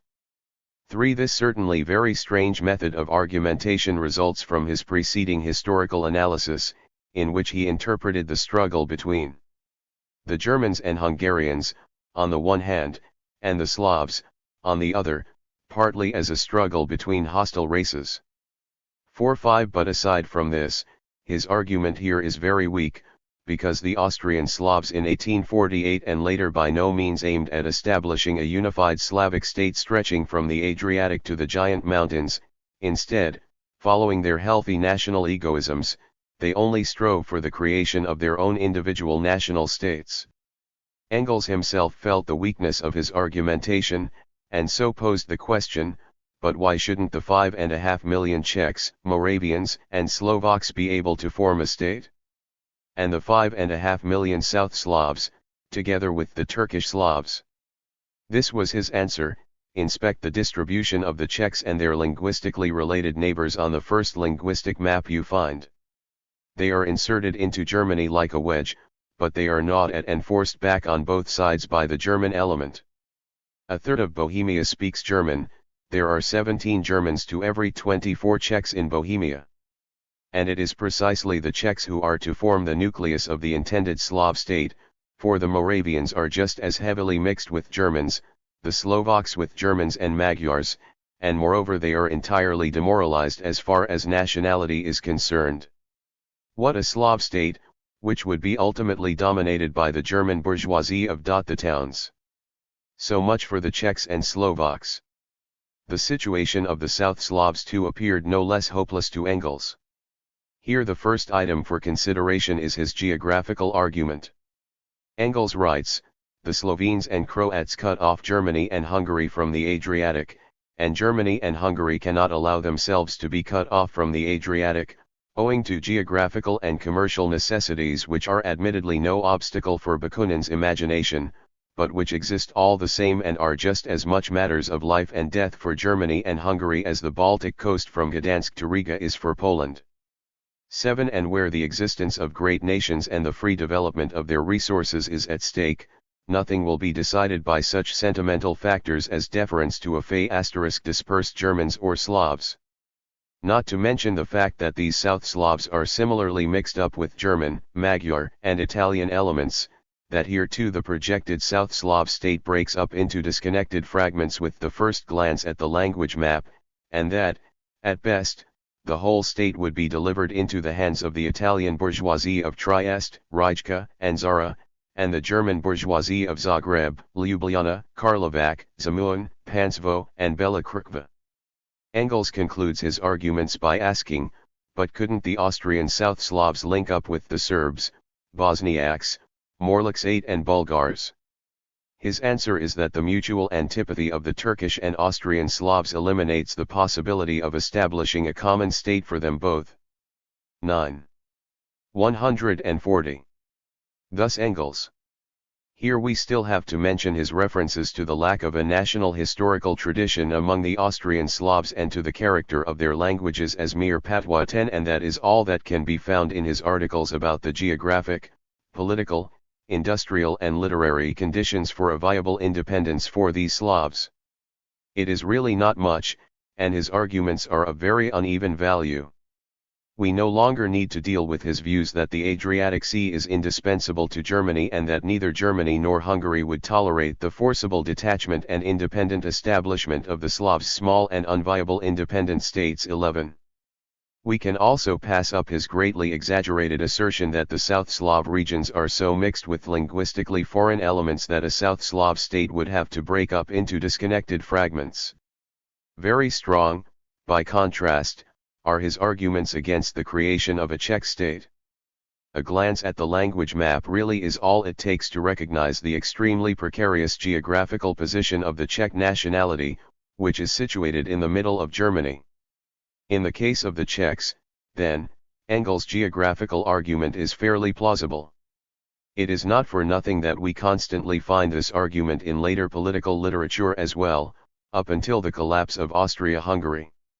12. And although recent history has invalidated Engels' thesis on the impossibility of an independent Czech state, it has also in a certain sense proved him right. 13. For the Czechoslovak state created in 1918 was not set up as a national state, but as a multinational state, and even as such it was only able to hold its ground for a relatively short period of time. And if now the Czechs have resorted to the dubious measure of evacuating 3.5 million Sudeten Germans, this only proves that geography was against them. And for this very reason they are trying to escape from their unfortunate situation by a forcible amendment of their demographic situation.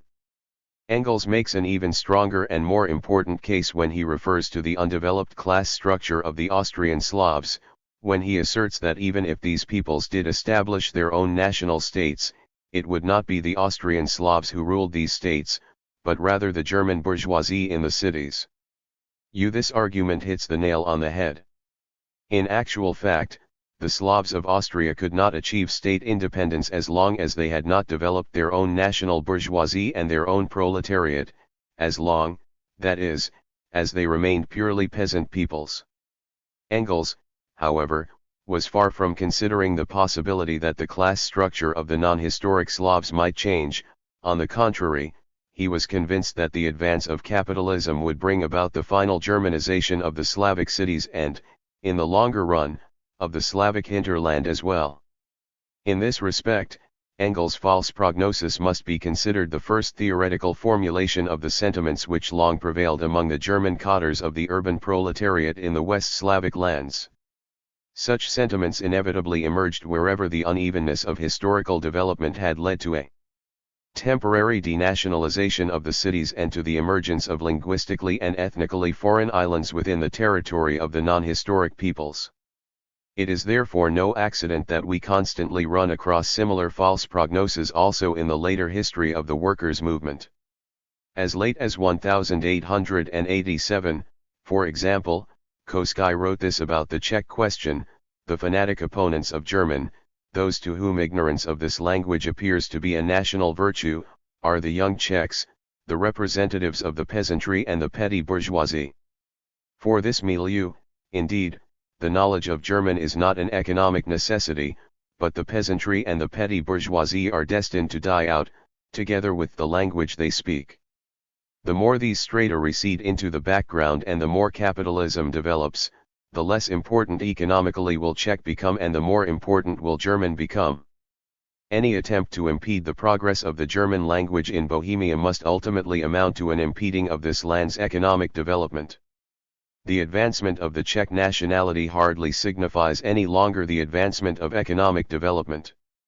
And that same year, Victor Adler argued in Vienna's Gleichheit that for Austria the language of social democracy is German, because only the knowledge of this language gives workers freedom of movement and access to socialist literature. As Germans, Adler said, we can be indifferent whether the Czechs learn German or not, but as social democrats we must wish them to do so. 16 The two most representative social democrats of Austria express here, albeit in a very vulgarized form, the very same viewpoint that Engels had used as the basis of his prognosis. We run across almost identical arguments, however, in the Polish and Russian socialist movement as well. For example, when Rosa Luxemburg opposed the recognition of a separate delegation of Lithuanian social democracy at the 1904 International Socialist Congress, she argued thus: as far as I am aware, the indigenous Lithuanian population, of whom the organ of Lithuanian social democracy, Darbininkai Balsas, spoke, is mainly restricted to the peasantry, while at most only the most backward of the Ubans workers use the Lithuanian language.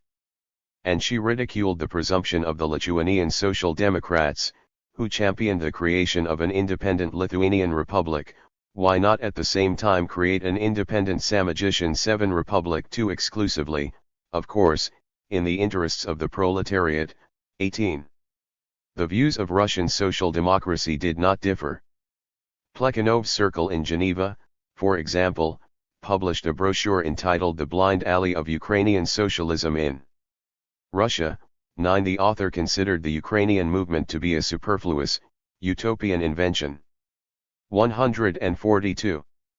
The abolition of serfdom, universal conscription, the development of commerce and industry, the steady growth of the homeless agrarian proletariat, the influence of the administration, railroads, and schools, the influence of the church and religious sects, the influence of urban life and civilization. These are the factors that have definitively merged the rural population of Ukraine, even linguistically, into a sphere of influences shared with Russia.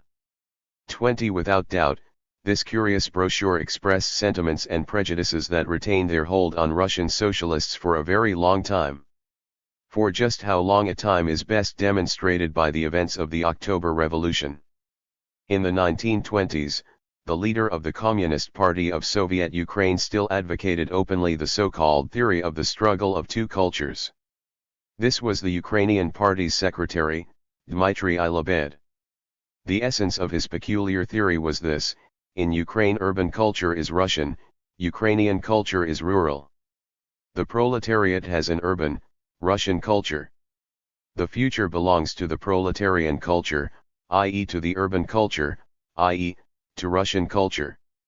Life itself will effect an assimilation of the Ukrainian language to Russian, a union of proletarian and peasant, urban and rural, Ukrainian and Russian cultures into a single culture, namely, Russian culture. The country's industrial development dictates the ascendancy of the urban, proletarian, that is, Russian, culture. Therefore, though at present the Communist Party helps the peasant to develop his rural Ukrainian culture, it must work towards the inevitable victory of Russian culture in the struggle between these cultures, a struggle that is rooted in the very life of our country. 21. The purpose of this whole digression was to show how much Engels' error was conditioned by the times and how deeply this error was rooted in the actual situation that the early workers' movement faced. Nonetheless, alongside the assimilation of the cities and the industrial population, there were also at work, even then, strong countervailing tendencies which manifested themselves in the national awakening of the non-historic peoples. The support these national movements found and their evident potential to develop into a real power seemed to admit of a simple explanation: as the capitalist mode of production gained ground and changed the peasant's relation to the landlord, it also woke the peasants 22 from their centuries-long slumber and it drove them into the modern movement. And since the movement of the peasants, who are always the bearers of national and local narrow-mindedness, is necessarily a local and national movement, the old national conflicts re-emerged at the same time. 23. But the peasantry as a class could be considered historically obsolete, and so too could the national movements which represented the Slavic peasants. Here another question crops up again, one that Engels himself has posed. In August 1848 he wrote, "The big agrarian countries between the Baltic and the Black Sea can free themselves from patriarchal feudal barbarism only by an agrarian revolution, which turns the peasants who are serfs or liable to compulsory labor into free landowners, a revolution which would be similar to the French Revolution of 1789 in the countryside." 24. It was precisely the agrarian revolution that Engels saw as the surest guarantee of the re-establishment of an independent Poland. What is the reason for the inexorable, the iron necessity for Poland's liberation? It is the fact that the rule of the aristocracy in Poland is today just as antiquated and hollow as was the democracy of the lower nobility in 1772. It is the fact that the establishment of a form of agrarian democracy has become vital to Poland, Not only politically but also socially, the fact that agriculture, the source of existence of the Polish people, will be ruined, if the peasants who are serfs or liable to labor services, do not become free landowners, and the fact that an agrarian revolution cannot possibly be carried through without simultaneously winning a national existence. Engels' argument raises these questions: why should not the same also hold true for the Slavic regions of Austria, Hungary, and Turkey? Was not agrarian democracy a vital social concern in these regions as well? Why would not the achievement of such democracy have led hereto to winning a national existence, and why was this a possibility for Poland alone? The Polish nobility's struggle against the three autocrats of the East was, of course, inextricably bound up with the course of democracy and revolution in Central and Western Europe. But was there more to it than that? At least Engels thought so. The old Poland of the nobleman's democracy died and was buried long since, but the hero of this tragedy 26 has produced a strapping son, who is still only preparing to act out his drama and to put his shoulder to the revolving wheels of history, but who is bound to achieve success. This son is the Poland of peasant democracy. 27 But Engels was to be cruelly disappointed in this hope. However unflinching the Polish nobles were in the fight for their country's independence, they were never ready to relinquish their class rule over the peasantry, and they were in no hurry for peasant democracy to take hold in Poland. 28 Yet, these allusions help us to understand why Engels made an exceptional case of Poland, and only in the case of Poland derived the necessity of an independent national existence from the necessity of agrarian democracy. By contrast, he felt that the non-historic Slavic peasant peoples would obviously share the fate of the Provençals, who ultimately became Frenchmen during the French Revolution and in 144. Reparation for their nationality received democracy from the convention. 29 But was not this perspective too based on equally hopeless illusions? How could the Hungarian and Polish landed nobility bring agrarian democracy to the Serbian, Slovak, Romanian, and Ukrainian peasant masses if they did not even concede such democracy to their own peasantry? Moreover, neither did the German bourgeoisie exhibit the slightest desire to compensate the Slavic peasant peoples in this way for the loss of their nationality. Notwithstanding the illusions Engels held about the revolutionary mission of Hungarian and Polish noble democracy, he recognized already in 1848 the interrelation between the agrarian revolution and the national question. Only by following in his footsteps could Engels' Austrian disciples, Koskai and Bauer, later explain the national rebirth of the Slavic peasant peoples as the result of the way capitalist development changed their social structures. Engels himself, to be sure, could not comprehend the historical inevitability of this process. In fact, he had to misunderstand it. This was not only because the process was then still in its most embryonic stages. Much more important and essential were the reasons already adduced. First, the situation during the Revolution of 1848 was complex and confusing, and the counter-revolutionary role of the Slavic peoples made a correct and objective evaluation of the Slavic question extremely difficult, especially for a German revolutionary. Secondly, at that time the historic nations still had a real chance to attach the peasant masses of the non-historic peoples to themselves. Bold revolutionary politics and the implementation of agrarian democracy by the historic nations could have induced the non-historic peoples to abandon their national separatism. 30 But we are now touching upon a question that deserves separate treatment. 10 The peasant question and the national question. Whatever importance one assigns to each of the individual factors that influenced the nationality politics of the Neue Rheinische-Zeitung, at least this much is clear: since Engels absolved the Germans and Hungarians of their sins of oppression against the Slavs, and since he denied the subjugated Slavic peoples any right to their own national existence, he necessarily could not find the path to understanding the nationality problems of Austria. In particular, he could not, with this viewpoint, bring himself to admit that those sins of oppression were among the most decisive causes of the defeat of the Revolution of 1848–49. The revolution was wrecked as much by the Germans' aspirations for supremacy over the Czechs and Italians and by the Hungarians' aspirations for hegemony over the Croats as by the Slavs, counter-revolutionary conduct, which was a reaction to these aims, and, as Koski rightly stressed, these experiences offered a single lesson for the future: every modern revolutionary movement does great harm to itself when it abandons the internationalist position of the self-determination of nations. But, the Neue Zeitung's error was graver, its origins lay deeper than one generally assumes. Behind the false evaluation of the national struggles of 1848-49 lay the failure to recognize the social contradictions at the root of these struggles. Reading Engels' articles against the Slavs, one cannot but notice how, on the one hand, he ridicules the internal weakness of the Slavic national movements and their lack of a mass base, but on the other hand, he ascribes to these same Slavic movements an uncanny power to determine the outcome of the 150. Austrian Revolution and to bring about its defeat. 3. How can this be reconciled? And when is Engels closer to the truth, when he underestimates or when he overestimates the strength of the Slavs' national movements? Strangely enough, he seems to be right in both cases. The peasant masses, the main component of Austria's non-historic peoples, were indeed as yet very little nationally conscious in 1848. Their national consciousness was at most of a purely negative nature. It was merely a consciousness that they spoke a different language and, in some cases, belonged to a different religion than did their landlords. This was true of the Serbian, Slovene, Ukrainian, Slovak and even Czech peasant masses.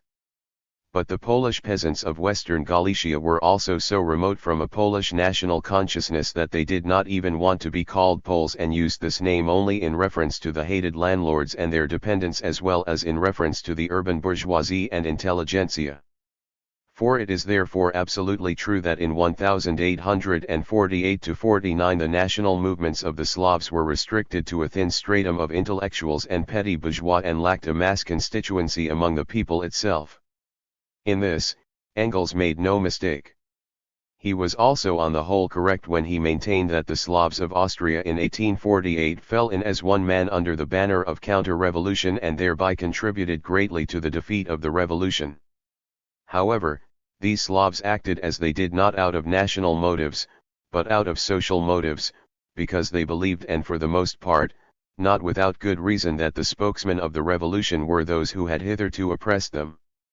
The best proof of this is the conduct of the Polish peasants of Galicia, who though they belonged to what the Neue Zeitung called a revolutionary nation nonetheless, without exception, were just as loyal to the emperor and just as counter-revolutionary as their Ukrainian counterparts. The Hungarian peasants were not much different in this respect either. Not infrequently, in the midst of the national revolution, they had to be pacified by the revolutionary Kossuth regime. 6. In short, the division into hostile camps in Austria in 1848-49 proceeded less along national than along class lines. The throttling of the Austrian Revolution should be ascribed LE-SS to the willing assistance of Slavdom, the traitor to the revolution, than to the Slavic and non-Slavic peasantry. But what caused this peculiar constellation of social forces in the Austrian Revolution of 1848-49, and why did this constellation 151 simultaneously manifest itself as a division among nations? What circumstances made possible this unnatural alliance between the imperial feudal reaction and the Slavic as well as non-Slavic peasant masses? Was this inevitable? Or could the revolutionary forces have pursued some other policy that would have averted the peasantry's defection to the camp of the counter-revolution? In Marxist literature, regrettably, the question has not yet been thoroughly examined. The defection of the peasants is usually represented as a predetermined, inevitable consequence of their contentment once feudal duties had been abolished. 7. But otherwise most authors are satisfied to repeat the cliché about revolutionary and counter-revolutionary nations, without looking more closely at the class contradictions expressed in the national struggles of 1848-49 and to seek in these contradictions the basis for this peculiar national division. To our knowledge, only Rosa Luxemburg attempted to deal with this question from a socio-economic standpoint. In her view, The Pan-Slavic counter-revolution of the South Slavs in 1848 was the expression of the opposition on the part of conservative peasant lands, with a natural economy, to the advance of capitalism, which was crushing them. This interpretation, the core of which can already be found in Engels' critique of Panslavism, no doubt contains a grain of truth, but that's all just a grain. One must not forget that, in spite of the backwardness of most of Austria's Slavic regions in the mid-19th century, the peasant masses of these regions were for the most part engaged in the most bitter opposition to their landlords. The conduct of these peasant masses in 1848–49, therefore, had much more to do with their opposition to the nobility and feudalism than with their opposition to the advance of capitalism. What Marx and Engels said in 1847 about the Galician peasants applied as well to all of Austria's restive peasants. For them, the question of property was reduced to the transformation of feudal landed property into small bourgeois land ownership, and consequently these peasants constituted an undeveloped, but nonetheless revolutionary element. 10. And if, even so, the peasants during the revolution became the most reliable supporters of the reactionary forces, then this was because, in complete contrast to the French Revolution, at the time of the Austrian Revolution of 1848–49 there was no social class ready and able to lead the peasant masses and to implement a truly radical solution to the peasant question. It was obvious that this could not be expected of the Hungarian and Polish nobility. 12. But even Austria's miserable German middle class 13 proved to be terribly feeble and short-sighted in this regard.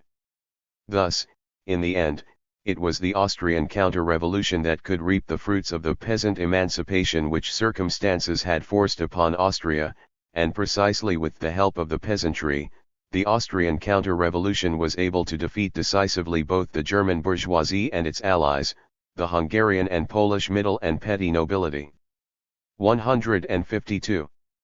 We have already noted 14 that even the extreme left of the 1848 revolution, whose organ was the Neue Rheinische, was unable to evaluate correctly the enormous significance of the peasant question in Austria, and that one would search the Neue Rheinische in vain for an analysis of Austrian agrarian problems, for a concrete program on the Austrian peasant question, or even for substantive articles and reports on these matters. The newspaper's attitude seems to confirm Bakunin's opinion that the decisive error of the German revolutionaries of 1848–49 was their underestimation of the peasant question. 15. But it was not easy for them to arrive at a correct appreciation of the peasant problem. It has already been stressed how difficult it was for the German bourgeoisie and its allies, the Hungarian and Polish nobility, to give up their national privileges in order to save the revolution.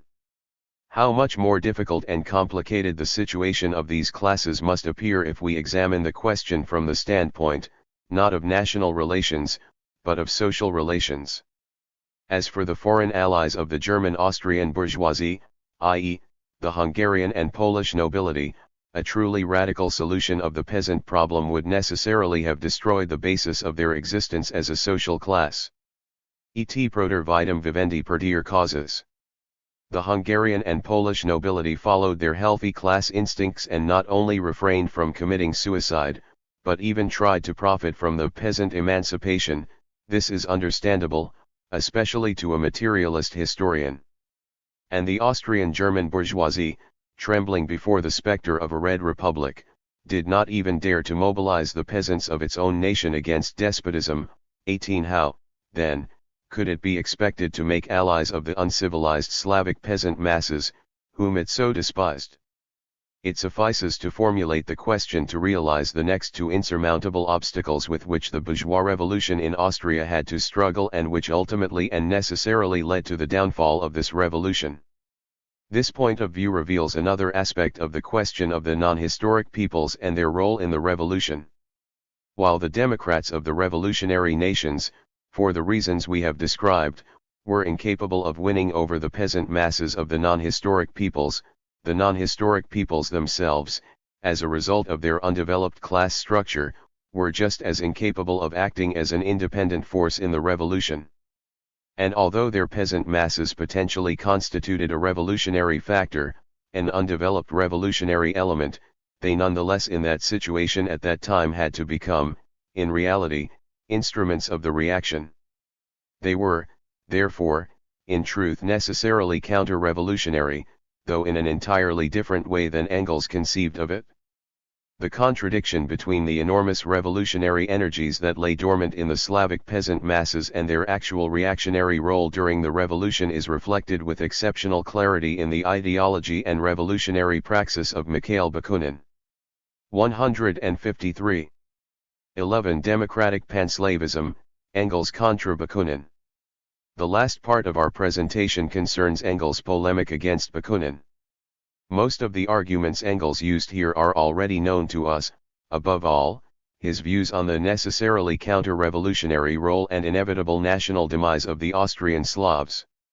Several important points, however, still require clarification. Engels' polemic was directed against Bakunin's brochure, Aufrufen die Slaven. In this work, which was written after the Slavic parties joined the reactionary camp, the future ideologue of anarchism aimed at building a bridge between Slavdom and the revolution, he sought to convince the Slavs of the necessity of active support for the German and Hungarian Democrats, and at the same time he tried to convince these Democrats of the justice of Slavdom's national political postulates. This was truly a labor of Sisyphus.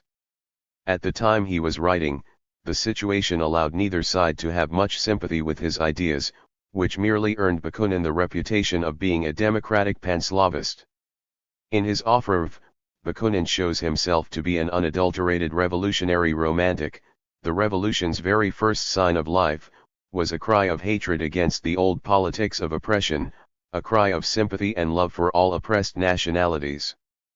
Peoples, who for so long had been towed by the rope of hypocritical and treacherous diplomacy, finally felt the shame with which the old diplomacy had laden mankind, and recognized that the welfare of nations would never be secure as long as anywhere in Europe a single people lives under oppression, that the freedom of peoples, in order to take root anywhere at all, must take root everywhere. And for the first time they have demanded, as if with one voice, authentic freedom for all men, for all peoples, true and complete freedom, freedom without reservation, without exception, without restriction. Away with oppressors, was the cry which resounded as from a single mouth. Hail to the oppressed, the Poles, the Italians and all. No more wars of conquest, but just the one last war, fought out to the end, the good fight of the revolution for the final liberation of all peoples. Down with the artificial barriers which have been forcibly erected by congresses of despots in accordance with so-called historical, geographical, commercial, and strategic necessities.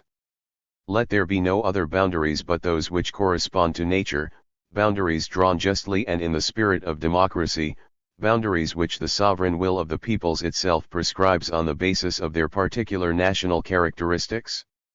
This is the call which issues forth from all peoples. The brochure goes on to say, a new day has broken, a blood-red dawn of the springtime of peoples. The old state politics has sunken into nothingness, a new politics has come to life, a politics of peoples. Out of the plenitude of its own power, the revolution proclaimed the dissolution of the despotic states, the dissolution of the Prussian kingdom, the dissolution of Austria, this monster made up of the most diverse nationalities forced together through cunning, violence and crime, the dissolution of the Turkish Empire, in which barely 700,000 Ottomans trampled on a population of 12 million Slavs, Wallachians, and Greeks, finally, the dissolution of the last consolation of despots, the last treacherous bulwark of a diplomacy that has had its head bashed, the Russian Empire, so that the three nations it has enslaved, the Great Russians, Little Russians, and Poles left to themselves, might extend a free hand to the rest of their Slavic brothers. Thus the whole north and east of Europe have been dissolved, overthrown and reconstructed. Italy has been liberated, and the ultimate aim of all this has been the general federation of European republics.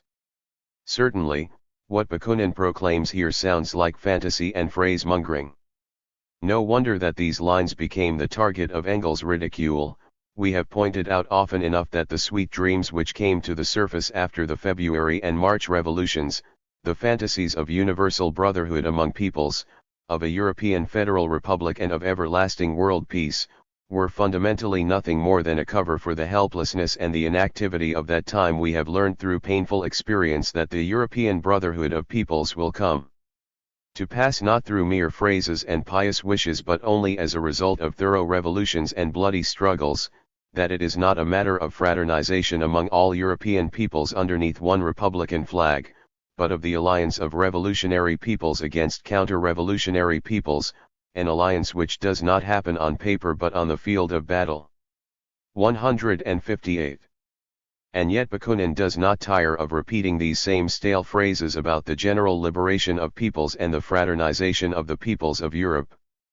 There is no mention here of the obstacles which are really in the way of such a general liberation, of the utterly different levels of civilization of the individual peoples and the equally different political needs conditioned by those levels. The word freedom replaces all of this. Of reality itself there is either no discussion at all, or, in so far as it does come into consideration, it is portrayed as something absolutely abominable, the arbitrary creation of congresses of despots and diplomats. The supposed will of the people confronts this bad reality with its categorical imperative, with its absolute demand for plain and simple freedom. We have seen, Engels continues, who was the stronger. The supposed will of the people was duped so outrageously precisely because it accepted such an imaginary abstraction from the conditions which actually existed at the time. And if Bakunin, giving free rein to his fantasy, was proclaiming whole empires dissolved by the revolution, this was indeed precisely the worst feature of the revolution, that it proclaimed the dissolution of the despotic states out of the plenitude of its own power, but at the same time did riot move a muscle out of the plenitude of its own power to execute its decree. Justice, humanity, liberty, equality, fraternity, independence, Engels scoffs, so far we have found nothing more in the Pan-Slav manifesto than these more or less moral categories, which admittedly sound very fine, but prove absolutely nothing in historical and political matters. The Pan-Slavists could have learned something about their illusions from the role the mass of the Slavs has played since the Prague Congress. They could have realized that there is nothing to be achieved against iron reality with all the pious wishes and beautiful dreams in the world, and yet they come to us now, in January 1849, with the same old phrases about whose content Western Europe was disillusioned by a most bloody counter-revolution, too. Thus the positions of the two opponents. One must admit, the superiority of Engels' argumentation is immediately apparent. It is simply the superiority of his materialist method over Bakunin's idealist approach, which frequently resorts to concepts of natural rights. It is not reality that has to be set right according to eternal principles, but the other way around. Principles are only justified in so far as they are rooted in reality, in the material conditions of life. By concentrating on this difference of methodology, Engels strikes Bakunin at his weakest point. But should we be completely content today with emphasizing the preeminence of Engels' method, as were earlier Marxist authors? Should we not rather test the manner in which Engels here applies his method and the political aims it served in this instance? It is true that Bakunin brochure contains more revolutionary pathos than logic, more poetry than truth. His summons to the Slavs to plunge head over heels into the revolution was an empty phrase. Just such a phrase, too, was his proposition to recall the Slavic soldiers from Italy and Austria in order to set up a revolutionary Slav army. These appeals were altogether addressed to a vacuum, to some totality existing only in the mind but not in reality, to an imaginary phantom, and therefore the appeals themselves were illusionary and not in the least useful to the revolution in its hard and cruel struggle with real not imaginary enemies. And yet, undoubtedly, behind Bakunin's illusion there was also something powerful, something very real. This was a vision, an inspired presentiment of the historical process that would finally lead the Slavic peoples to a new life, to an independent existence. However odd it may seem, in this great controversy the political romantic Bakunin proved victorious over the political realist Engels, not because, but in spite of, his inverted way of thinking, and Engels remained in the wrong, in spite of his superior method. This is not to say that method is irrelevant or that we have to rank intuition as the equal of scientific knowledge. It only goes to show that even great thinkers form their theorems not from their free initiative, but according to immediately present, given and inherited conditions. Therefore Engels adhered to the inherited concept of the civilizing mission of the Germans in the Danube region and the inevitable national extinction of the Austrian Slavs. Therefore he unconditionally rejected the right of self-determination that Bakunin proclaimed for the non-historic Slavic peoples, and therefore, finally, he defended historical, geographic, commercial, strategic necessities and other results of 1,000 years of history. Engels heaps scorn on Bakunin's struggle against these necessities. Just one word about the universal brotherhood of peoples and the drawing of boundaries, which the sovereign will of the peoples itself prescribes on the basis of their particular national characteristics. The United States and Mexico are two republics, the people are sovereign in both of them. How did it happen that a war broke out over Texas between these republics, which are supposed to be united and federated according to the moral theory? How did it happen that the sovereign will of the American people, supported by the courage of the American volunteers, moved the naturally drawn boundaries some hundreds of miles further south for reasons of geographical, commercial, and strategic necessity? And will Bakunin reproach the Americans with this war of conquest, which admittedly gives a hard knock to his theory based on justice and humanity, but which was waged simply and solely in the interests of civilization? Or is it perhaps a misfortune that magnificent California was snatched from the lazy Mexicans, who did not know what to do with it? Or that the energetic Yankees are increasing the means of circulation by the rapid exploitation of the Californian gold mines, have concentrated a thick population and extensive commerce on the most suitable stretch of the Pacific coast within a few years, are building big cities, opening steamship communications, laying a railway from New York to San Francisco, opening the Pacific for the first 160 time to actual civilization and are about to give world trade a new direction for the third time in history? The independence of a few Spanish Californians and Texans may suffer by this, justice and other moral principles may be infringed here and there, but what does that matter against such world historical events? 5. It is evident that here Engels goes too far. In order to refute the moral theory, which derived the principle of the self-determination of peoples from eternal human rights, he also denies this principle as such. He denies the necessity of borders which the will of the peoples itself prescribes, and he finds it necessary even to justify annexations in so far as they take place in the interests of civilization. Moreover, the example which he uses is particularly ill-chosen. The province of Texas, the object of contention in the war between the United States and Mexico, was of enormous size. But in 1836, when it broke away from Mexico, Texas only had about 38,000 inhabitants, most of whom were immigrants from the United States. It was, therefore, a colonial region in the strictest sense of the word. As for California, which was taken from the lazy Mexicans in consequence of the war, there were barely 15,000 Mexicans in this whole immense territory in 1846. These were not the sort of conditions that allowed one to speak either of the right of self-determination or of the violation of that right. This example was even less cogent as far as the argument about civilization was concerned. The immigrants from the United States who rose against Mexico in 1836 were planters, owners of Negro slaves, and their main reason for revolting was that slavery had been abolished in Mexico in 1829.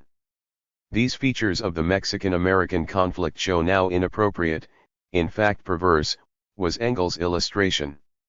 6. This does not mean, of course, that the problem of the Austrian Slavs, to which this example was supposed to have applied, should have been treated from the standpoint of moral categories. It was, rather, very important material factors, the abolition of the feudal mode of production as well as the advance of capitalism, that would, in the not too distant future, bring about the liberation of these peoples, the implementation of their right of self-determination. To them too applied what Engels said about the difference between the oppression of Poland by the three autocrats of the East and the oppression of southern France by the French of the North: social conditions, not moral categories, made the subjugation of Poland but not the erstwhile subjugation of Provence appear as a shameful injustice. For the same reasons, Poland's struggle for self-determination was, from the standpoint of European democracy, a rightful struggle. 7. For the smaller Slav nations too, just as for the Poles, agrarian democracy, the emancipation of millions of peasants had become a vital social question, and this implied their national rebirth. In one of the preceding chapters we indicated what circumstances prevented Engels from understanding the necessity of the rebirth of the non-historic Slavic peoples. We also know that Engels denied this necessity not only in 1849, but even several decades later. And let us add at this point herein also lay, to a great extent, the sense and content of his constant struggle against panslavism, a struggle waged not only against the real authors and spokesmen of this reactionary ideology, but likewise against the representatives of contemporary Russian democracy, Herzen and Bakunin. From this it follows that we should not accept Engels' critique of panslavism in toto, but rather that here too, if we want to acquire an objective picture of this side of Engels' activity, we have to distinguish the correct from the incorrect. What, then, according to Engels, was panslavism, where did it arise and what were its aims? In his articles The Magyar Struggle and Democratic Panslavism, the Pan-Slavic movement is depicted as a separatist league established by the Austrian Slavs long before the revolution of 1848 and directed against the constitutional movement of the Hungarian nobility as well as against the reawakening political movement in Germany. Panslavism arose in Prague and Zagreb, not in Russia or Poland. 8. Panslavism is an alliance of all the small Slav nations and nationalities of Austria and secondarily of Turkey, for the purpose of fighting against the Austrian Germans, the Magyars, and ultimately the Turks, is fundamentally directed against the revolutionary elements in Austria and is therefore reactionary from the outset. So much for the birthplace of the Pan-Slavic ideology and movement. The direct aim of Panslavism, Engels continues, is the establishment of a Slav empire under Russian domination, from the Ertgebirge and the Carpathians to the Black, Aegean, and Adriatic seas, an empire which would include about a dozen Slav languages and chief dialects, in addition to German, Italian, Magyar, Wallachian, Turkish, Greek and Albanian. The whole thing would be held together not by the elements which have so far held together and developed Austria, but by the abstract characteristic of Slavdom and the so-called Slav language. But where does the Slavdom exist except in the heads of a few ideologists? Where does the Slav language exist except in the imagination of Messrs. Palaki and Guy and their confederates, and, roughly speaking, in the old Slavonic liturgy of the Russian Church, which no Slav understands anymore? In reality all these peoples have the most varied levels of civilization, from Bohemia's modern industry and culture, which has been developed to a relatively high degree, down to the well-nigh nomadic barbarism of the Croats and Bulgarians. These nations therefore really have the most opposed interests. In reality, the Slav language of these 10 or 12 nations is composed of so many dialects, for the most part mutually incomprehensible, they have turned into mere patois owing to the complete neglect of all literature and the crudeness of most of the peoples, who, with few exceptions, have always used a foreign non-Slavic language as their written language. The unity of Panslavism is therefore either a mere fantasy or the Russian knout. 9. The reactionary character of Panslavism, then, stems, in Engels' view, above all from the fact that it represents a movement of Slavic ruins of peoples unviable, dying and, consequently, solely dependent on Tsarist aid. The Austrian Slavs are as reactionary in internal affairs as they are in external affairs. Externally, they are contemptible tools of Tsarist despotism, internally the bailiffs of the counter-revolution. That, says Engels, is the true meaning and content of the Slavic national movements in Austria. In his article directed against Bakunin, he writes, the Austrian Panslavists ought to realize that all their wishes are fulfilled, insofar as they can be fulfilled at all, in the restoration of the united Austrian monarchy under Russian protection. If Austria collapses, they have in store for them the revolutionary terrorism of the Germans and the Magyars, but not, as they imagine, the liberation of all the nations enslaved under the Austrian scepter. They are therefore bound to want Austria to remain united. It follows, however, that a Slav Austria will similarly remain a mere dream, for without the supremacy of the Germans and the Magyars, without the two centers of Vienna and Budapest, Austria falls to pieces again, as proved by its whole history up to the last few months. The realization of panslavism would therefore have to be limited to a Russian protectorate over Austria. The openly reactionary Panslavists were therefore quite right to cling to the maintenance of the whole monarchy. It was the only way to save anything.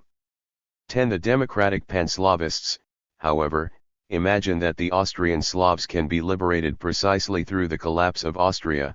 They demand independence for all Slavs without differentiation, without regard for the historical position or the social level of development of the individual peoples. How wonderful it would be, Engels scoffs, if Croats, Pandars, and Cossacks formed the vanguard of European democracy, if the ambassador of the Siberian Republic could present his credentials in Paris. A pleasant prospect indeed, but the most enthusiastic Panslavist will not demand that European democracy should await its realization, and at present it is precisely the nations whose particular independence is demanded by the Manifesto 12 that are the particular enemies of democracy. 1:3 Later on Engels says, they are demanding of us and the other revolutionary nations of Europe that we should guarantee an existence without let or hindrance to the centers of counter-revolution situated close by our door, a right freely to conspire and bear arms against the revolution, that we should constitute a counter-revolutionary Czech state right in the heart of Germany, that we should break the power of the German, Polish, and Magyar revolutions by thrusting between them Russian advance posts on the Elbe, in the Carpathians and on the Danube. We would not even think of it. We know now where the enemies of the revolution are concentrated, in Russia and in the Slav lands of Austria, and no phrases, no references to an indefinite democratic future of these lands will prevent us from treating our enemies as enemies. 14. The democratic Panslavists therefore have the choice, either abandonment of the revolution and at least partial salvation of their nationality by the Austrian monarchy, or abandonment of their nationality and salvation of the revolution by the collapse of that monarchy. Engels adds, let us in any case have no illusions about this. With all Panslavists, nationality, i.e., imaginary general Slav nationality, comes before the revolution. The Panslavists want to join the revolution on condition that they are permitted to constitute all Slavs without exception, and without regard for the most vital necessities, into independent Slav states. However, the revolution does not allow conditions to be dictated to it. Either one is a revolutionary and accepts the consequences of the revolution, whatever they may be, or one is thrown into the arms of the counter-revolution and is one morning to be found arm in arm with Nicholas and Windeskrutz, perhaps entirely unknowingly and unwillingly. It must not be difficult for the present-day reader of Engels' two articles to distinguish between the strong and weak sides of his critique of Panslavism. The passages quoted show very clearly the main fault of this critique. Engels arbitrarily mixes the question of Panslavism with his views on the unviability of the Austrian Slavs. Engels here interprets the concept of Panslavism very widely, indeed so widely that it appears to encompass each individual Slav national movement. For him a Panslavist was essentially anyone who did not recognize the claims of the Austrian Germans and Hungarians to the Slavic * territories they held and who adhered to the right of self-determination for the non-historic Slavs. From this standpoint, however, every national movement of the Austrian and Hungarian Slavs had to amount, in Engels' view, to either a mere fantasy or a cult of the Russian knout. He thus unwittingly ascribed to Tsarism the uncanny power of conjuring up whole national movements out of nothing and failed to consider that Panslavism could never have become a danger if the actual oppression of the Slavic peoples had not prepared such fertile soil for it. Misled by his erroneous prognosis, he altogether failed to see that in Austria and also in Turkey Panslavist ideology was for the most part only one of many aspects of the defensive national struggles of the Slavic peoples enslaved by these states.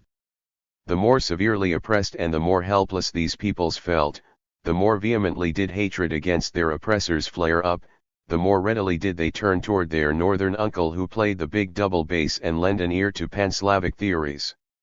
20 And it was, of course, no accident that the Slavs of Austria, in every historical situation which seemed to promise them a tolerable existence within the Austrian state, immediately dissociated. 164. Themselves from and renounced their northern uncle. The first proof of this was provided by the Slav Congress at Prague IRI 1848. The petty bourgeois, non-revolutionary majority at the Congress, in spite of all their enmity against the Germans and Hungarians, took care to distance themselves from the Russian colossus too, and in their pro-Austrian conduct there was a distinct anti-Russian tone. We must keep all this in mind when reading Engels and Marx's outbursts against Panslavism in general and against Bakunin's democratic Panslavism. It is by no means always real Panslavism that they refer to under that name. Very often their reproaches in this regard are unjustified or at least exaggerated. In one point, however, we have to admit that Marx and Engels were right.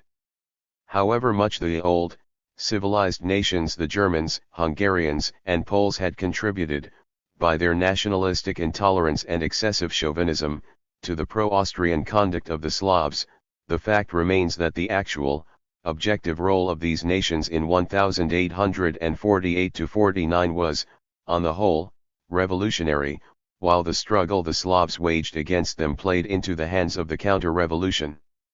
For a very simple reason, every revolutionary crisis forces those involved to declare themselves clearly and unequivocally either for or against the revolution, and this was the case, too, during the revolution of 1848–49.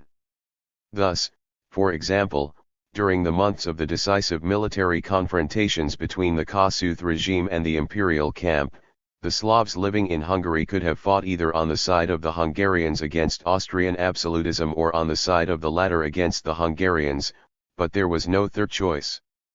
And since the petty bourgeois Slavic national parties were led, not by men like Bakunin, but by conservatively inclined politicians like Palaki, they proved to be tools of the counter-revolution and grave-diggers not only of Hungarian and German freedom, but ultimately of their own freedom as well.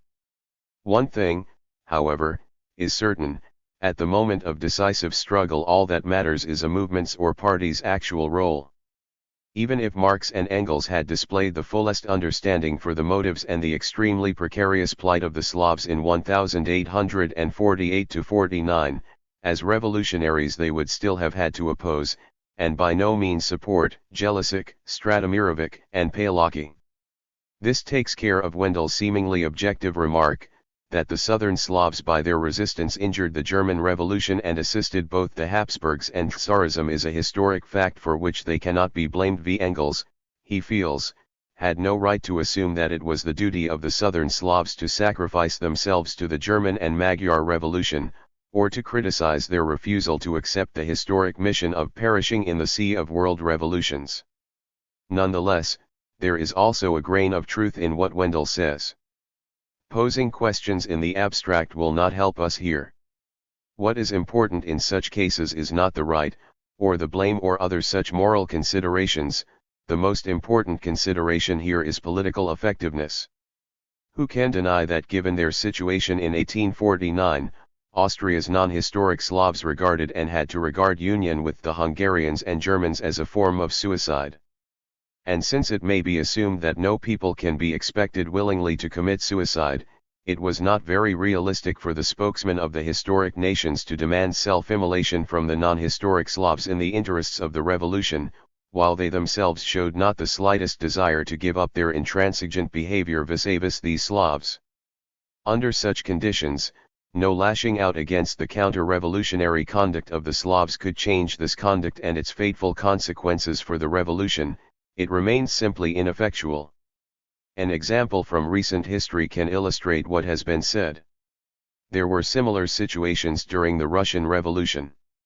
For instance, in the cities of Ukraine in 1918–19, it was not a rare occurrence for the Red Guards to shoot inhabitants who spoke Ukrainian in public or publicly admitted to Ukrainian nationality. Nonetheless, the most radical of the Ukrainian socialist parties, the independentist Social Democrats and the left social revolutionaries, fought the petty bourgeois Ukrainian Rada alongside the Bolsheviks. This fact is open to varying interpretations. Some consider the conduct of the Ukrainian left to have been national treason, while others praise it as a model of internationalism. There is no dispute, however, about one thing, that this alliance of the Bolsheviks and the Ukrainian left could not have been successful if the leaders of the Russian Bolsheviks had not understood the danger of the Ukrainian question and had not offered real concessions to make a compromise with the Ukrainians possible. In any case, the example shows how we should judge the nationality politics of the revolutionary nations in 1848–49. It was the restricted bourgeois character of the Austro-Hungarian Revolution of 1848 that impeded any real solution of contemporary nationality problems, and that made the counter-revolutionary conduct of the Slavs appear a fated, inevitable necessity. It is just from this point of view, we believe, that one must assess the political conclusions at which Engels arrived in his critique of Bakunin's democratic panslavism. His conclusions bear the mark of the inextricably entangled situation of the revolution of 1848–49. This is best shown by the exaggerated argumentation of Engels' critique. Thus the Slavic democrats are taken to task for not being ready to join the revolution unconditionally, but this does not prevent Engels, on his part, from imposing on them the condition that they first give up their nationality if they wish to be considered revolutionaries, an impossible, nonsensical demand which Bakunin and his Slavic friends had to reject from the outset. And nevertheless, Engels' principle was essentially correct. Participation in the revolution could not be bound up with any sort of conditions. In the moment of decisive confrontation, all secondary questions, all democracy's partial demands, had to be subordinated to the main goal, the overthrow of the common enemy. The correctness of this principle was best shown by the example of Bakunin himself, who, in practice, again and again was forced by the existing situation to sacrifice Slavdom for the revolution. Already at the end of 1848, Bakunin wrote in his Offerv, "The revolution tolerates no half-heartedness, no double faces, no vacillating, distrustful, hypocritical concessions. Clearly, we must now declare ourselves against Windischgratz and for the Magyars too. And regarding the Germans, you should extend your hand to the German people. Not to the despots of Germany, with whom you are now in alliance, not to those German pedants and professors in Frankfurt, nor to those wretched, narrow-minded litterateurs who, either dull in mind or bribed, have filled most German periodicals with slander against you and your rights, against the Poles and the Czechs, but to the German people that is emerging from the revolution, that will only now become the free German nation, to the Germany that does not yet exist and that therefore could not have done you any injury, whose individual members, scattered through the whole of Germany, are as dispersed as our Slavic peoples, as persecuted and oppressed as we are, who are worthy of our friendship and are ready to greet us with open arms, to be our friends." But Bakunin goes even further in his second appeal to the Slavs, The Russians' troops have come. They have set foot on Austrian soil. They have been sent not by the Russian people, but by the Russian Tsar, not to bring you freedom, but to enslave you. The Russians are Slavs, and they bear in their bosoms a Slavic heart, but so far this heart has been sealed shut with the seal of a Mongol tyranny, and as long as the Russians obey the Tsar they remain the enemy, the most fearsome and dangerous enemies of Slavic liberation. Woe to you, if you do not repulse Nicholas' troops as enemy troops. Do you want to be free? Then lose no time, arm yourselves, one and all, and destroy the enemies of your freedom, the Austrian army and the army of the Russian Tsar. Do you want to be free? Then drive out your treacherous leaders, who like Jelisik, Rajasik, Palaki, Bronner and many others promise you everything but deliver nothing, who deliberately deceived you and sold you to the Austrian dynasty and to Nicholas. Do you want to be free? Then extend a hand of reconciliation to the Magyars. The Magyar people, misled by a mean-spirited faction, has indeed sinned grievously against you, but it has completely atoned for its guilt, dearly paid its debt with heroic deeds and bloodshed for freedom. No longer does it think of enslaving you trademark, since now it is the last support of freedom in Austria. Serbs, Croats, Slovaks. Do you want to destroy your own support? Do you want to bury yourselves alive? Do you want to become slaves of the Russian Emperor? If not, then you must give up this unholy war against your common, most perilous enemy, the allied power of Russia and Austria. 2. The passages cited show that Bakunin too, for all his early vacillation, 30 was forced by the logic of events to come out unconditionally in support of the Hungarian and German Revolution. Here one can certainly object that both of Bakunin's appeals remained virtually without any effect outside of a small circle of Czech intellectuals, whose conspiracy was prematurely discovered. But let us be just, at that time, when the Austrian Revolution was already decisively defeated, did the German Democrats of Austria or the Polish Democrats in Galicia have any greater success? Could they have done more for the Hungarian cause? After what has been said, the question arises whether one can speak at all of Bakunin as a democratic panslavist or, what's more, as a panslavist sans phrase. Is not Engels doing him a grave injustice? Yes and no. Bakunin always held to certain elements of panslavism.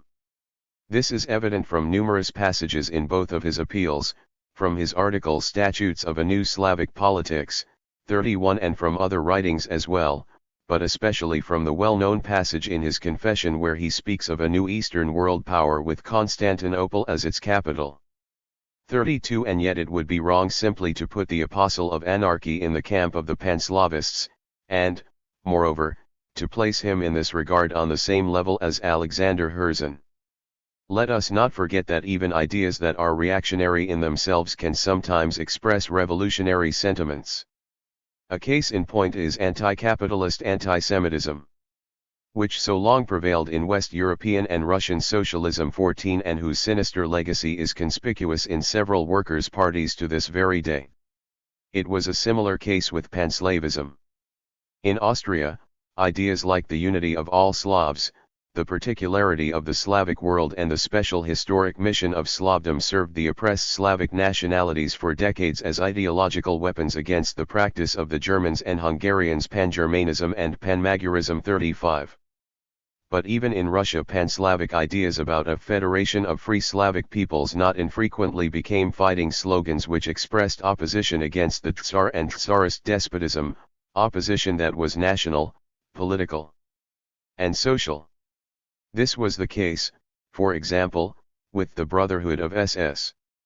Cyril and Methodius, a secret Ukrainian revolutionary society led by Taras Shevchenko 36 and Mykola Kostomarov 37 in 1846-47, so it was also with Bakunin. Bakunin's first Polish sympathies had their source in this revolutionary, anti-Tsarist sentiment. As he wrote in his Confession, I wanted to propose to them joint action concerning the Russians living in the Kingdom of Poland, in Lithuania and in Podia, supposing that they had connections in these provinces sufficient for active and successful propaganda.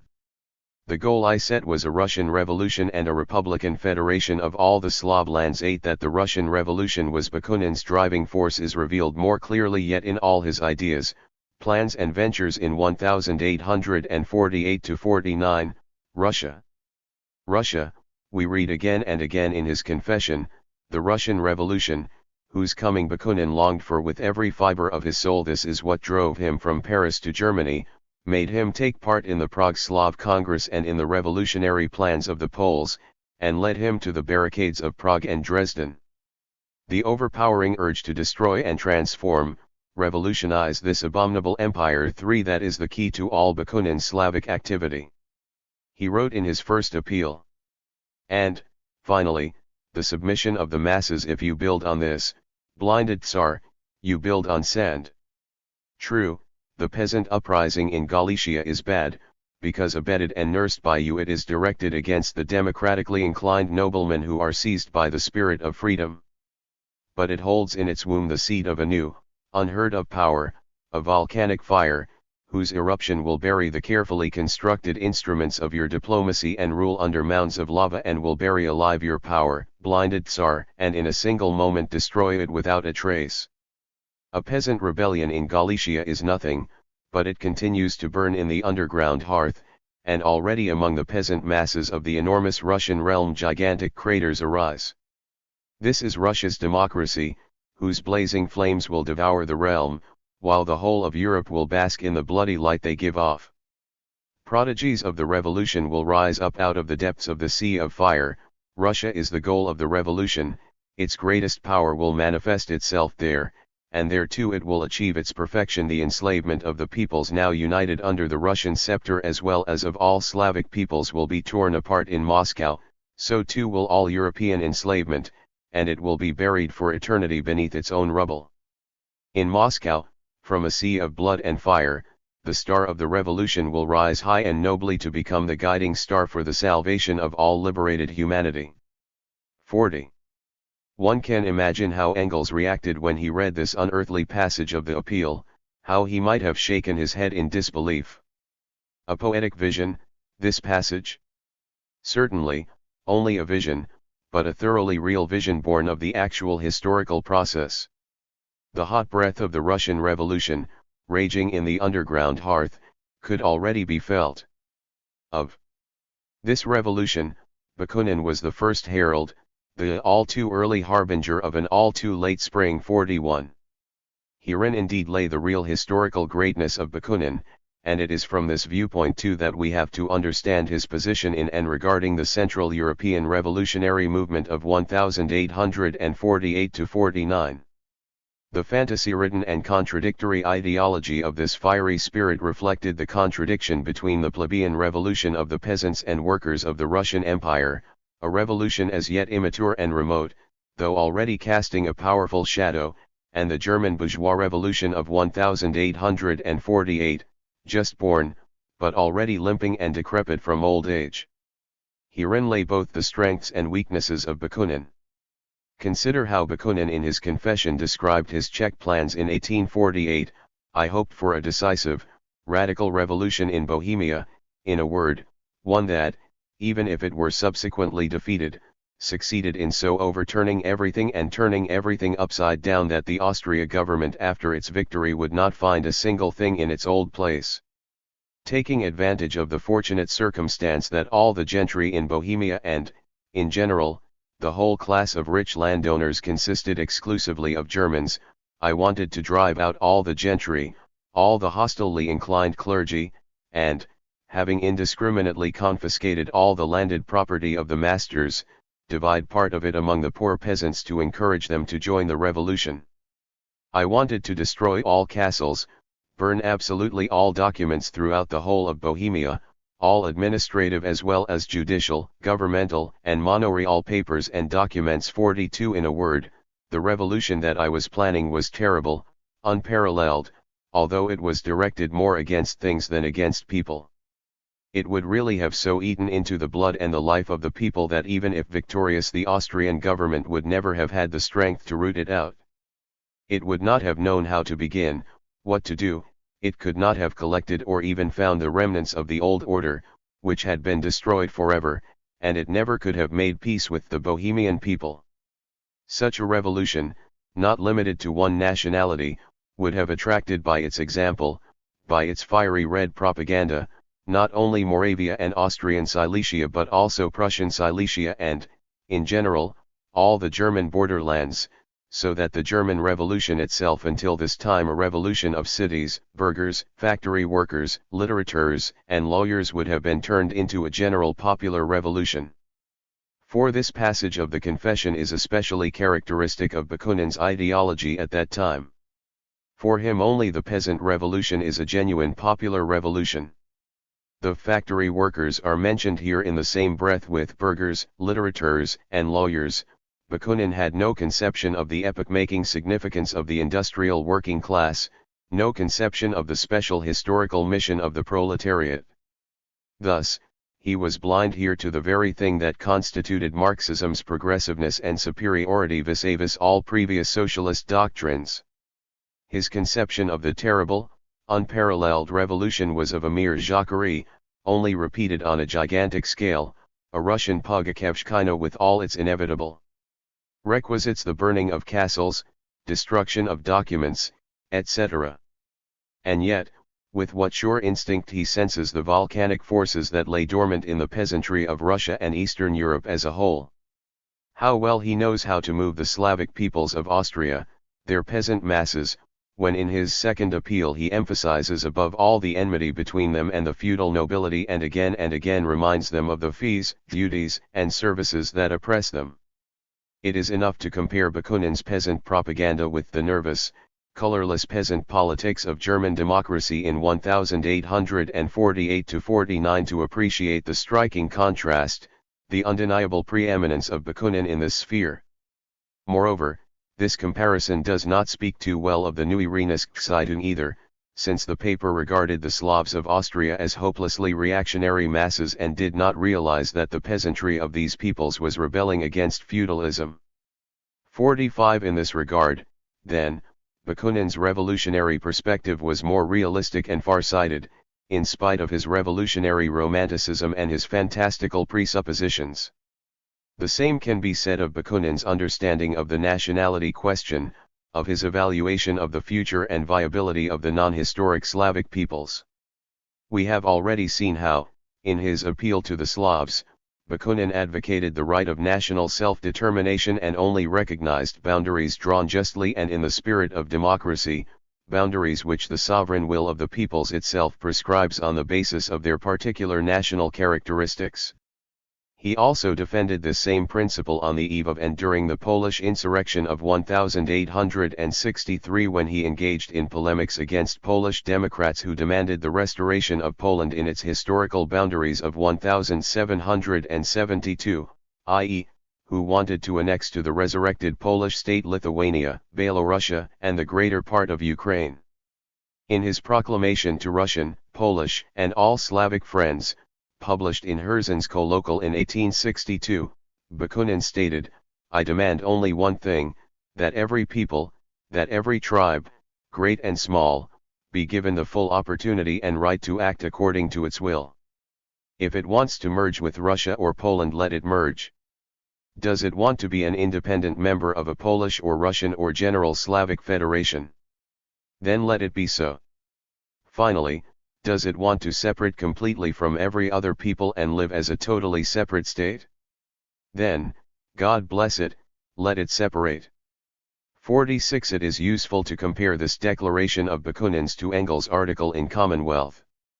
Engels here restricts the right of self-determination to the great historic peoples, the great European nations, as opposed to the non-historic nationalities, the remnants of bygone Slavonian peoples, and in Engels' view, a restored Poland unconditionally had to include not only Poles, but Ukrainians, Belarusians, and Lithuanians. 47 The contrast between these points of view is obvious. And once again Bakunin's vision proves to have been clearer and more far-sighted, because the national awakening of the non-historic Slavic peoples was only the other side of the social awakening, the process of becoming historic of the broad peasant masses of these peoples. And for this very reason, the national awakening found its best resonance in Bakunin's ideology, which in its most profound essence was a Pesov revolutionary ideology. 48 This is confirmed by another passage of Bakunin's proclamation of 1862, "I think that the Poles are making a great mistake. The old Polish kingdom was preeminently a knightly, aristocratic state. For this reason, in bygone times it was enough if the magnates and gentry of any land were Polish for that whole land to be considered Polish, no matter what nationality the common people belonged to. At that time this was natural, but now, when the people everywhere are loudly demanding freedom, is it still possible? Is it possible to unite Lithuania, Belorussia, Livonia, Courland, and Ukraine to Poland if the Lithuanian, Belarusian, Livonian, Courlandish and Ukrainian peasants will not want this? Why talk about historic, strategic, and economic borders? Do you think it possible to move and convince peoples by these considerations? What need have they of historical recollections? No, they need something else. Just like the Russian people, they need land and freedom. 49 And if the peasant masses of these peoples were already, as it seemed to Bakunin, clamoring loudly for their social and political liberation, if they wanted to become themselves the masters of their own fate, then could they be denied the right to national self-determination? Was it not clear that these peoples themselves had to decide the political fate of their territories and the future boundaries of their states? To be sure, the criticism that Engels leveled at the appeal to the Slavs in 1849 applies as well to this program of Bakunin's. Once again it appears that Bakunin is wandering in the clouds. He counterposes his vague Slavic Confederation 50 to Poland's historic program, without taking into account the level of development of the nationalities involved or to ask whether at that time they would have been able to serve as a barrier against Tsardom. And this was the heart of the matter. This, as we know, was the decisive factor that motivated Engels and Marx's Polish politics. Bakunin's national program, therefore, can certainly be called utopian and incapable of realization. But no less utopian under the given conditions was the program of the Polish Democrats which Engels supported.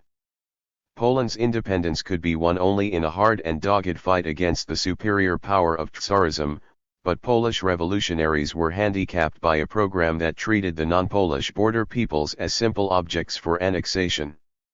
An independent Poland could not be achieved without the most active cooperation of not only the Polish, but also the Ukrainian, Belarusian, and Lithuanian peasant masses. But how could one hope for 172.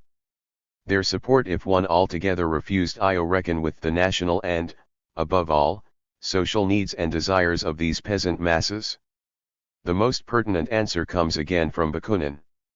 And once more I repeat, I think the Poles are mistaken to appropriate Ukraine for themselves on the basis of historical rights alone, and without first asking the Ukrainian people about it. It seems to me that Polish Ukraine, together with the Ruthenians of Galicia as well as our little Russia, a country of 15 million who speak one language and confess one faith, will be neither Poland nor Russia, but will be its own self. This is what I think, though I may be wrong, and if Lithuania, Courland, Livonia, Belorussia, and Ukraine decide to join Poland, not as the result of force or intrigue, but through the straightforward and open decision of these peoples, then we will not say one word against it. All will depend on the degree of independence of these lands, on their ability or inability to live their own lives. And from now on the only contest in which Russia and Poland should be engaged is a contest to see which of them can appear more attractive to the peoples living between them. Whose spiritual charm gains the upper hand, where it will be easier for the peoples to live, that is where the peoples will go. 52 Thus the whole question of borders comes back to the same point, which will be established first, peasant Poland or peasant Russia. With the landlord's programs you will not rouse a single peasant. As one can see, Bakunin deals a hard blow here to the inconsistent Polish Democrats. The main object of conflict is Ukraine, and here Bakunin, with the intuition of genius, finds the correct solution to the Ukrainian problem of that time, the question of independent Ukraine, historical Poland or a great and indivisible Russia is, in the final analysis, a social question, the question of land and freedom for the Ukrainian peasant people. Not only Polish democracy, but Russian democracy as well, were offered one more chance by history to resolve this question through their revolutionary praxis so as to produce the result they desired, so as to create the preconditions for the Ukrainian people to unite with a peasant Poland or a peasant Russia. 54. And one certainly cannot blame Bakunin for fantastic assumptions if both democracies, the one because of its hidebound noble character, the other because of its immaturity and weakness, let this last chance slip by, and if the Polish insurrection of 1863 had to repeat the wretched experience of 1848. We thus see Bakunin's position on the nationality question to be the result of the essentially peasant origin and character of his revolutionary ideology. In this, as we have said, lay his strengths, but from this same source nonetheless flowed all the backward features, all the contradictions and illusions of his socialism, which necessarily brought him into an irreconcilable conflict with the West European, proletarian socialism of Marx and Engels.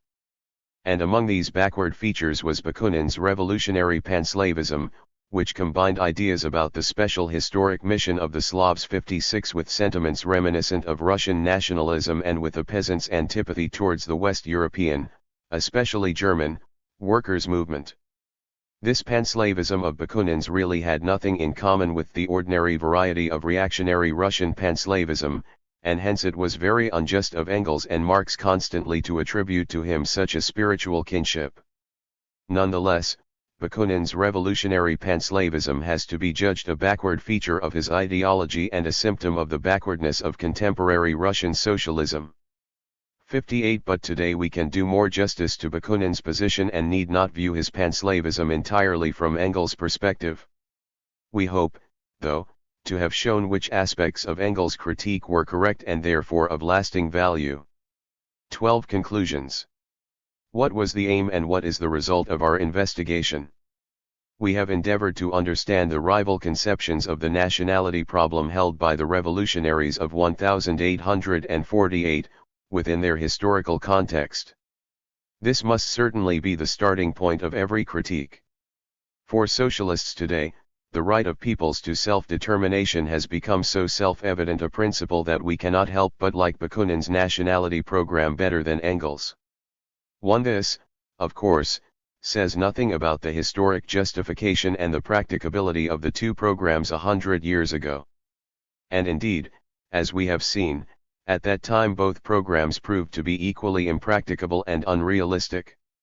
Such had to be the case since the programs merely reflected two different sides of the contradiction between the objective tasks of the revolution and the limitations of the social forces at its disposal. While Bakunin's program found its insurmountable barrier in the backwardness and lack of cultural development of the Slavic peasant masses, Engels' program ran up against the anemia and class bigotry of the ruling classes of the historic nations, the German bourgeoisie and the Hungarian and Polish nobility, i.e., in the final analysis, against the immaturity of the industrial proletariat in Austria and Germany. This way of looking at both programs puts their errors in a different perspective. Instead of measuring them against the concepts of today, we recognize that these errors were historically determined and in this sense necessary. In Bakunin's case, the unparalleled peasant revolution of which he dreamed and which was supposed to start in Russia and then go on to destroy all European enslavement, was in itself a contradictory concept. The peasantry was never able to act as an independent force, let alone as an independently socialist force. Moreover, this revolution was very far off, while the actual role of the Slavic peasant peoples for the time being was to provide cannon fodder for the armies of the counter-revolution. Is it any wonder, then, that under these circumstances Bakunin's program was thoroughly illusory, and that the more reality conflicted with his revolutionary hopes, the more he had to escape into the realm of rhetorical phrases and moral postulates and felt compelled to idealize some of the weaknesses and reactionary traits of these peasant peoples?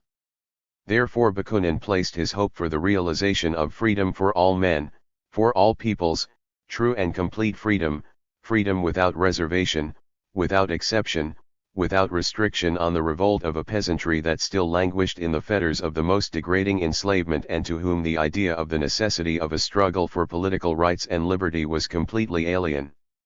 While the non-historic Slavic peoples were only slowly achieving a consciousness of their national identities, Bakunin wanted to strengthen them by means of an artificial all-Slavic national consciousness and to see them all immediately joined in a federation of free Slavic republics.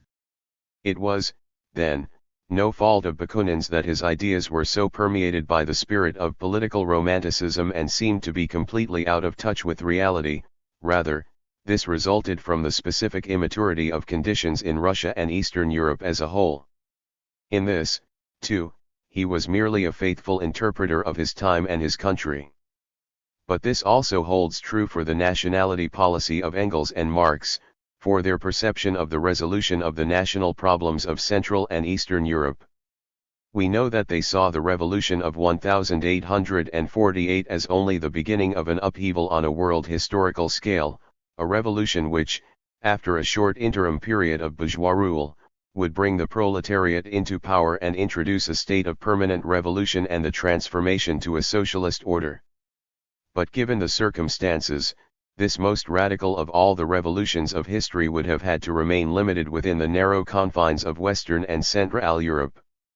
From the east it was threatened by the fearsome power of Russian Tsarism, which could rely for support upon the backward Slavic peoples, hardly touched by modern development and its attendant struggles. Moreover, the immediate political tasks of this revolution in Central Europe, and especially Germany, coincided with the tasks of national unification and independence, so that the most radical German party, that of Marx and Engels, could well be considered the most national too.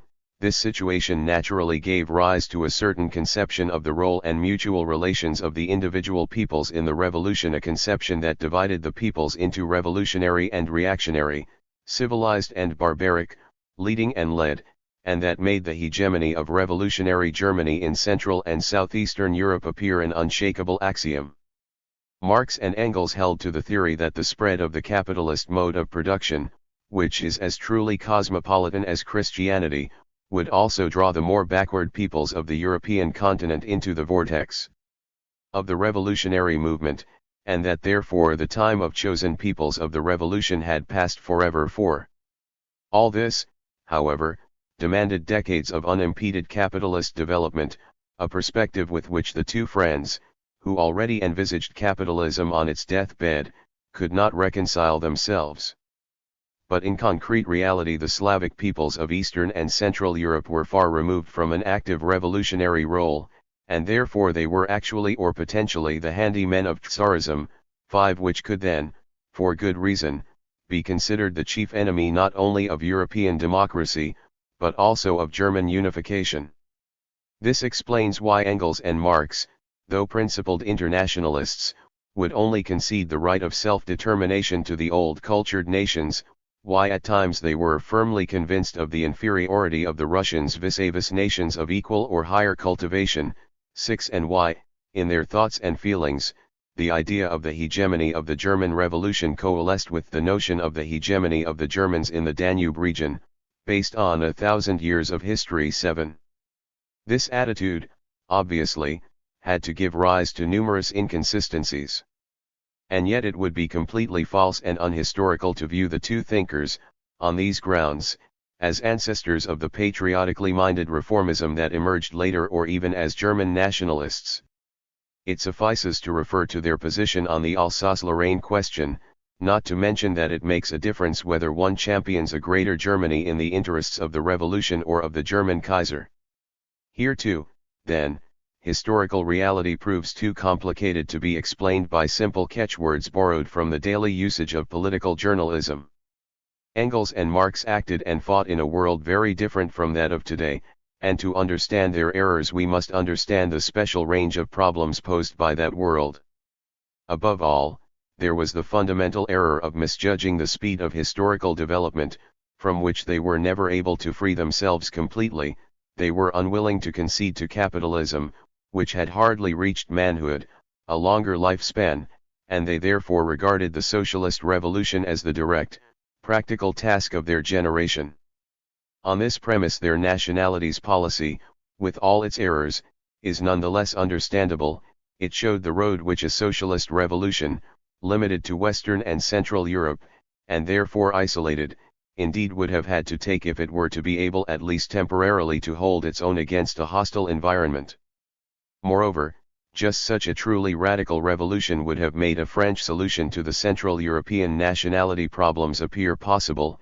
It could have given the Slavic peoples democracy and social progress in reparation for their nationality. 182. There is no denying that the results of our investigation in great measure contradict the traditional conception of the nationalities policy of the editors of the Neue Rheinische Zeitung. It is simply not true that Marx and Engels' negative attitude towards the non-historic Slavic peoples was only a short-lived episode in the history of Marxism, limited to the revolutionary years of 1848 and 1849. And it is also not true that this attitude can be explained completely by the counter-revolutionary role of these peoples and by the danger of panslavism.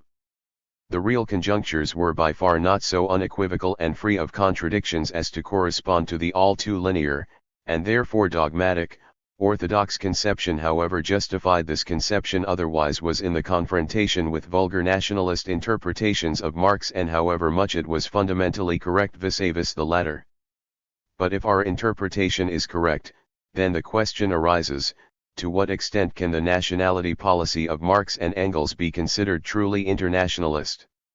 Was it not precisely Marx and Engels who created a critical method that first made it possible to understand nationality no longer as something eternal but as a historical, social category, and did they not thus give a real basis to the natural cosmopolitanism 12 of the workers' movement?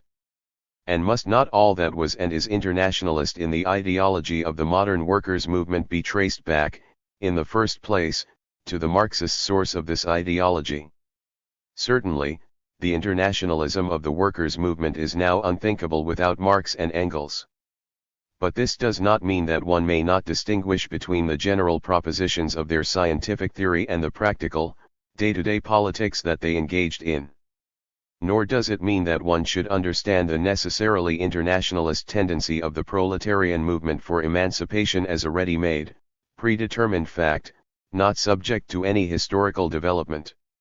Just as the working class cannot be socialist or revolutionary a priori, neither is it internationalist a priori. *1 The only thing given in the proletariat is a revolutionary instinct and proceeding, from this an emotional sympathy with all the oppressed.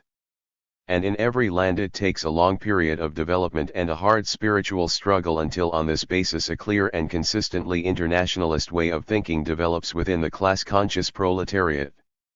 This process is made all the more difficult, since to think and feel as internationalists, the proletarians must have an understanding of things that have no direct connection with the economic and political struggle of the working class and even seem to impede it.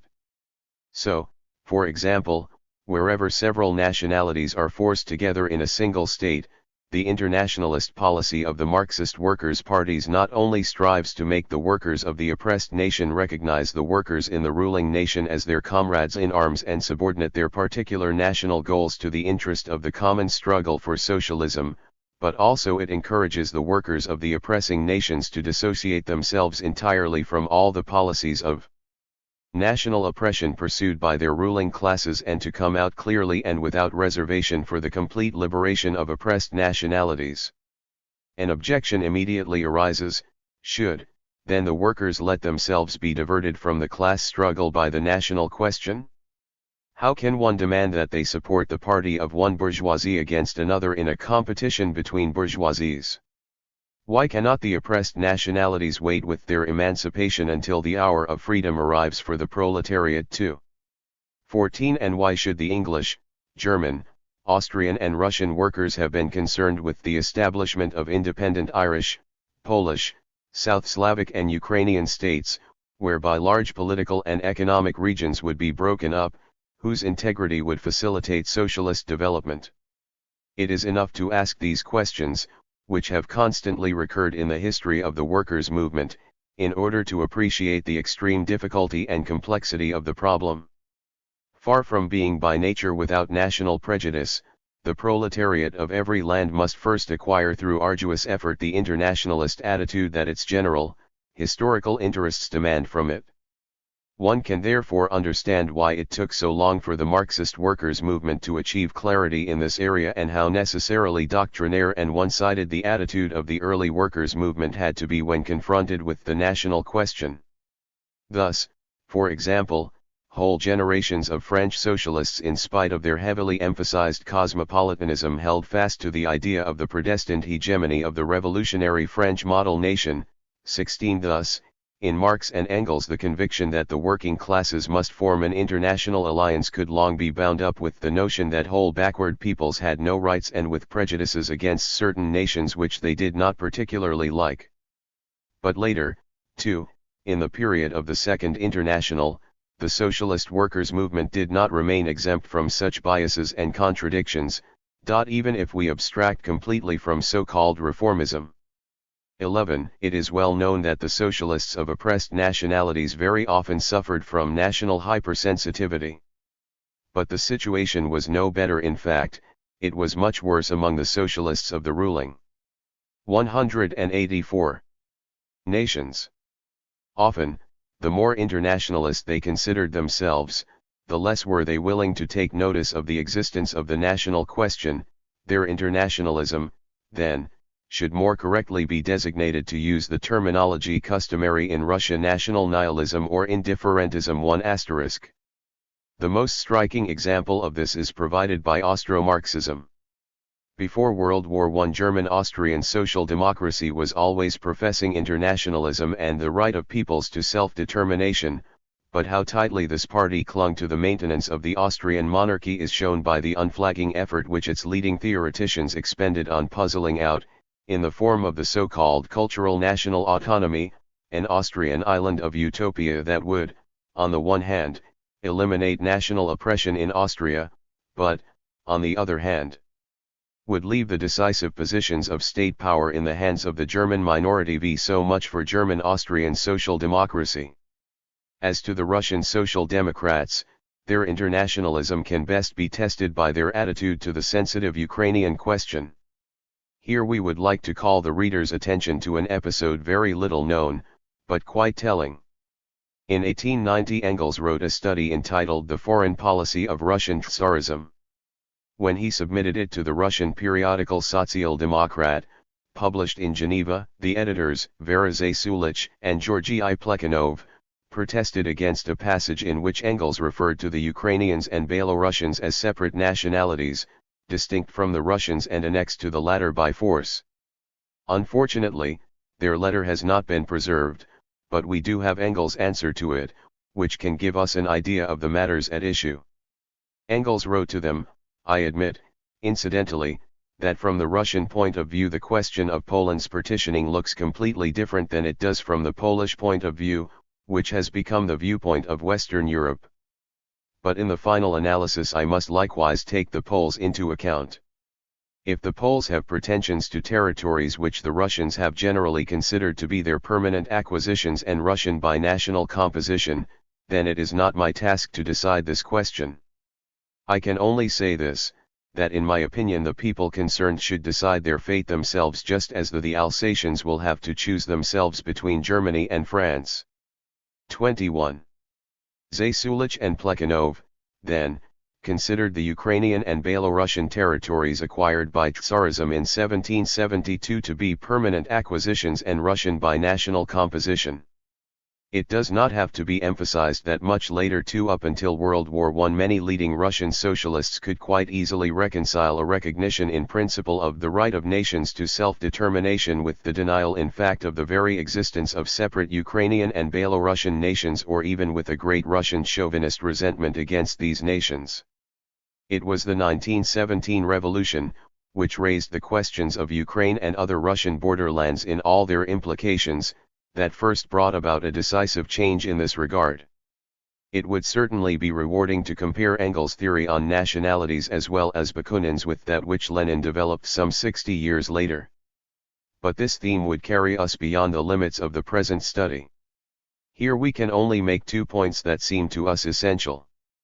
First, in Lenin's time the question of the socialist transformation of society was actually on the historical agenda, and not just for the peoples of Western and Central Europe, but for all the peoples of the European continent.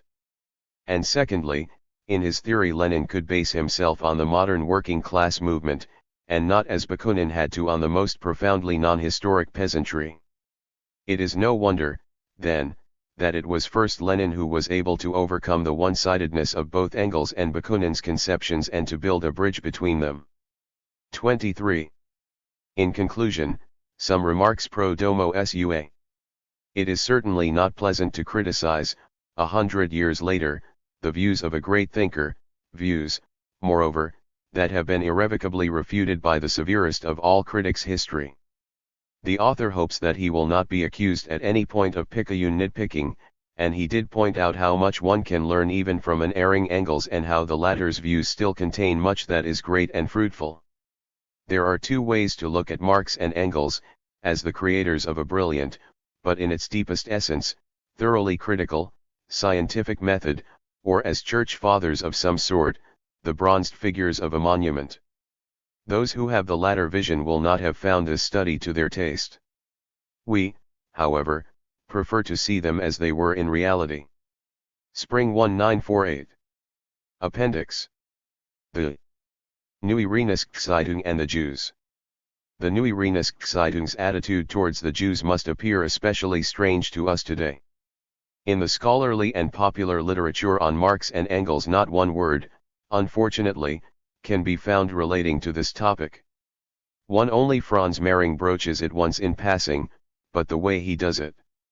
Writing about the demise of the Neue Rheinische, Mehring says, Marx was not in Cologne when the order expelling him was issued. He was on his way to Westphalia to replenish funds for the paper, which was in constant financial distress. The limited share capital had produced only a small amount, and the paper's revolutionary articles had alienated almost all its shareholders, not least the democratic money Jews, who in several letters demanded the return of their few pennies because the newspaper preached religious hatred, in other words, because the paper duly exposed the shabby role, on the whole, of money Jewry in the German Revolution. 2. The terminology that Mehring uses here is unpleasant. 3. Even more so, however, is the actual content of his assertion once we confront it with the articles and dispatches in the Neue Rheinische. The question is not whether the paper struggled against the shabby role of money Jewry, but how it did. And in this respect, unfortunately, the principled conduct of the paper leaves very much to be desired. Lest there be any misunderstanding, for the editors of the Neue Rheinische there could not, of course, exist a national Jewish question as it is understood today. In their view, the Jews were neither a nation nor a nationality, rather, the Jews were an anachronistic vestige of an ancient trading people that by its particular way of making a living and its distinct religion and distinct mentality differed from the peoples in whose midst it lived.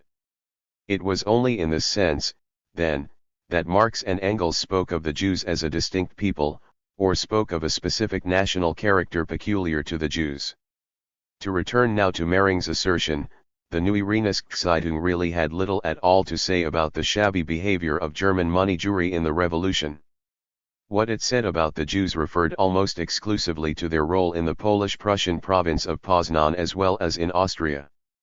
As for the Jews of Poznan, here we only have to supplement what was already mentioned before.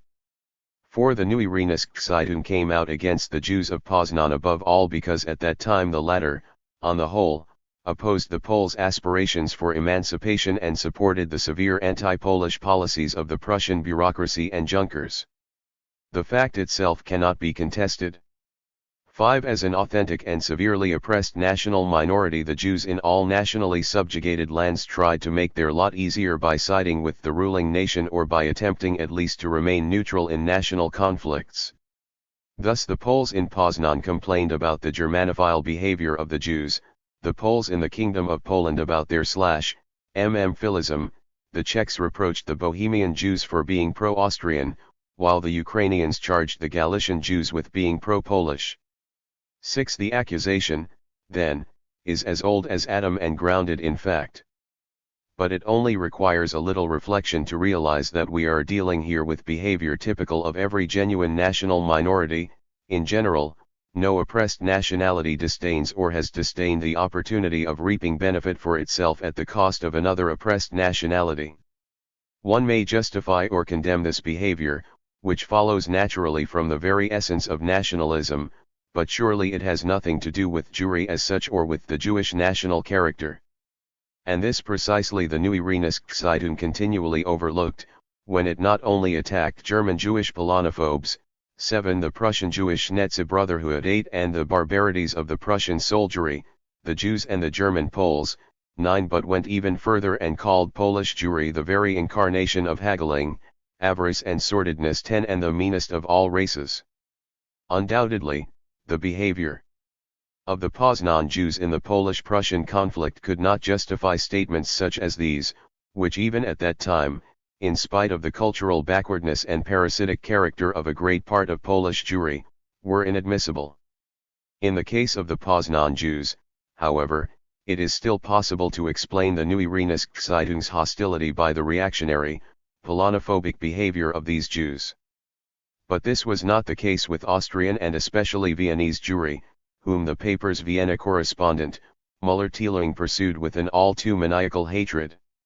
On August 11, 1848 he wrote, "Under Metternich the fiction of Austria was maintained by bayonets and ignorance, now it will be maintained temporarily by haggling, therefore no one in Vienna is as jubilant over this reconquest as the haggling Jews of the exchange. Europe's humanity has become Judaized, it has long since lost all inner morality, considering its only salvation to be faith in money and haggling." 12 further jibes at the Jews are contained in Müller-Tellering's dispatches of 7 and September 9, 1848, in which he attacks the Jewish members of the Reichstag, the Viennese Jew Democrat press and the great literary Jew Jelinek from Berlin. 14. Very revealing is his dispatch of September 12. Viennese democracy still shares the ideological wretchedness of its German counterpart. What you call the bourgeois are here the Jews, who have taken control of the democratic leadership. But this Jewry is 10 times as base as the West European bourgeoisie, because it deceives the peoples with its fraudulent mask of democracy, a mask bearing the stamp of the stock exchange, so that it can lead these peoples directly into the despotism of haggling. Where democracy is based only on stupidity and the vulgarity of Jewish haggling and place-seeking, democracy will get on just fine. Here we have the source of Müller-Tellering's hatred for the Jews. It is the socialism of fools, the naive anti-capitalist sentiment of the backward layers of the population, for whom he speaks. Although the sentiment may spring from a rebellion against exploitation, it threatens at any moment to become openly reactionary. This is especially clear in the case of Müller-Tellering. In his dispatch of September 17 he complains, deserted by French Jewry, without hope on that sleepy hamlet Germany, with Jelisek, Windeskreuz, Radetzky and the Russian army at our backs, with only cowardly, faithless, haggling Jews and heroic phrase-mongers at the head of our democracy, I do not see how we can win. Even if we win, then once again only vulgar Jews, whose cowardly speculating robs democracy of all prestige among the people, will stand to gain, by leading us into all the debasements of a bourgeois regime. At the head of all democratic organizations, at the head of the entire press, stand only Jews. They also held sway in the Committee of Safety, where they played the Democrats. They drew flocks of Jews from all over to Vienna, and when those like Fischhof, Mannheimer and Meyer achieved their goal of becoming ministerial councillors, they immediately became the most shameless betrayers of the people. The swarm that was brought in had a truly ravenous appetite and made use of the general distress to engage in the most infamous usury in Austria. There are a whole million Jews who live only from haggling, hence for every 30 people there is one bloodsucker. 16. Here Müller-Tellering strikes almost the same tone we find in a reactionary Viennese poster of May 20, 1848, wretched creatures who have nothing to lose, who want to build their fortune on the burgher's ruin. These creatures have produced anarchy with their hostile scribbling, have brought gallant Austria to the brink of the abyss. Who, then, is this monster, this scum of humanity? It is the Jew Hafner, the Jew Mahler and their cohorts. So as not to call for a republic in so many words, they have shouted, Germany. United Germany. That way, from a large republic, they can profit all the more. O Jews! Profit is your slogan. A Jew can never be and will never be a true patriot. Müller-Tellering looks like a twin brother to this Viennese patriot. The intentions of the two differ, but their language is essentially the same. Müller-Tellering's, in fact, is even juicier. Here is how he reports to the Neue Rheinische on a session of the Reichstag, indignant over the perfidious cowardice of these wretches and disheartened by the brainless pusillanimity of the democratic Jew riffraff which is in control.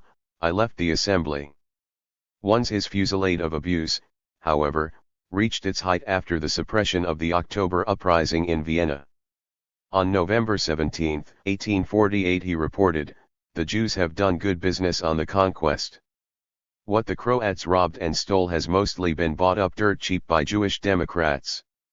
The communism of the Croats, of course, brought in even more than the ordinary democracy of the newspapers. The military dictatorship has ordered all public buildings to be searched for individuals and weapons. Only the Jewish synagogues, in which, they say, the whole of democratic Israel has found asylum, have remained exempt from the search. How do you explain this indulgence?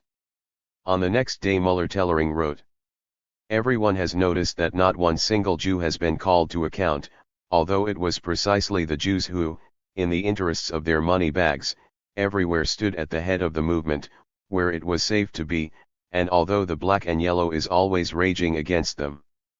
But when one reflects that Rothschild in Penzing is being solicited for a loan of some 80 million, then the riddle may well appear solved.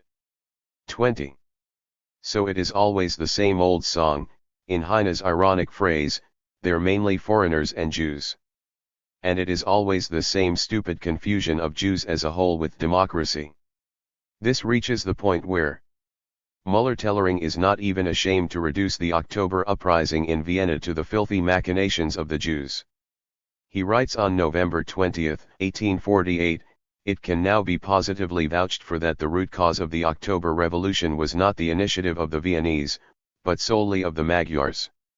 When Jelinek crossed the borders of Croatia so as to attack the Magyars, Kossuth is supposed to have cried, what we need now is a riot in Vienna.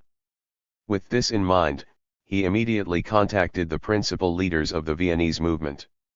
The Hungarian Under-Secretariat of State for Foreign Affairs, located in Vienna, was supposed to have served as the intermediary for the mutual agreement, and ample contributions of money to the democratic authorities of Vienna were distributed from there.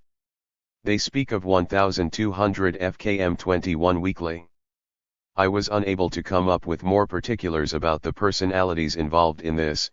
This much, however, is certain, that the student committee made up chiefly of Jews and the Democratic Union likewise nothing but Jews received considerable sums and consequently had to act according to instructions 22. Under these circumstances, the correspondent concludes, the entire population of Vienna is astonished that Windesgritz has not so much as mussed the hair of a single one of the Jews who were involved because they were paid to be.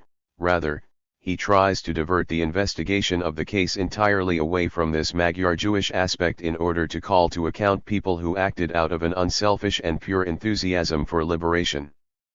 But the Jews who have fled from here to all corners of Europe will not omit to pose everywhere as Viennese freedom fighters and thus exploit for their purses the democratic public opinion of Germany. 23. To be sure, only a few days later Müller-Tellering had to report to the Neue Rheinische Zeitung that the literary Jew mentioned previously, Jelinek, had been executed by firing squad under martial law, 2*, but this in no way prevented him from carrying on with his hatred for the Jews. Thus in several issues of the Neue Rheinische Zeitung he inveighed against Windesgritz's mild treatment of Israel, 5 against the enigmatic Hückels, who in reality are only Jews and German officials, 26 against the Jew caravans that came to the Kronpfalz Reichstag to press for Jewish emancipation, and even against the Jewish German race, by whose mediation the Russians were brought into the country 2*. The man was simply a hopeless case. Earlier it was the democratic newspapers, now it is all the imperial martial law newspapers that represent the Jewish bourgeoisie, i.e., the summit of knavery. 29.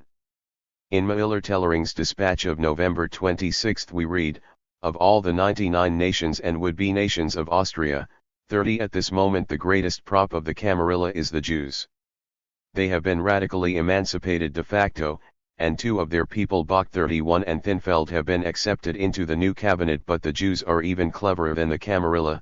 They are trying to take advantage of the terrible financial difficulties to gain possession of land, which previously they were not allowed to acquire.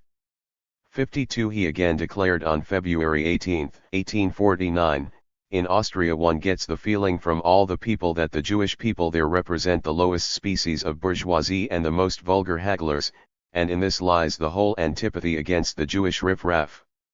And what conclusion does he draw from this? It is believed that the emancipation of the Jews would first make veritable servants of the non-Jews, who then thanks to the Jews' industry and the comforts of martial law would turn into beggars and proletarians too. This is enough of Müller-Tellering and his literary output. One should not forget that at that time the editorial boards of newspapers gave their correspondents more leeway than they do today, and that therefore Müller-Tellering's statements have to be charged above all to his own account, for nonetheless, The editors of the Neue Rheinische cannot be absolved of all blame. There is a drop of their own honey too in the drink that tastes so bitter on our lips today. We have already cited from Engels' articles 2 very harsh pronouncements on the Polish Jews. Here is a third, this one directed against Austrian Jewry. Jews are known to be cheated cheats everywhere, but especially in Austria.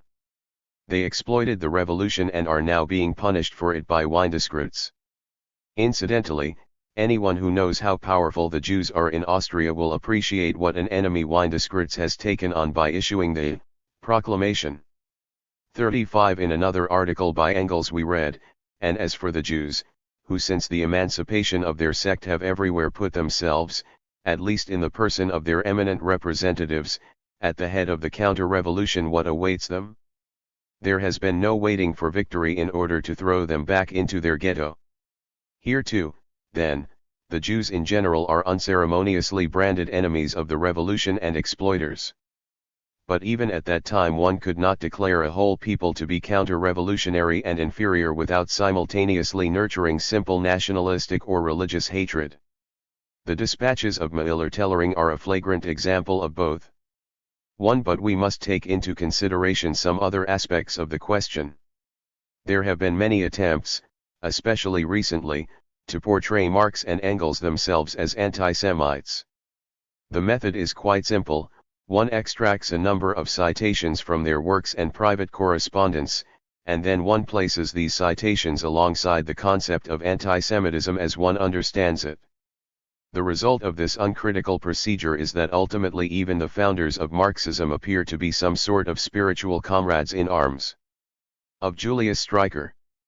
Using this method, clearly, it is very easy to put 3/4 of the thinkers, writers, and politicians of the past into the camp of anti-Semitism. Abram Leon was right in saying that Zionism, we would prefer to speak here of Jewish nationalism, transposes modern anti-Semitism to all of history. It saves itself the trouble of studying the various forms of anti-Semitism and their evolution. It clings to the dogma of eternal anti-Semitism. In other words, Jewish nationalism here shows up as an inverted anti-Semitism.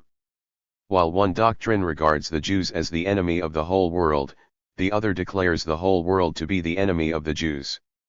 And just as anti-Semitism, by its vehement exaggeration of the role and power of Jewish subhumanity, unintentionally makes the Jews appear to be an exceptionally able and estimable race, so too does Jewish nationalism, by its absurd generalizations, lead to a totally unwished-for conclusion. Let us put ourselves in the place of some readers of these articles denouncing Marx and Engels' anti-Semitism. Indeed, they might argue, if even men like Marx and Engels were outright anti-Semites, then there must be something to it. This profligate generalization makes anti-Semitism appear less unjustified and senseless than it really is. But the Jewish nationalist critic of Marx and Engels can try to surmount this difficulty by using a quasi-psychological explanation. He can argue that Marx's Jewish inferiority complex or the psychology of a renegade made him conceal his own Jewish origin with strong anti-Jewish attacks, which can be found in abundance in his private correspondence. This explanation reduces the whole problem to the aspect of psychological motives, and therefore it shifts the focus to an area of only secondary importance for intellectual history. Apart from this, however, the explanation breaks down when confronted with the simple fact that Marx's partner, the non-Jew Engels, had exactly the same position vis-a-vis the Jews as Marx had, and moreover, both of them shared their antipathy to the Jews with very many other socialists of the past 4. If, then, the critic wants to be serious about his critique, he must reconcile himself to the old historical method, i.e., he must try to understand Marx and Engels' anti-Semitism in the context of their age and milieu. Then it will turn out that the concept of anti-Semitism, which he uses without reflection, must first be defined. It will become obvious that very different varieties of anti-Semitism can exist, and not all of them can be lumped together in the same heap. That is, if we want to have a clear idea about the sense and sociological significance of this mental confusion. 198. But where is the dividing line? What distinguishes the views of Marx and Engels on Judaism and the Jewish question from anti-Semitism sans phrase? The distinction is striking. For while to anti-Semites Judaism appears as an innate, immutable attribute of the so-called Jewish race or else as an emanation of a mysterious Jewish spirit, Marx seeks to derive the Jewish national character of his time from the factual historical role that the Jews played in the economic life of the Middle Ages and the modern period as representatives of merchants' and usurers' capital. Hence, Judaism for him meant a social characteristic. The chimerical nationality of the Jew meant the nationality of the merchant, of the man of money in general. Like the gods of Epicurus in the intermundia of the universe, Jewish merchants and usurers' capital lived in the pores of medieval society, 44 exploiting this society in parasitic fashion and simultaneously accelerating its dissolution. Here, in this specific economic function of Jewry, lies the answer to the riddle of how the Jews, in spite of the most severe persecutions to which they were subjected in the course of history, have been able to preserve themselves as a separate people. 5 This also explains the prominent role that the Jews were able to play in the emergence and diffusion of the capitalist mode of production. But they were only able to do this because the civil, bourgeois, society that replaced feudal society ceaselessly begets the Jew from its own entrails. 46 Because the egoism, the worship of money, which constitutes the terrestrial basis of the Jewish religion, had also become the guiding principle of civil, bourgeois, society. In fact, it was first in this society that egoism and money worship reached their peak. But civil society first reaches its completion in the Christian world. Only under the rule of Christianity, which makes all national, natural, moral, and theoretical relationships external to man, could civil society, tear apart all the species bonds of man, substitute egoism and selfish need for those bonds, and dissolve the human world into a world of atomistic individuals confronting each other in enmity. 41. It was only thanks to Christendom, therefore, that the medieval Jew engaging in commerce and usury was able to survive the transition into the modern capitalist world and even to become an influential factor within it. But while through him or apart from him money has become a world power, the practical Jewish spirit has necessarily developed into the practical spirit of the Christian peoples. The Christians themselves have necessarily become Jews. Christianity sprang from Judaism. It has now dissolved back into Judaism. 4 The narrowness of the Jew thus represents only a particular aspect of the Jewish narrowness of society, of its capitalist character. This society must first be superseded, the rule of private property and money must be broken, if the empirical essence of Judaism is to be overcome, if the political emancipation of the Jews is to coincide with general human emancipation. Therefore, emancipation from haggling and from money, i.e., from practical, real Judaism, would be the same as the self-emancipation of our age. 5. That is what Marx had to say about the Jewish question. It is readily apparent that if this can be taken for anti-Semitism, then it is in any case a completely different type of anti-Semitism than the one which the severe critics tacitly imply. This youthful work of Marx's rose high above the flood of anti- and philo-Semitic literature of his time. This applies above all to Marx's brilliant and fundamental idea that Judaism has managed to survive not despite history but through it. 2 And that the Jew's secret must not be sought in his religion, but rather the secret of the religion must be sought in the real Jew. 51. And yet, in spite of the superiority of its approach in general, one must disagree precisely with this part of Marx's essay, this part that deals with the Jewish question proper. 4 This refers above all to the general equation of capitalism with Judaism, which cannot be sufficiently explained by the young Marx's predilection for a dialectic occasionally degenerating into arrogance.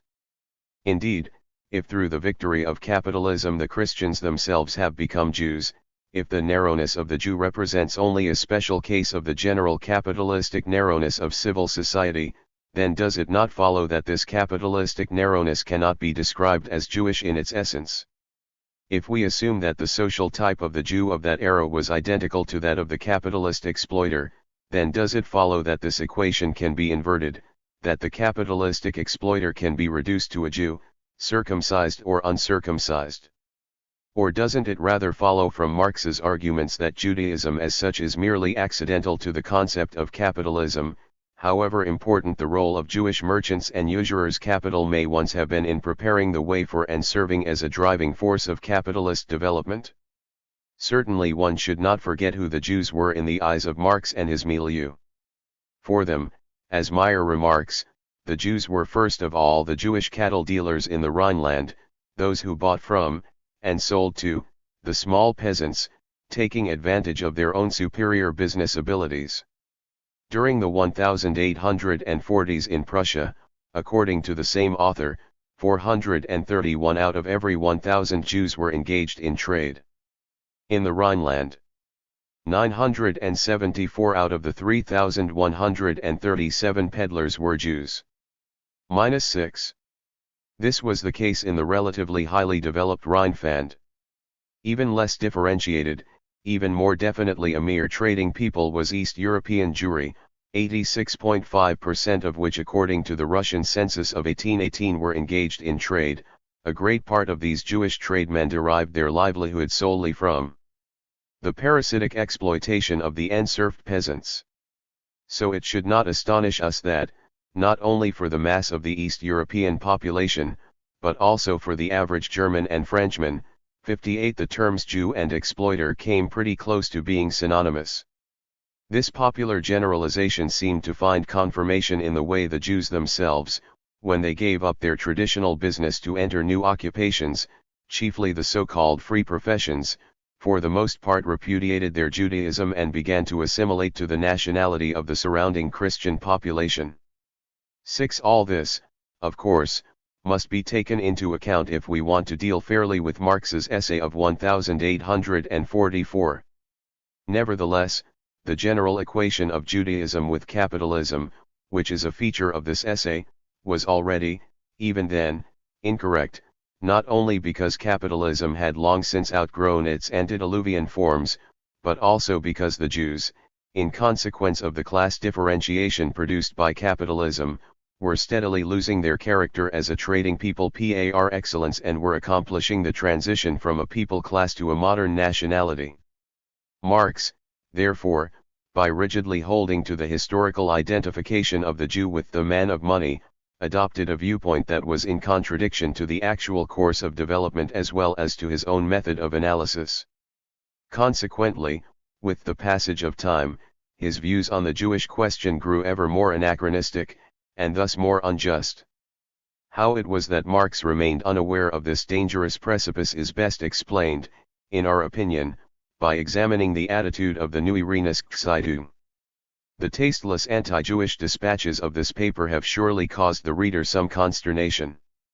From what dark sources did they arise? What social classes were making themselves heard?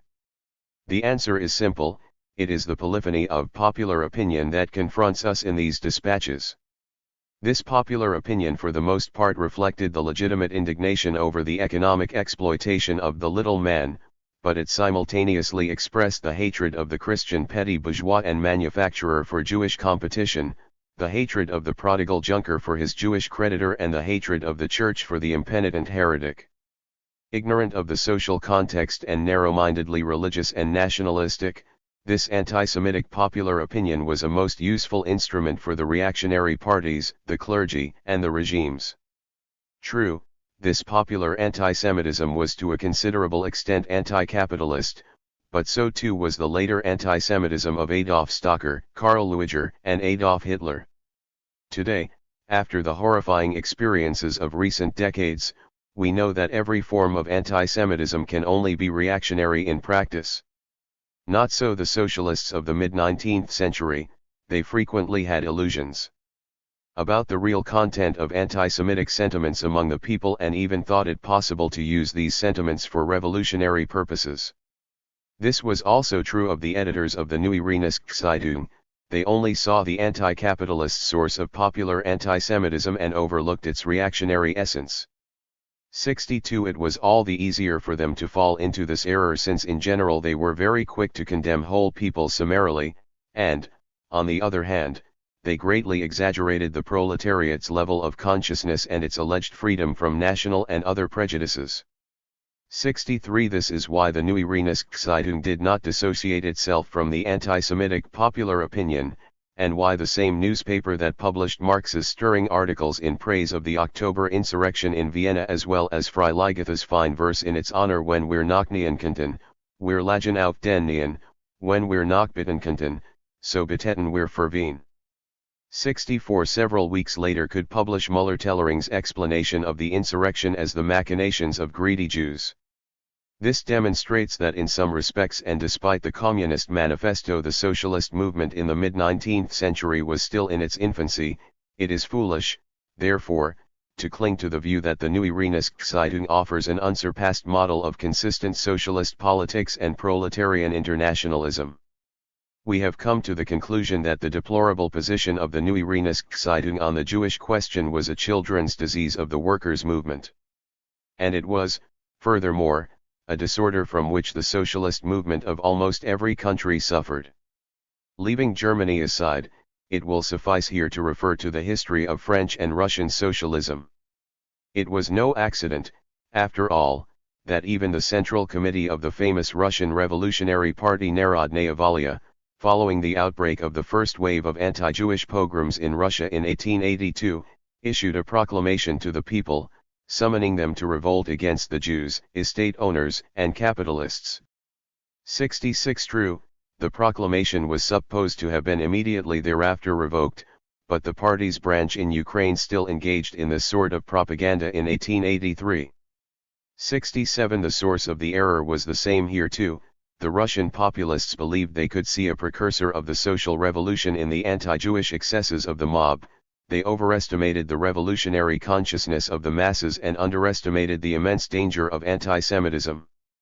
This confusion prevailed throughout the Russian revolutionary camp, and it took the shameful experiences of the wave of pogroms in 1882–83 to liberate the Russian and Ukrainian revolutionary movement from this disastrous error. 6 In Western Europe this was achieved by the Dreyfus Affair. Only after the Dreyfus case was the peril of anti-Semitism recognized in all its magnitude and unequivocally opposed. 202. But it can hardly be denied that even later the lingering, naive, workers' anti-Semitism in the workers' movement of several countries was sometimes considered for opportunistic reasons harmless and therefore was not combated as energetically as it should have been. The importance of this fact should certainly not be exaggerated, but neither should it be underestimated. The death of millions of Jews in the German gas chambers has made us sensitive about this. Certainly, the workers' movement as such cannot be blamed for this bestiality. On the contrary, it proved itself the one real social force in Europe that, until its tragic suppression, consistently and fearlessly fought against the upsurge of anti-Semitism. And yet neither decades of educational work nor the great tradition of the socialist movement could prevent the contamination of some segments of the working class during the war by the anti-Semitic propaganda of National Socialism. Trademark. How deeply was the poison able to penetrate? The alarming indifference of segments of the working class to the question of anti-Semitism gives an answer to this.